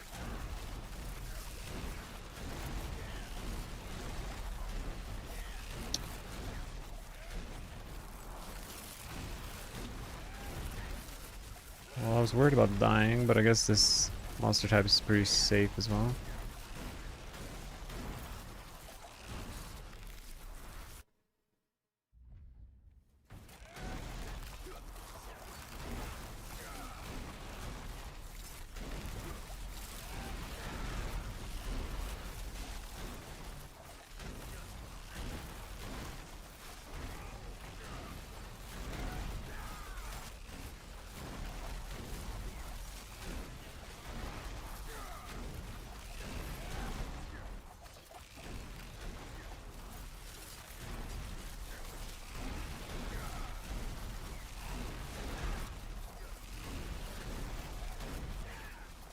For higher tier pits, are you still using control glyph? I am, yeah. I thought it would be something more useful. Like, it's not ideal to have so much crowd control damage, but I mean, what's the alternative? Combat glyph? That's what Peach. That's what Peach would say. But I don't know. Maybe combat glyph.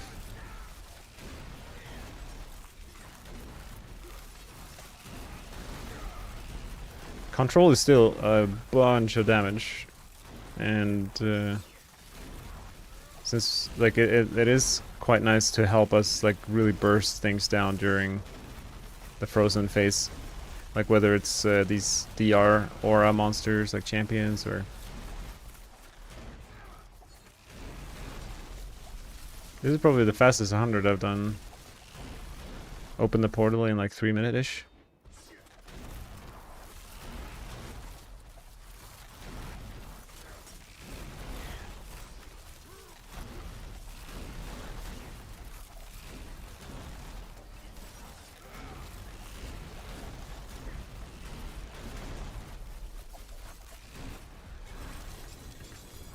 Is that a 2GA amulet? Come on.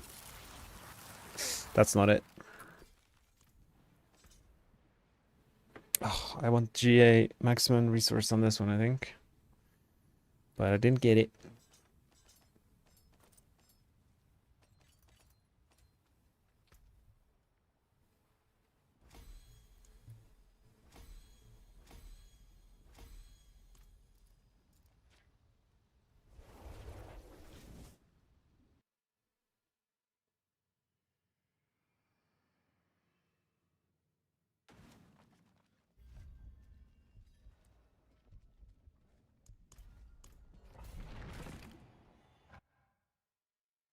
Dark side, the build I'm currently playing is Rain of Arrows, but yeah, those flurry. Oh, those links might be broken. I see. There's the end game link will work, but the leveling build has like missing a space in there at the end. But if you want the build that you're seeing on your screen, it's Rain of Arrows by Dioxide on max roll. I haven't really made, other than like the Paragon board order, there's not really any changes from Dioxide's guide from what I'm playing right now. And it's working pretty darn well.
So many rooms. So many walls.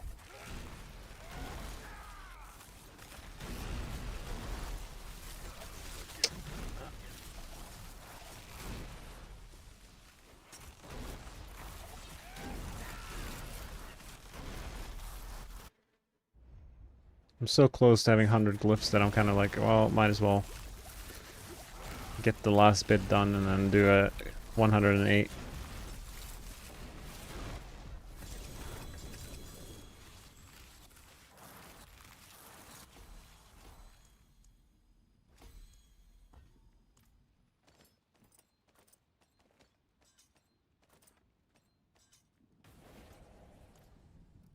Oh, I'm close to 250, I guess, Paragon 2. It's usually every season around 250 is where I stop. That's when there's usually just like pit pushing left and not a lot of grinding to be done. Or just testing and target dummies and...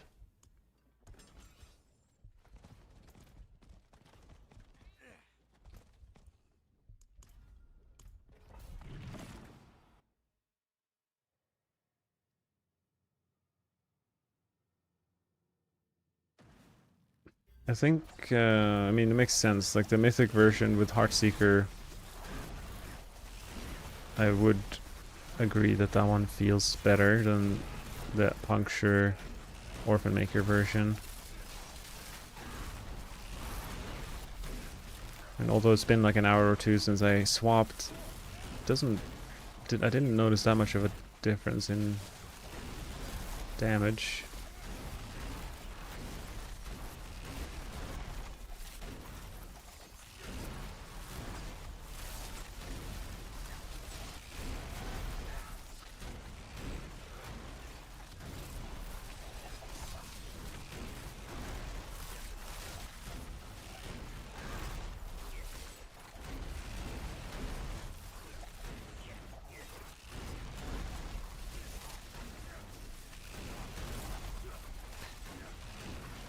Is your pin shot we can't change on Victimize? Close combat must have? Yeah, you can definitely play Victimize.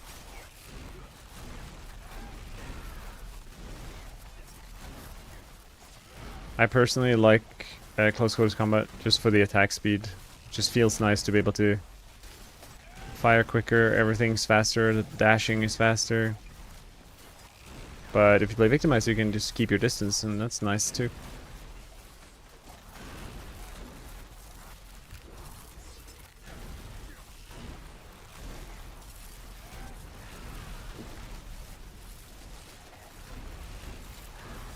So at the end of the day, it's the damage is very similar and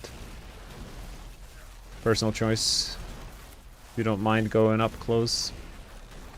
I find it pretty easy to proc close quarters combat with range builds these days because you have Shadow Clone and it's like a big AoE that procs a cutthroat skill on anything around you, so close quarters combat's kind of free. I tend to gravitate towards that one.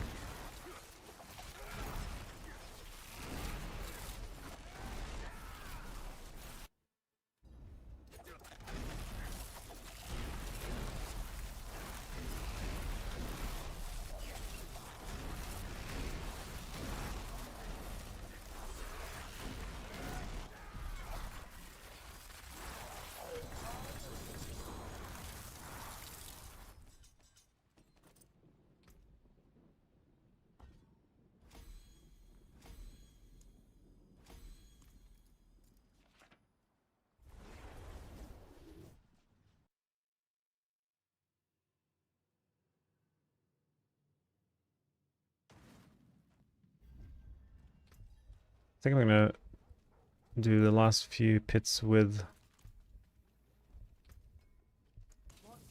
the other two. Oh, there's an Ahu rune waiting for me. Where did that one come from?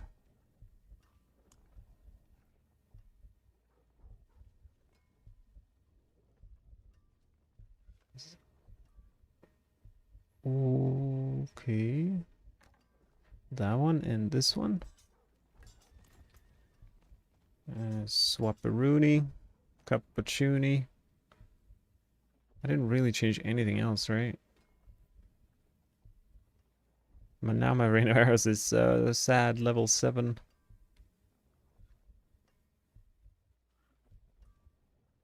So I put this on, it goes from 1600. It's like double damage from the ranks alone.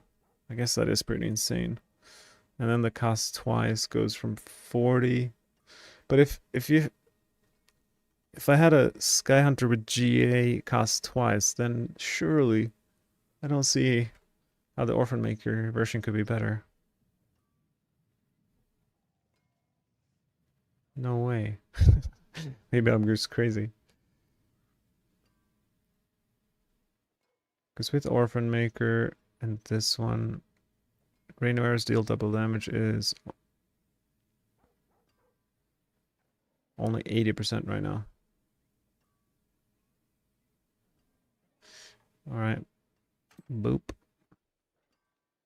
I'll do Cervex probably.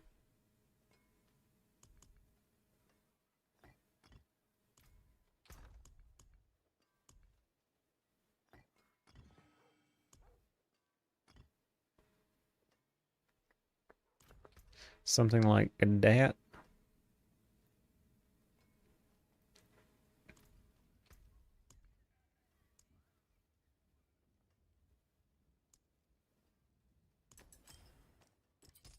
Stars guide you.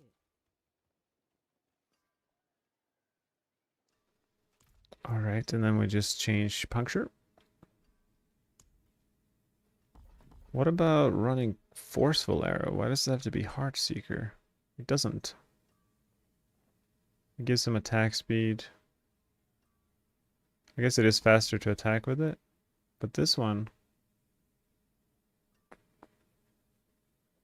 There's something cool about the knockback. But the crit strike damage is pretty big too.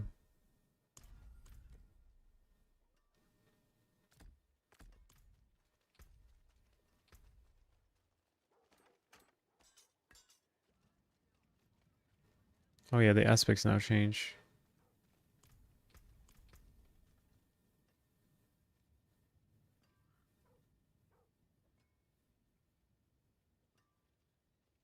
Vengeful goes here.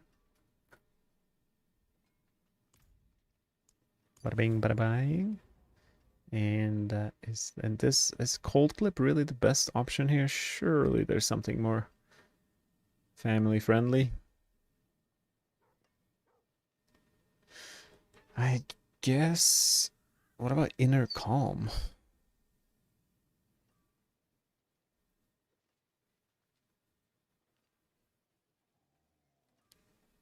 What about Inner Calm? Let's try Inner Calm. What about, wait, we're not even using Conceited? That's a no-brainer. Okay, I'm pretty happy about that.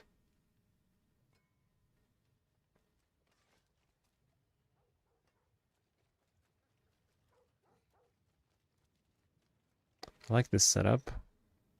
Now I have 10,000 life, which feels a little safer. I have almost 1,000 more dexterity.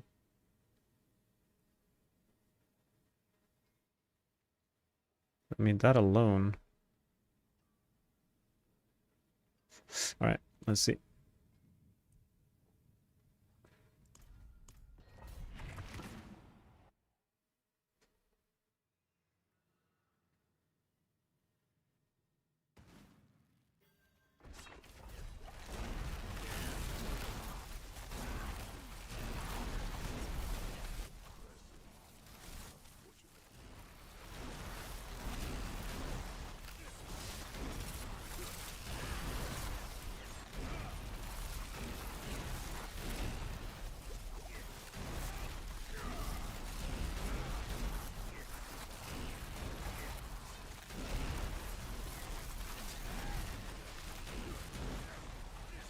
The only downside is my, like, they don't have the same amount of chance to cost twice.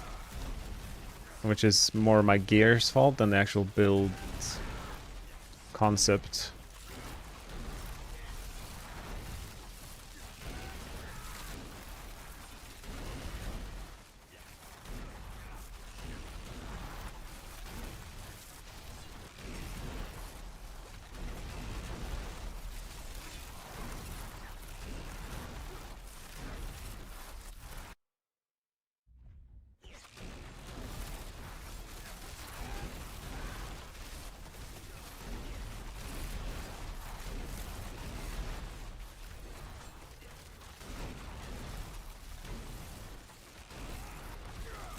Wow, the dream shrines.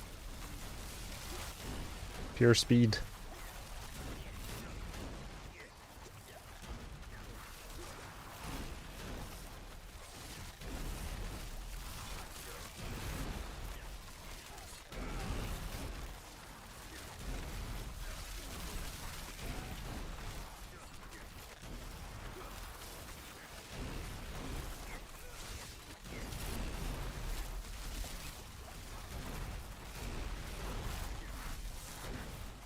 Yeah, it's like exact same speed. Maybe this run was slightly faster. Like by 5-10 seconds.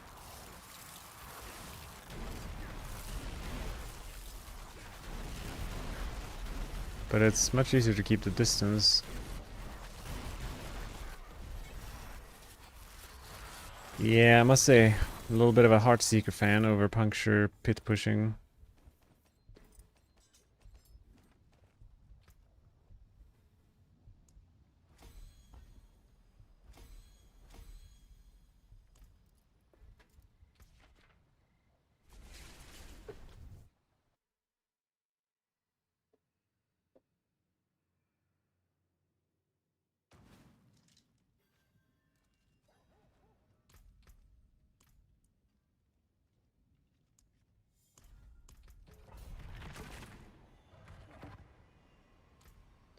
'96, '95. Close. Like 3 more runs.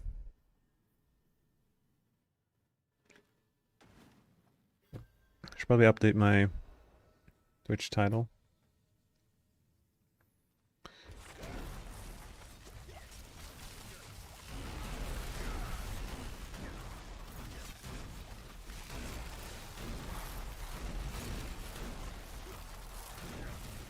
Not my favorite tunnel.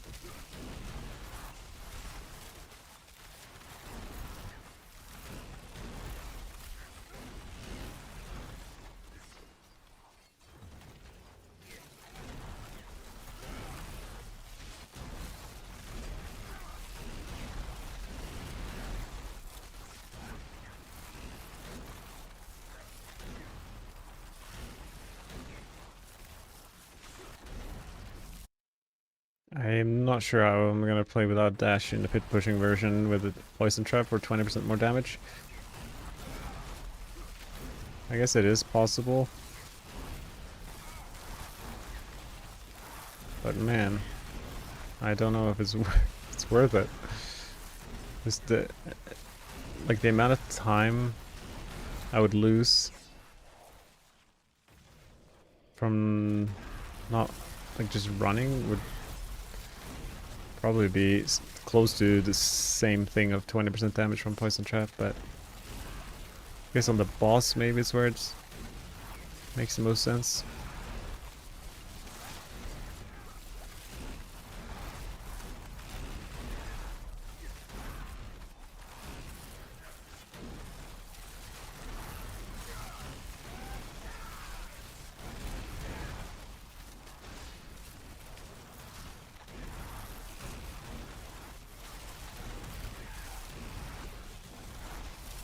Oh, they froze me.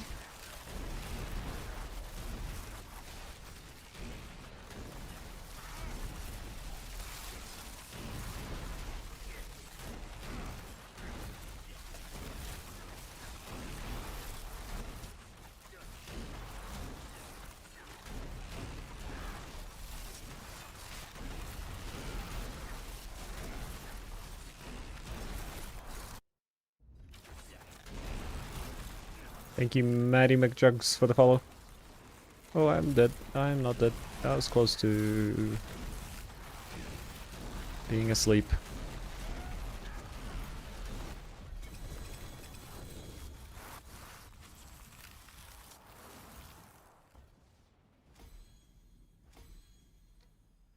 So 3 more pits, maybe 4. I should probably pick up those items. Hey, it's fine. Having materials is only feels like an issue when it is an issue. But like right now, I feel like I have an abundance of all the materials I could possibly need.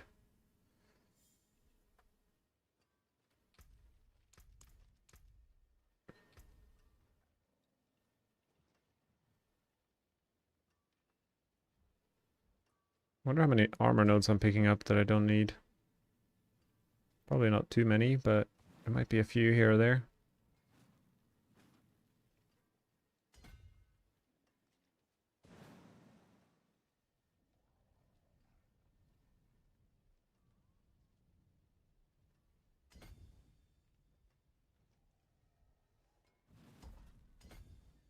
I appreciate that.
This should be a really good dungeon for this build. It's like wide enough that my rain arrows kind of hits everything. Pretty good density.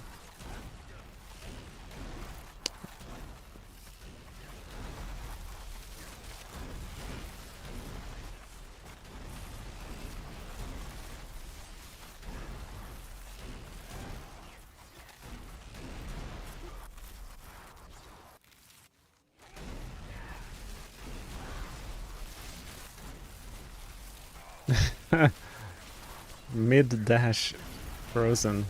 I don't know if I've ever seen that.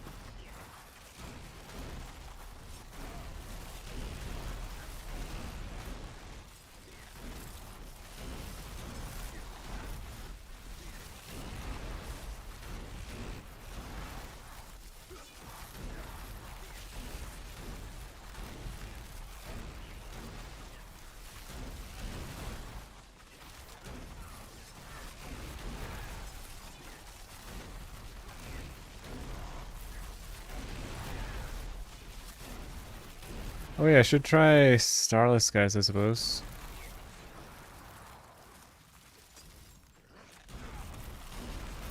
Oh, my life is very low.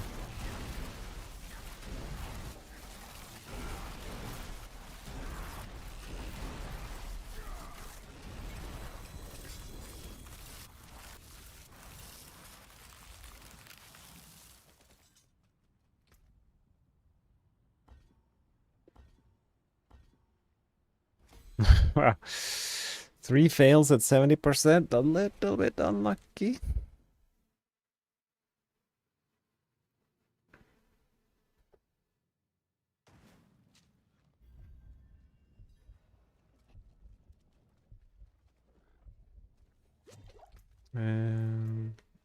What's... I would trade not that much. This ring, like my rings aren't providing much at all. Can I just simply replace it with the Starless guys and see what happens? Boop.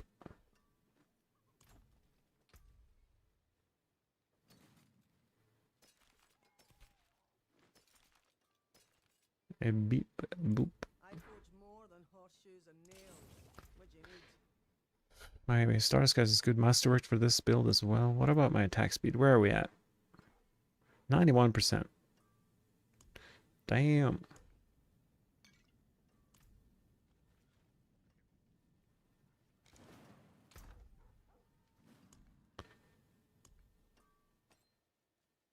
Lost a bit of armor. That makes sense because I... Wear the stars around your neck.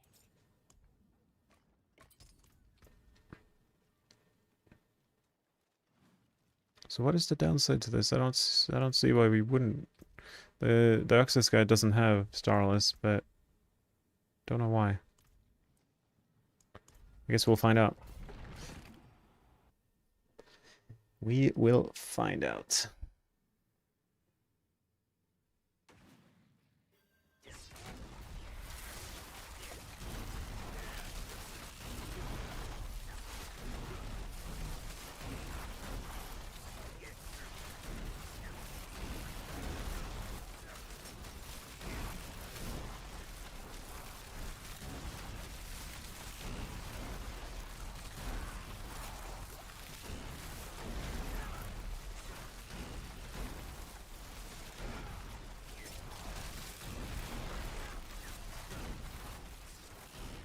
The main reason I can see Stars being bad is the fact that it's reducing our resource spent too much.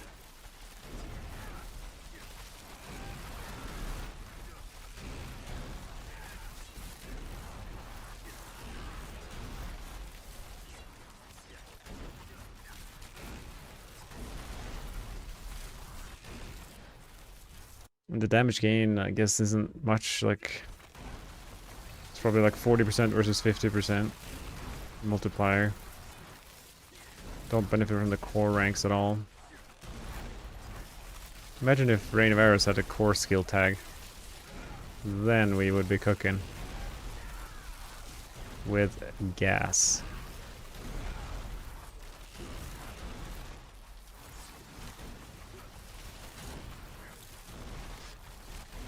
Yeah, my gut says maybe I guess I'm doing higher pit tiers as well, so it's a bit unfair to judge Starless compared to the last few runs. But something about it feels worse. I don't know what.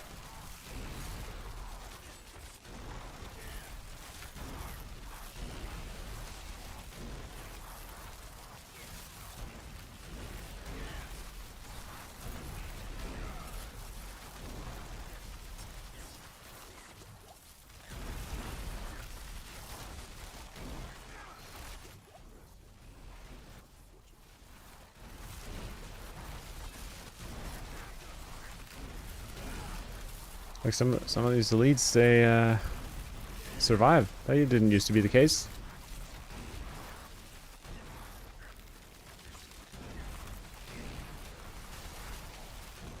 How dare they live another day?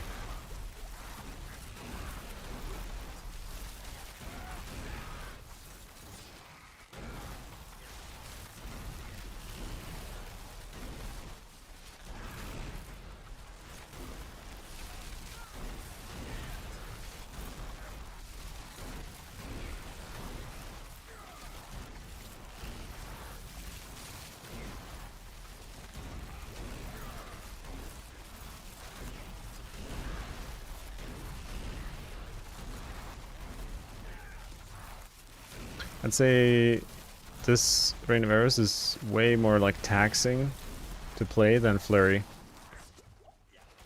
Which makes sense.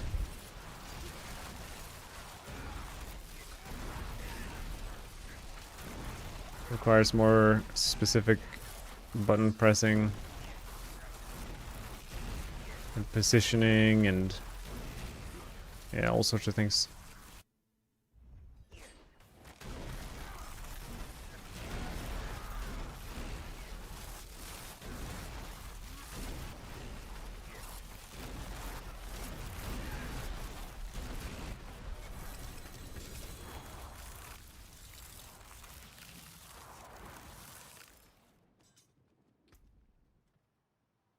Boom.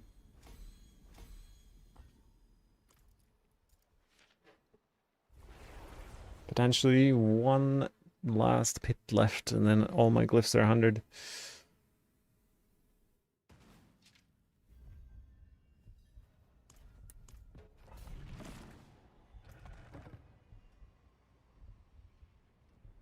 Oh, perfect intercom.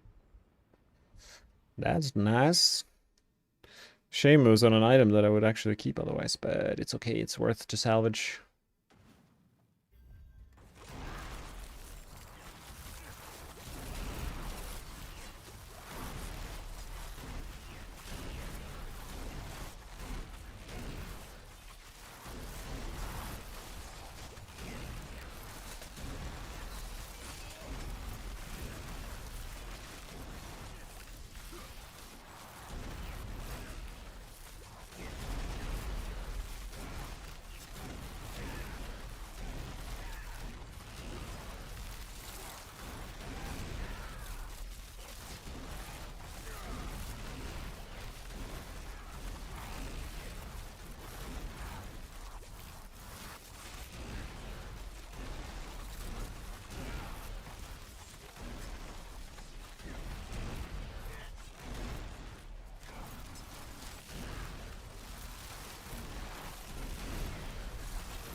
Two days and you're on pit 99.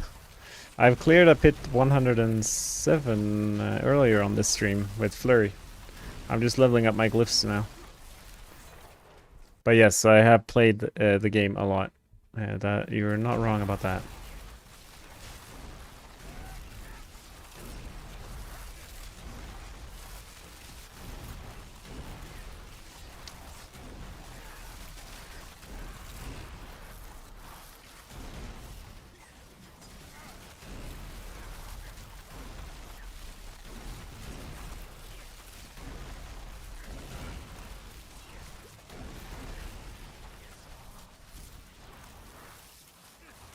Hmm.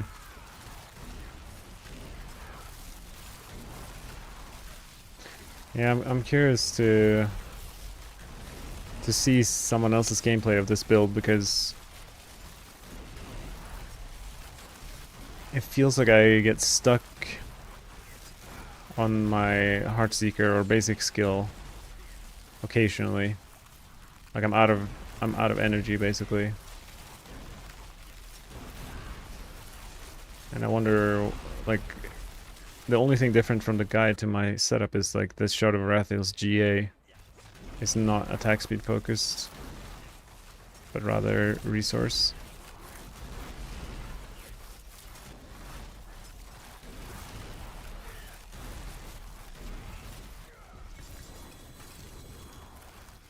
I wonder if the hitboxes of these bosses are like Mother's Judgment is the smallest. They used to matter a lot for Rainavara's pushing. Oh, last one. Yay! Super Hamster have the same issue with Puncture? Yeah. Interesting.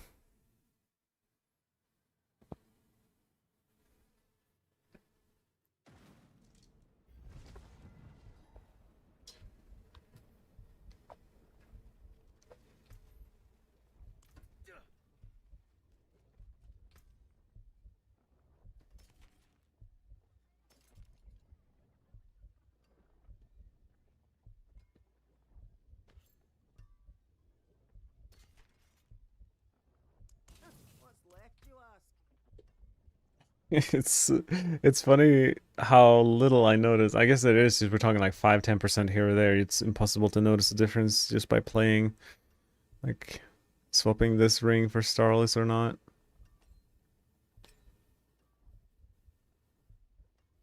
I mean, on paper, this is giving me life and 40% damage.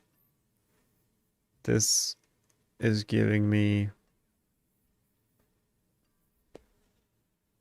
like 50, 60% damage with the attack speed and reducing my resource cost. Maybe that's just bad. I'm not sure. Go back to the other ring for now, but we'll keep it in our thoughts.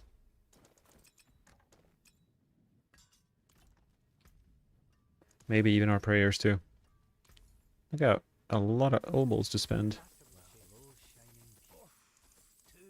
4 GA amulets. Come on, give me something juicy. 3 to Malice. Incredible GA, but unbelievably garbage on the other 2 affixes. Oh, I have to do this to me. 2 GA passives, that's so rare. And neither of them are good. I'm just gonna salvage them. Or I'll keep the Malice actually, but I'll keep my forge hot. Return soon. the guy shows plus 65 parameters on the ring without moving, which is not possible, I think. No, that's because the that was the old tempers, but they changed these, like casting ultimate resource. They changed them since the PTR. They nerfed them basically. They cut them in like 4. So they're way worse than they used to be.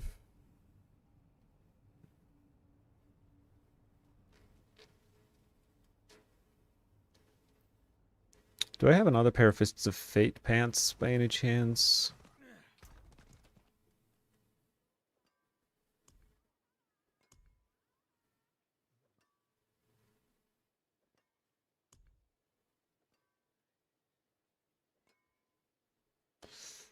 Yeah, but not worth it. Okay, let's do some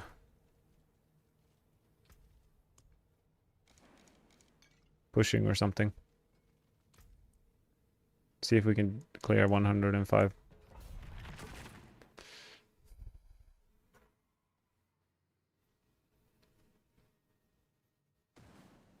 Anything could be lurking.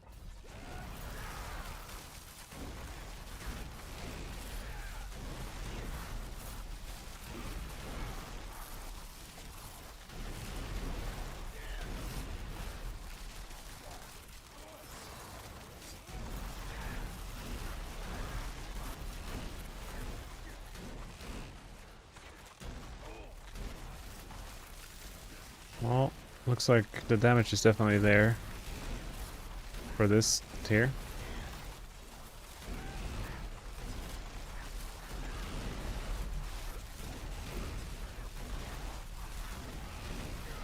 Wow, a big elite within the stagger. That's kind of crazy.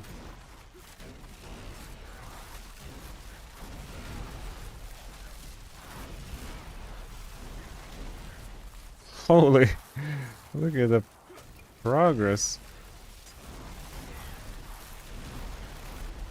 I guess it makes sense, because I'm expecting this to get close to tier 110. But I don't know if I have the gear for it.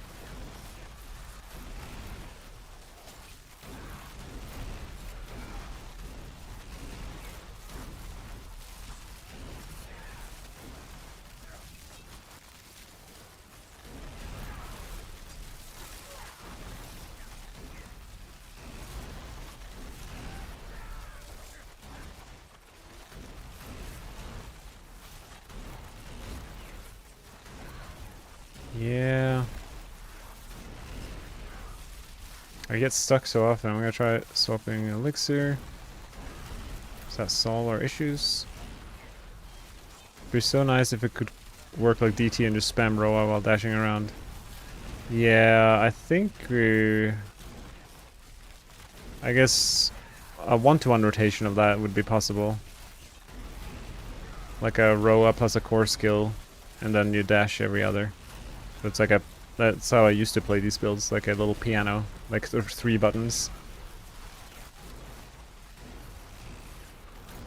Like Roa, core skill, dash. Roa, core skill, dash, or whatever.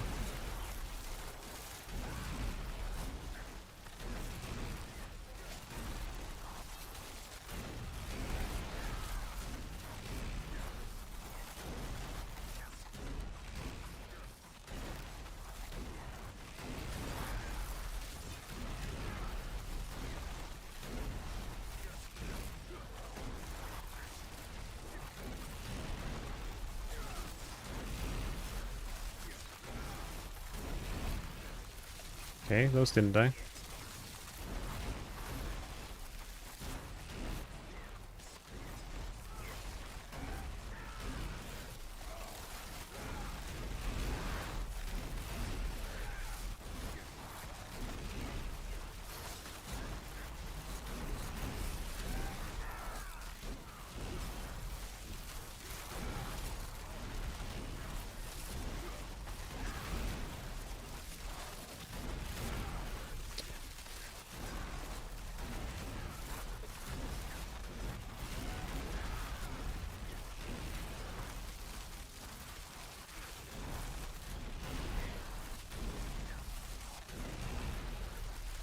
I guess I'm standing in the chilling wind, that's why I'm getting frozen so much. I gotta really look out for chilling wind in general.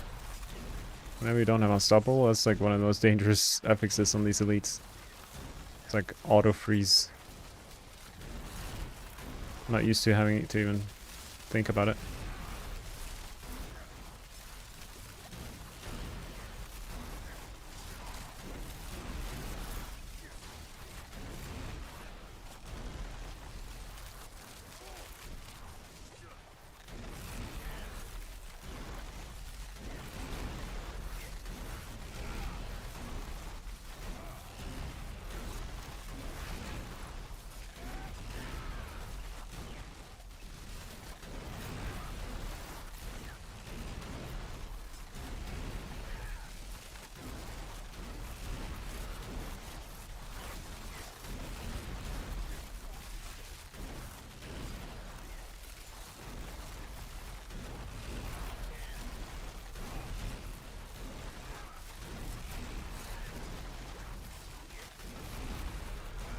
Almost spawned the boss in 5 minutes.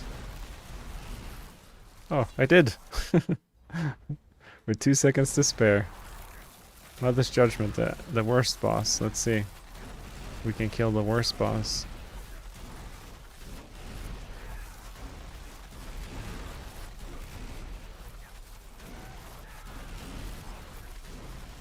Good inner calm value on the boss. If I had it, but I don't. It's good to know, like, as a potential option.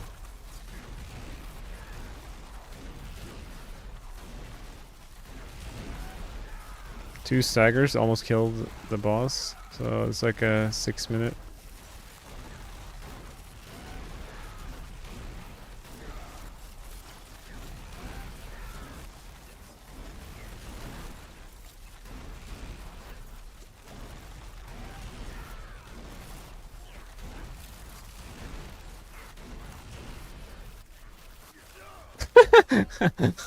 Look at the...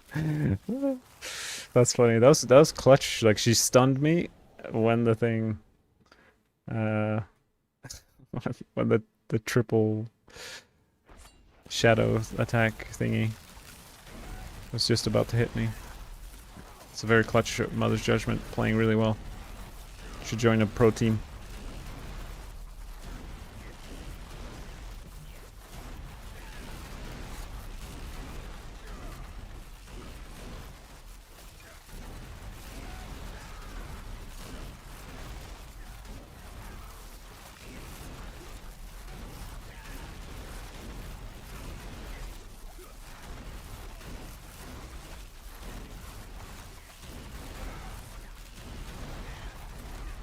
I was gonna say, I was like, I kind of want to see if I can get hit by this, but I couldn't.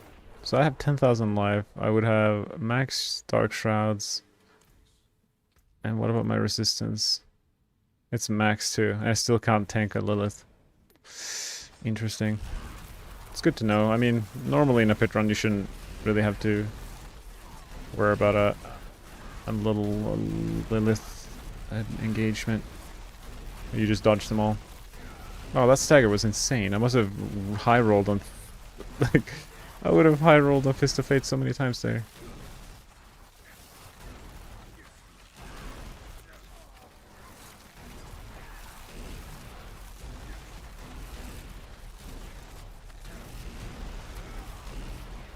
I could have just two staggered her probably.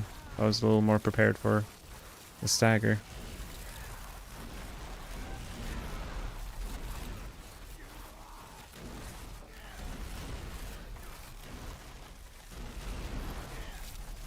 The real question is if dash versus poison trap, like, it's worth it.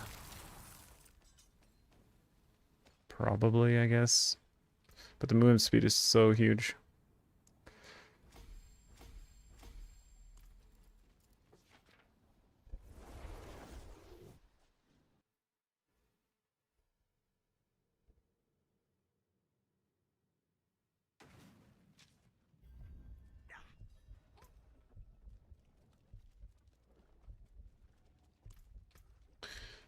But the fact that I'm using Resource Elixir makes me want to put Starless guys on again, and then go attack speed. I should be capped on attack speed. What about if I drink something else? Yeah, okay. Finest jewels in sanctuary. Fashion this into something exquisite. Like, I feel like the only downside to using Starless is I don't get the casting ultimate restores energy, but how important is that? I don't know exactly.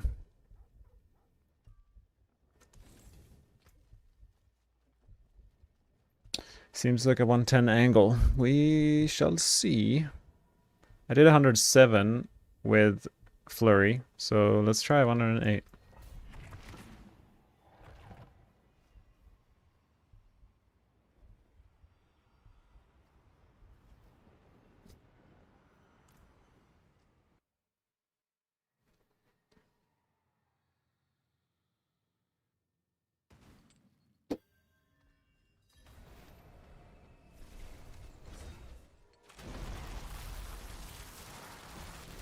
Bad dungeon.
It would be really huge to be able to pull, like, the on the orange cliff map, we can pull together a bunch of elites.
Oh. Well, we definitely have damage for this tier. We could potentially increase it even. I think I'll swap out Dash for Poison Trap and just get used to that playstyle, because I feel like it will be a bit different. It's so comfortable to...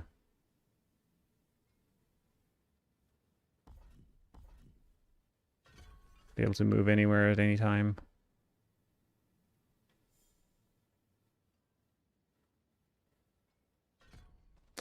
We need to get 1 point from somewhere.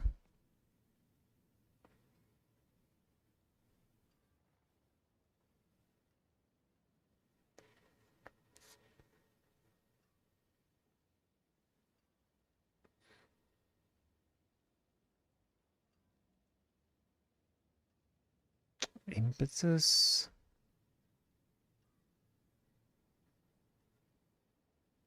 I guess that's the benefit of moving.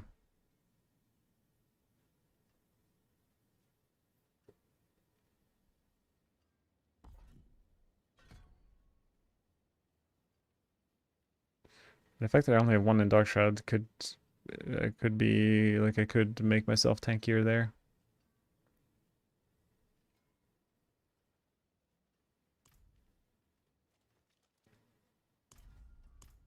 Have you tried the puncture? It feels more fluid. I don't know why. Maybe it's just personal taste since I like Andy's build. Yeah, I played for like an hour with the puncture Rain of Arrows before.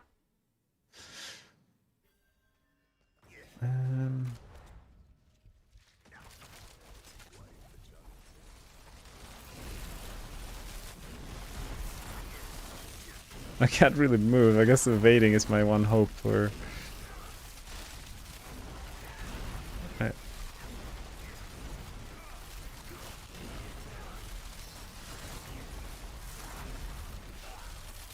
Yeah, these things hurt.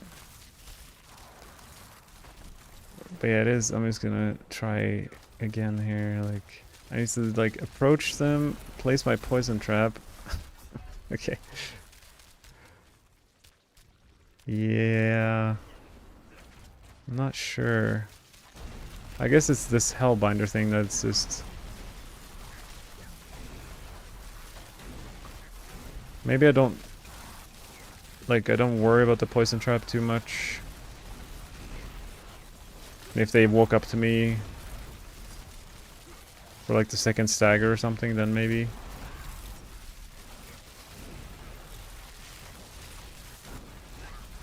But yeah, the Hellbinder is a very tricky affix to deal with. So the poison trap says deal 200% increased damage to enemies standing inside the poison trap.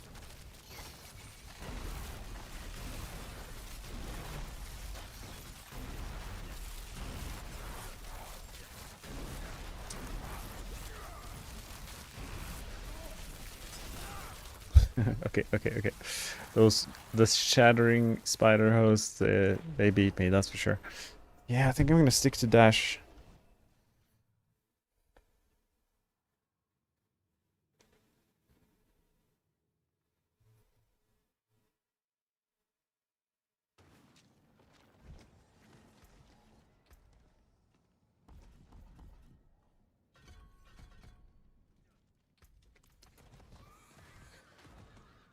Yeah, the build is already doing great, for sure.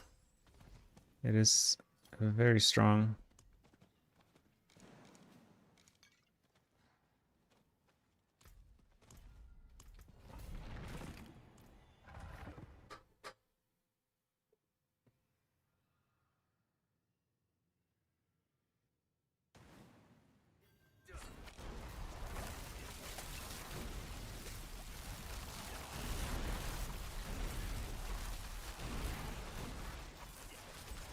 Yeah, maybe I'm realizing that maybe Starless is not the play. And how slowly I'm resetting Rain of Arrows.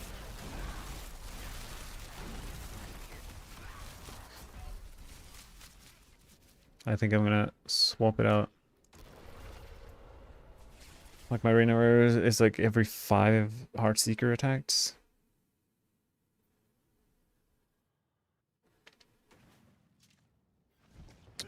Alright. Swap this for bada bing. Stars guide you. Boop. Bap.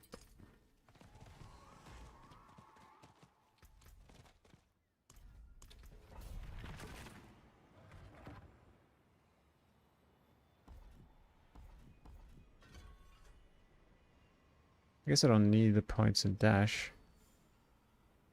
What's something else I can put points in?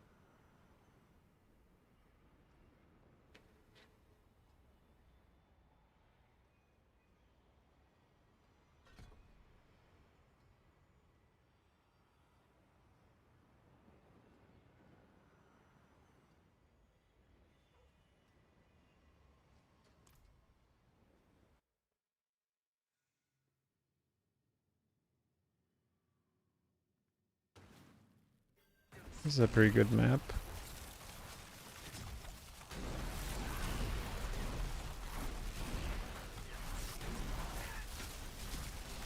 Oh, he froze me. That's no good.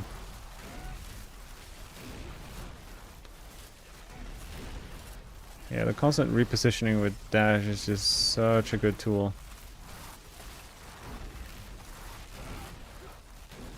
Oops, and sometimes I mess it up. But because we deal so much more damage to distant enemies,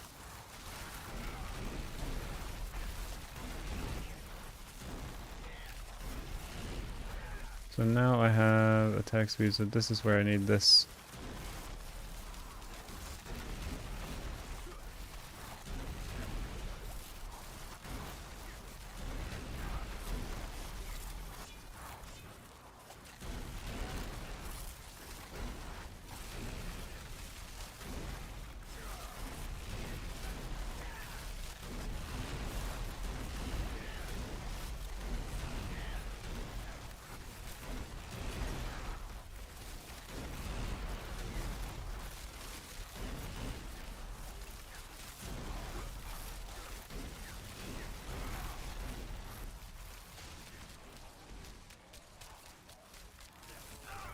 Oh, oops.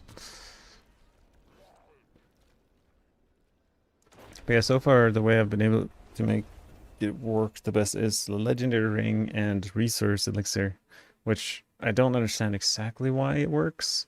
Maybe it is the simply having more max energy, which is why we need it on the Shard of Rathiel.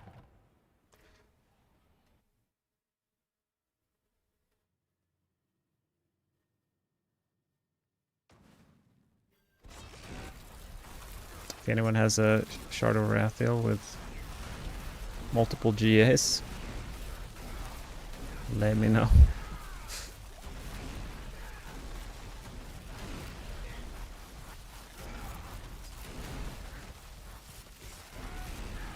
These snakes just spread out so much. Alright, I don't like it. That's like it's like the AoE of Rainimaris is so big, but somehow still they manage to walk outside the range of each other.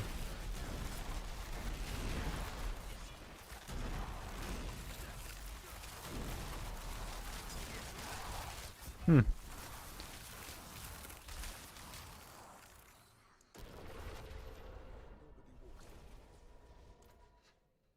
Yeah, I'm getting occasionally one shot. Guess gotta play it a bit safe around the elite packs, but I'm really just dying to their AoE effects. How do you feel about Flare compared to this?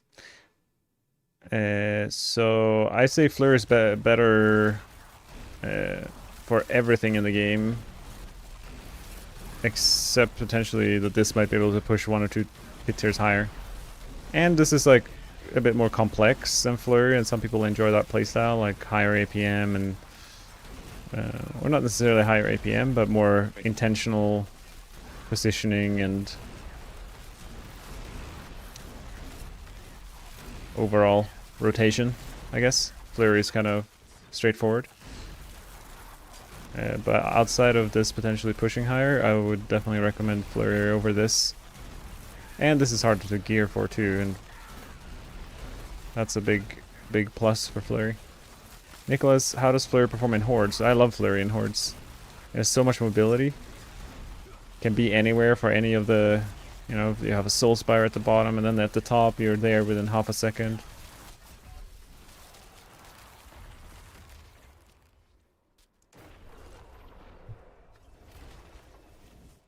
So, and I think Flurry is better in hordes before you get the mythic setup, because with the mythic setup, you don't have Flurry size tempers on your utility slots anymore. And Flurry size temper is really valuable in hordes. So it's kind of, I haven't done it myself, but it's worth kind of having a setup for speed farming that's more optimized. Because we don't need all that damage from all the chaos uniques for something like hordes.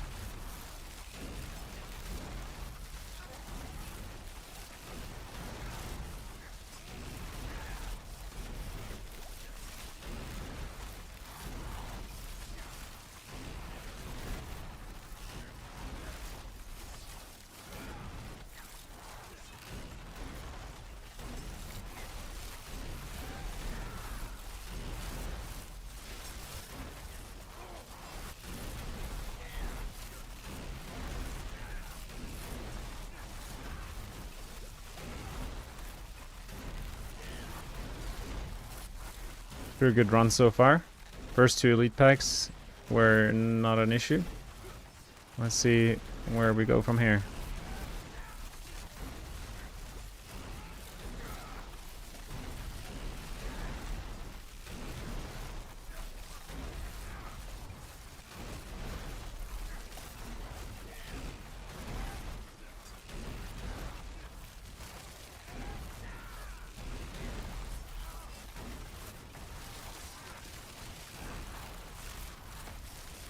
I am frozen.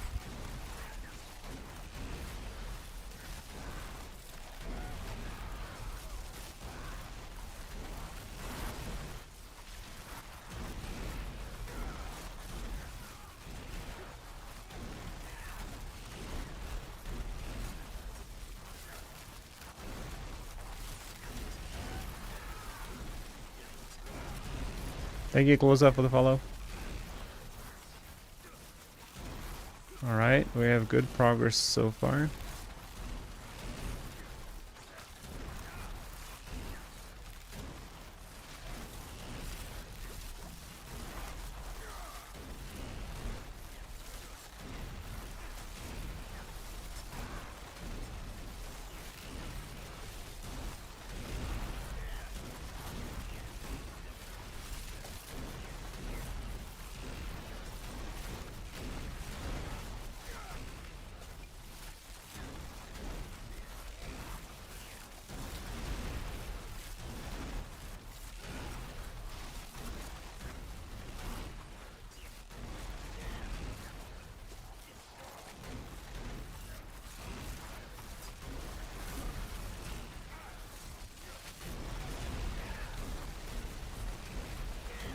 Oh, I can almost burst an elite pack if I get a good entrance to them and can start DPSing them immediately, which is huge.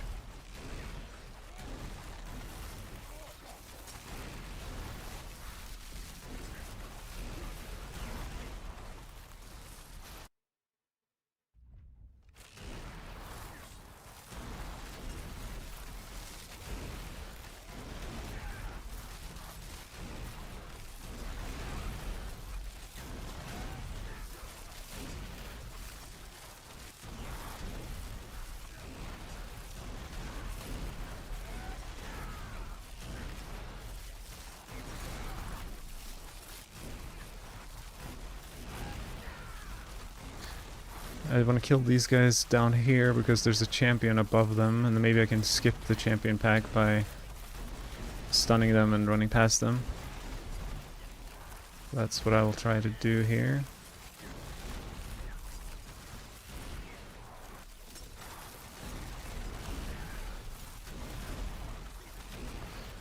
Oh, the elite didn't want to die, so that's fine. There's a bit of a density here.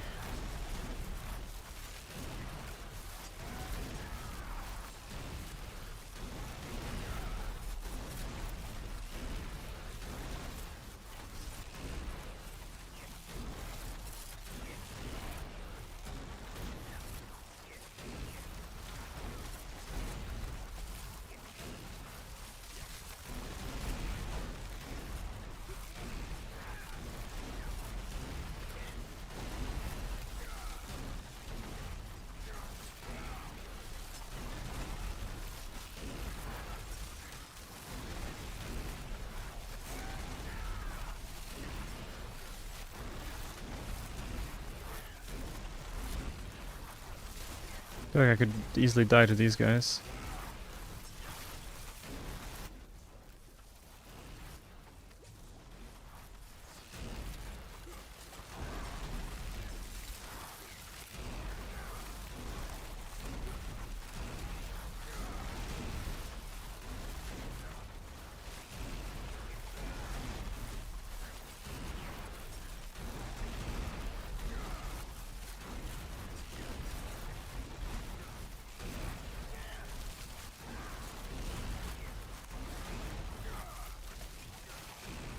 That knight in the other room is a little bit annoying. Well, let's just say the first floor was a lot better than the second one. Alright.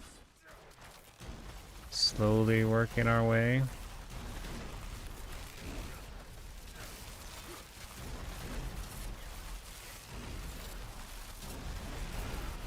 A lot of these elites have been accompanied by a champion, which is not ideal.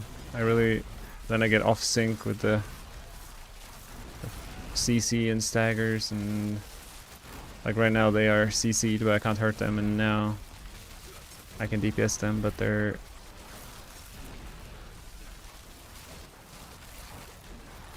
Oh, that felt like I should have died.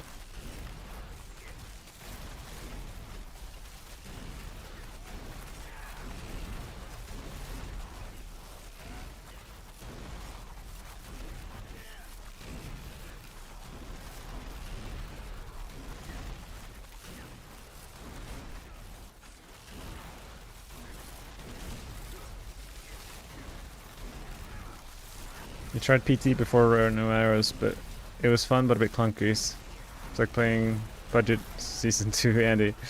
Yeah, pretty much.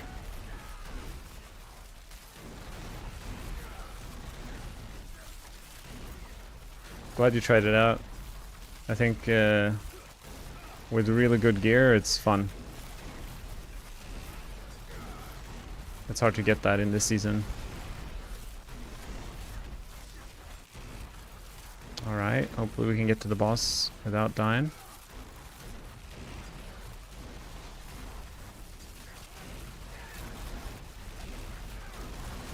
Unfortunate, there was some champions here once again. Messing with our groove.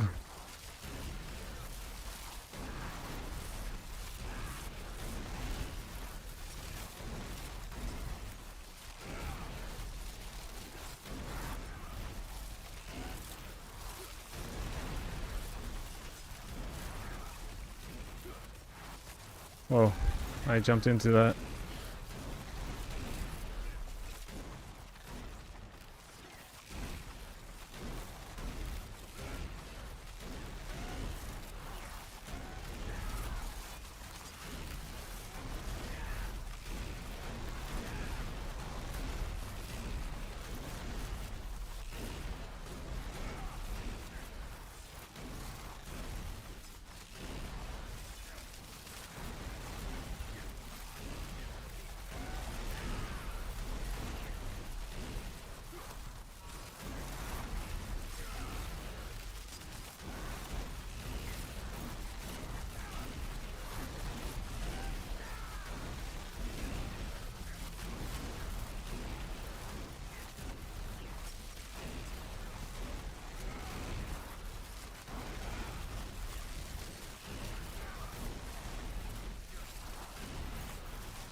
Okay, 5 minutes left. Slither, not the best, not the worst.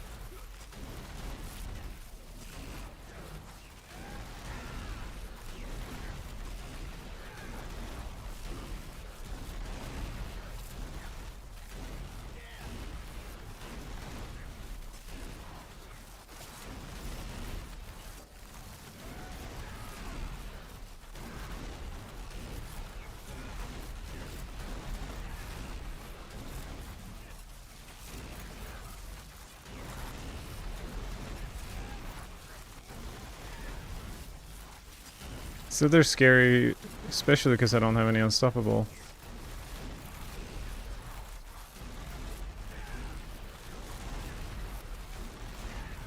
First 3 staggers did like 60% of his life though.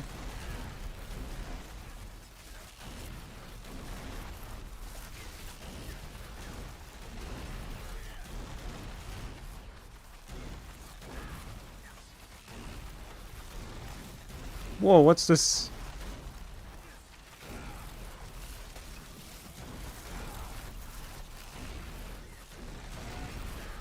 The Lilith was all over the place there.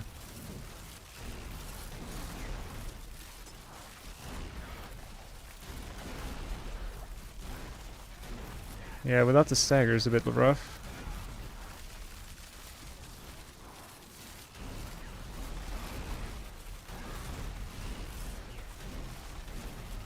Just the worst possible Lilith is not great. But the dash helps.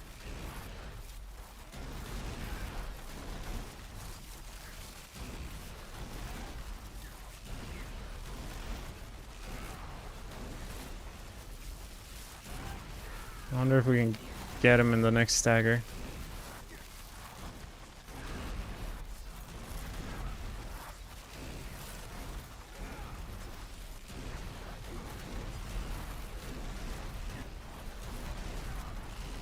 Come on. Let's go. 240 something left. 12 minutes and 20 seconds. So tier 109 is definitely possible. Tier 110 with perfect gear. Yep, I can see that. This is the gear.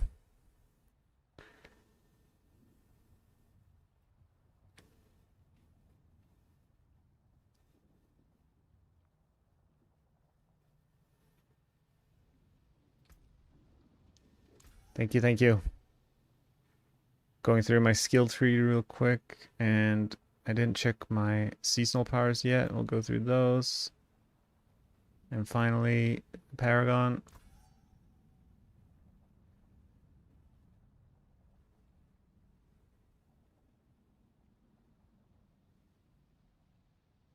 Maybe it's worth skipping cheap shot. I'm not sure. All right, boom. I think that's enough rain of arrowsing for the day.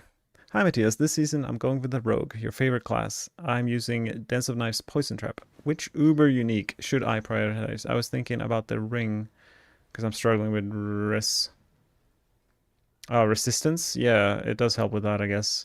Another way to solve resistances is to get a Chaos Armor that is like something like Banished Lord's Talisman. It's pretty good for that build. Like this Banished Lord's Talisman, it's an amulet originally, so that inherently has 30% all resistance. So if you can find something like this, that can also solve your resistance. And then you don't need the Starless Skies. But I would just follow whatever the guide on Max Roll says. So Dance of Knives, let's look. We will do a quick scan together. I go to the Mythic variant, and it's using Starless and Air Perdition. I personally would probably, if you can like choose one, I would go for Air Perdition because it's used in more builds, I would say. But to be honest, I'd say it's 50-50. They're both really good. The movement speed from the Air Perdition might be useful. I don't know how the build is put together, but obviously Dance of Knives want capped movement speed, and Air helps with that.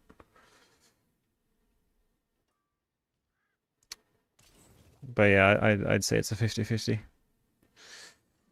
All right. Good build. Hey? Better than expected, I guess, in a way, because I just put it together today, but at the same time, I do have really good gear. The what do we have? Rain of arrows. We have 100% for rain of arrows to deal double damage. What we don't have is marksman's projectiles to cost twice. So I think that would be the biggest boost to this damage would be how much can we get if we were to check. So if we get a little sneaky sky hunter. 60%. Okay, we can only get 20% more than what I have with this setup in a perfect world. I don't know if that's worthy. Probably one pit tier. But other than that, my gear is pretty sick.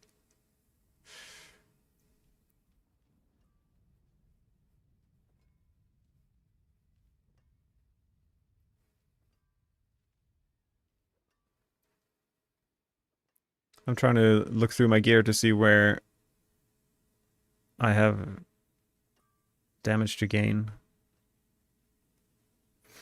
I mean, my amulet's really good too. Obviously, could be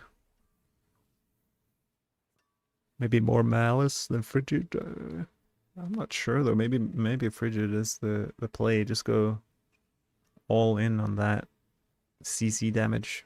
Because yeah, the damage during the stagger there was ridiculous. The goal, I guess, for this is just to kill the boss in 4 staggers.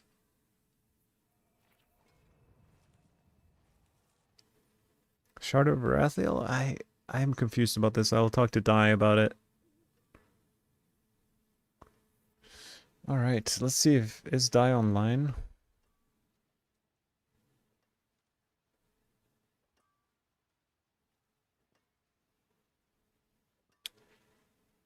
I don't think Dai is streaming just yet. Okay, so I should definitely save this here though. We're gonna overwrite that and we're gonna name it ROA. And let's equip Flurry.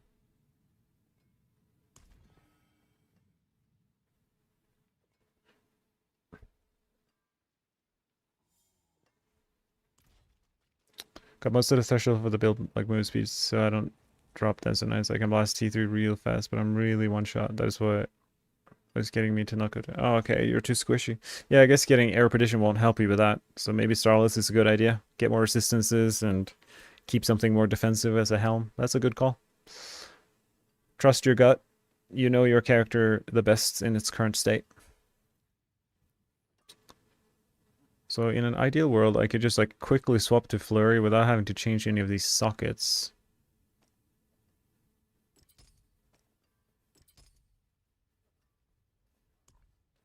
Maybe I can squeeze in 2 sapphires. The stars made manifest.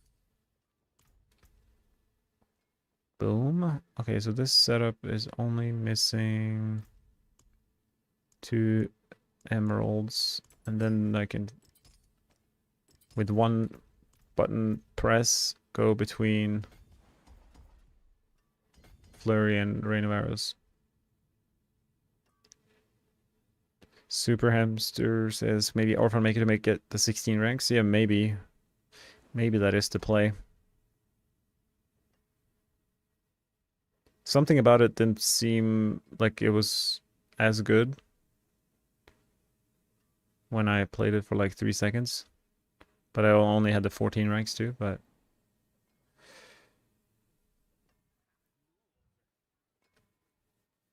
Where do I even want to go with this? Maybe just pick up some random 10% damage?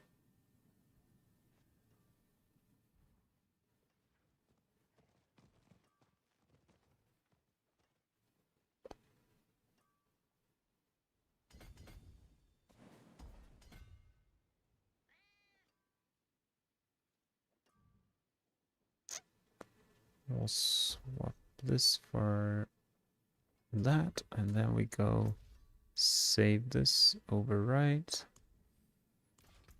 So now I click on Rain of Arrows, equip, and click on Flurry, equip, boom. So the only thing I need to do between these two fancy builds is to change the aspect on the amulet. Nice.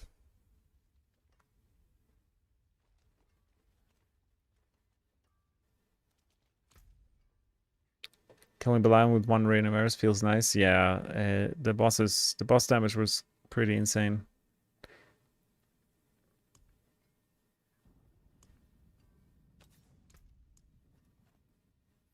How much does it actually cost to imprint an aspect? It's 300. It's basically free. I could use some assistance. I need help. Oh yeah, and the runes in the I only have one air petition. Aid would be welcome.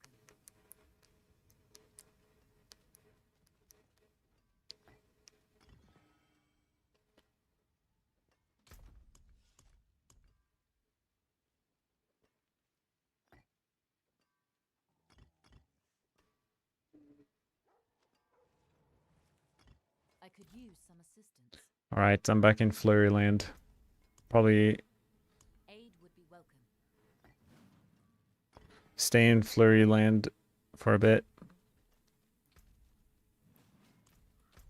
Because Flurry could definitely do 108 as well. I guess they're pretty even in strength after all. Okay.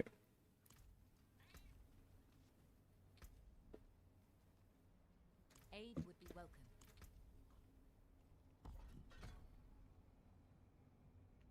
I need help. But I think I'm gonna submit that run for Helltides with Rain of Arrows. And then maybe I'll make a video.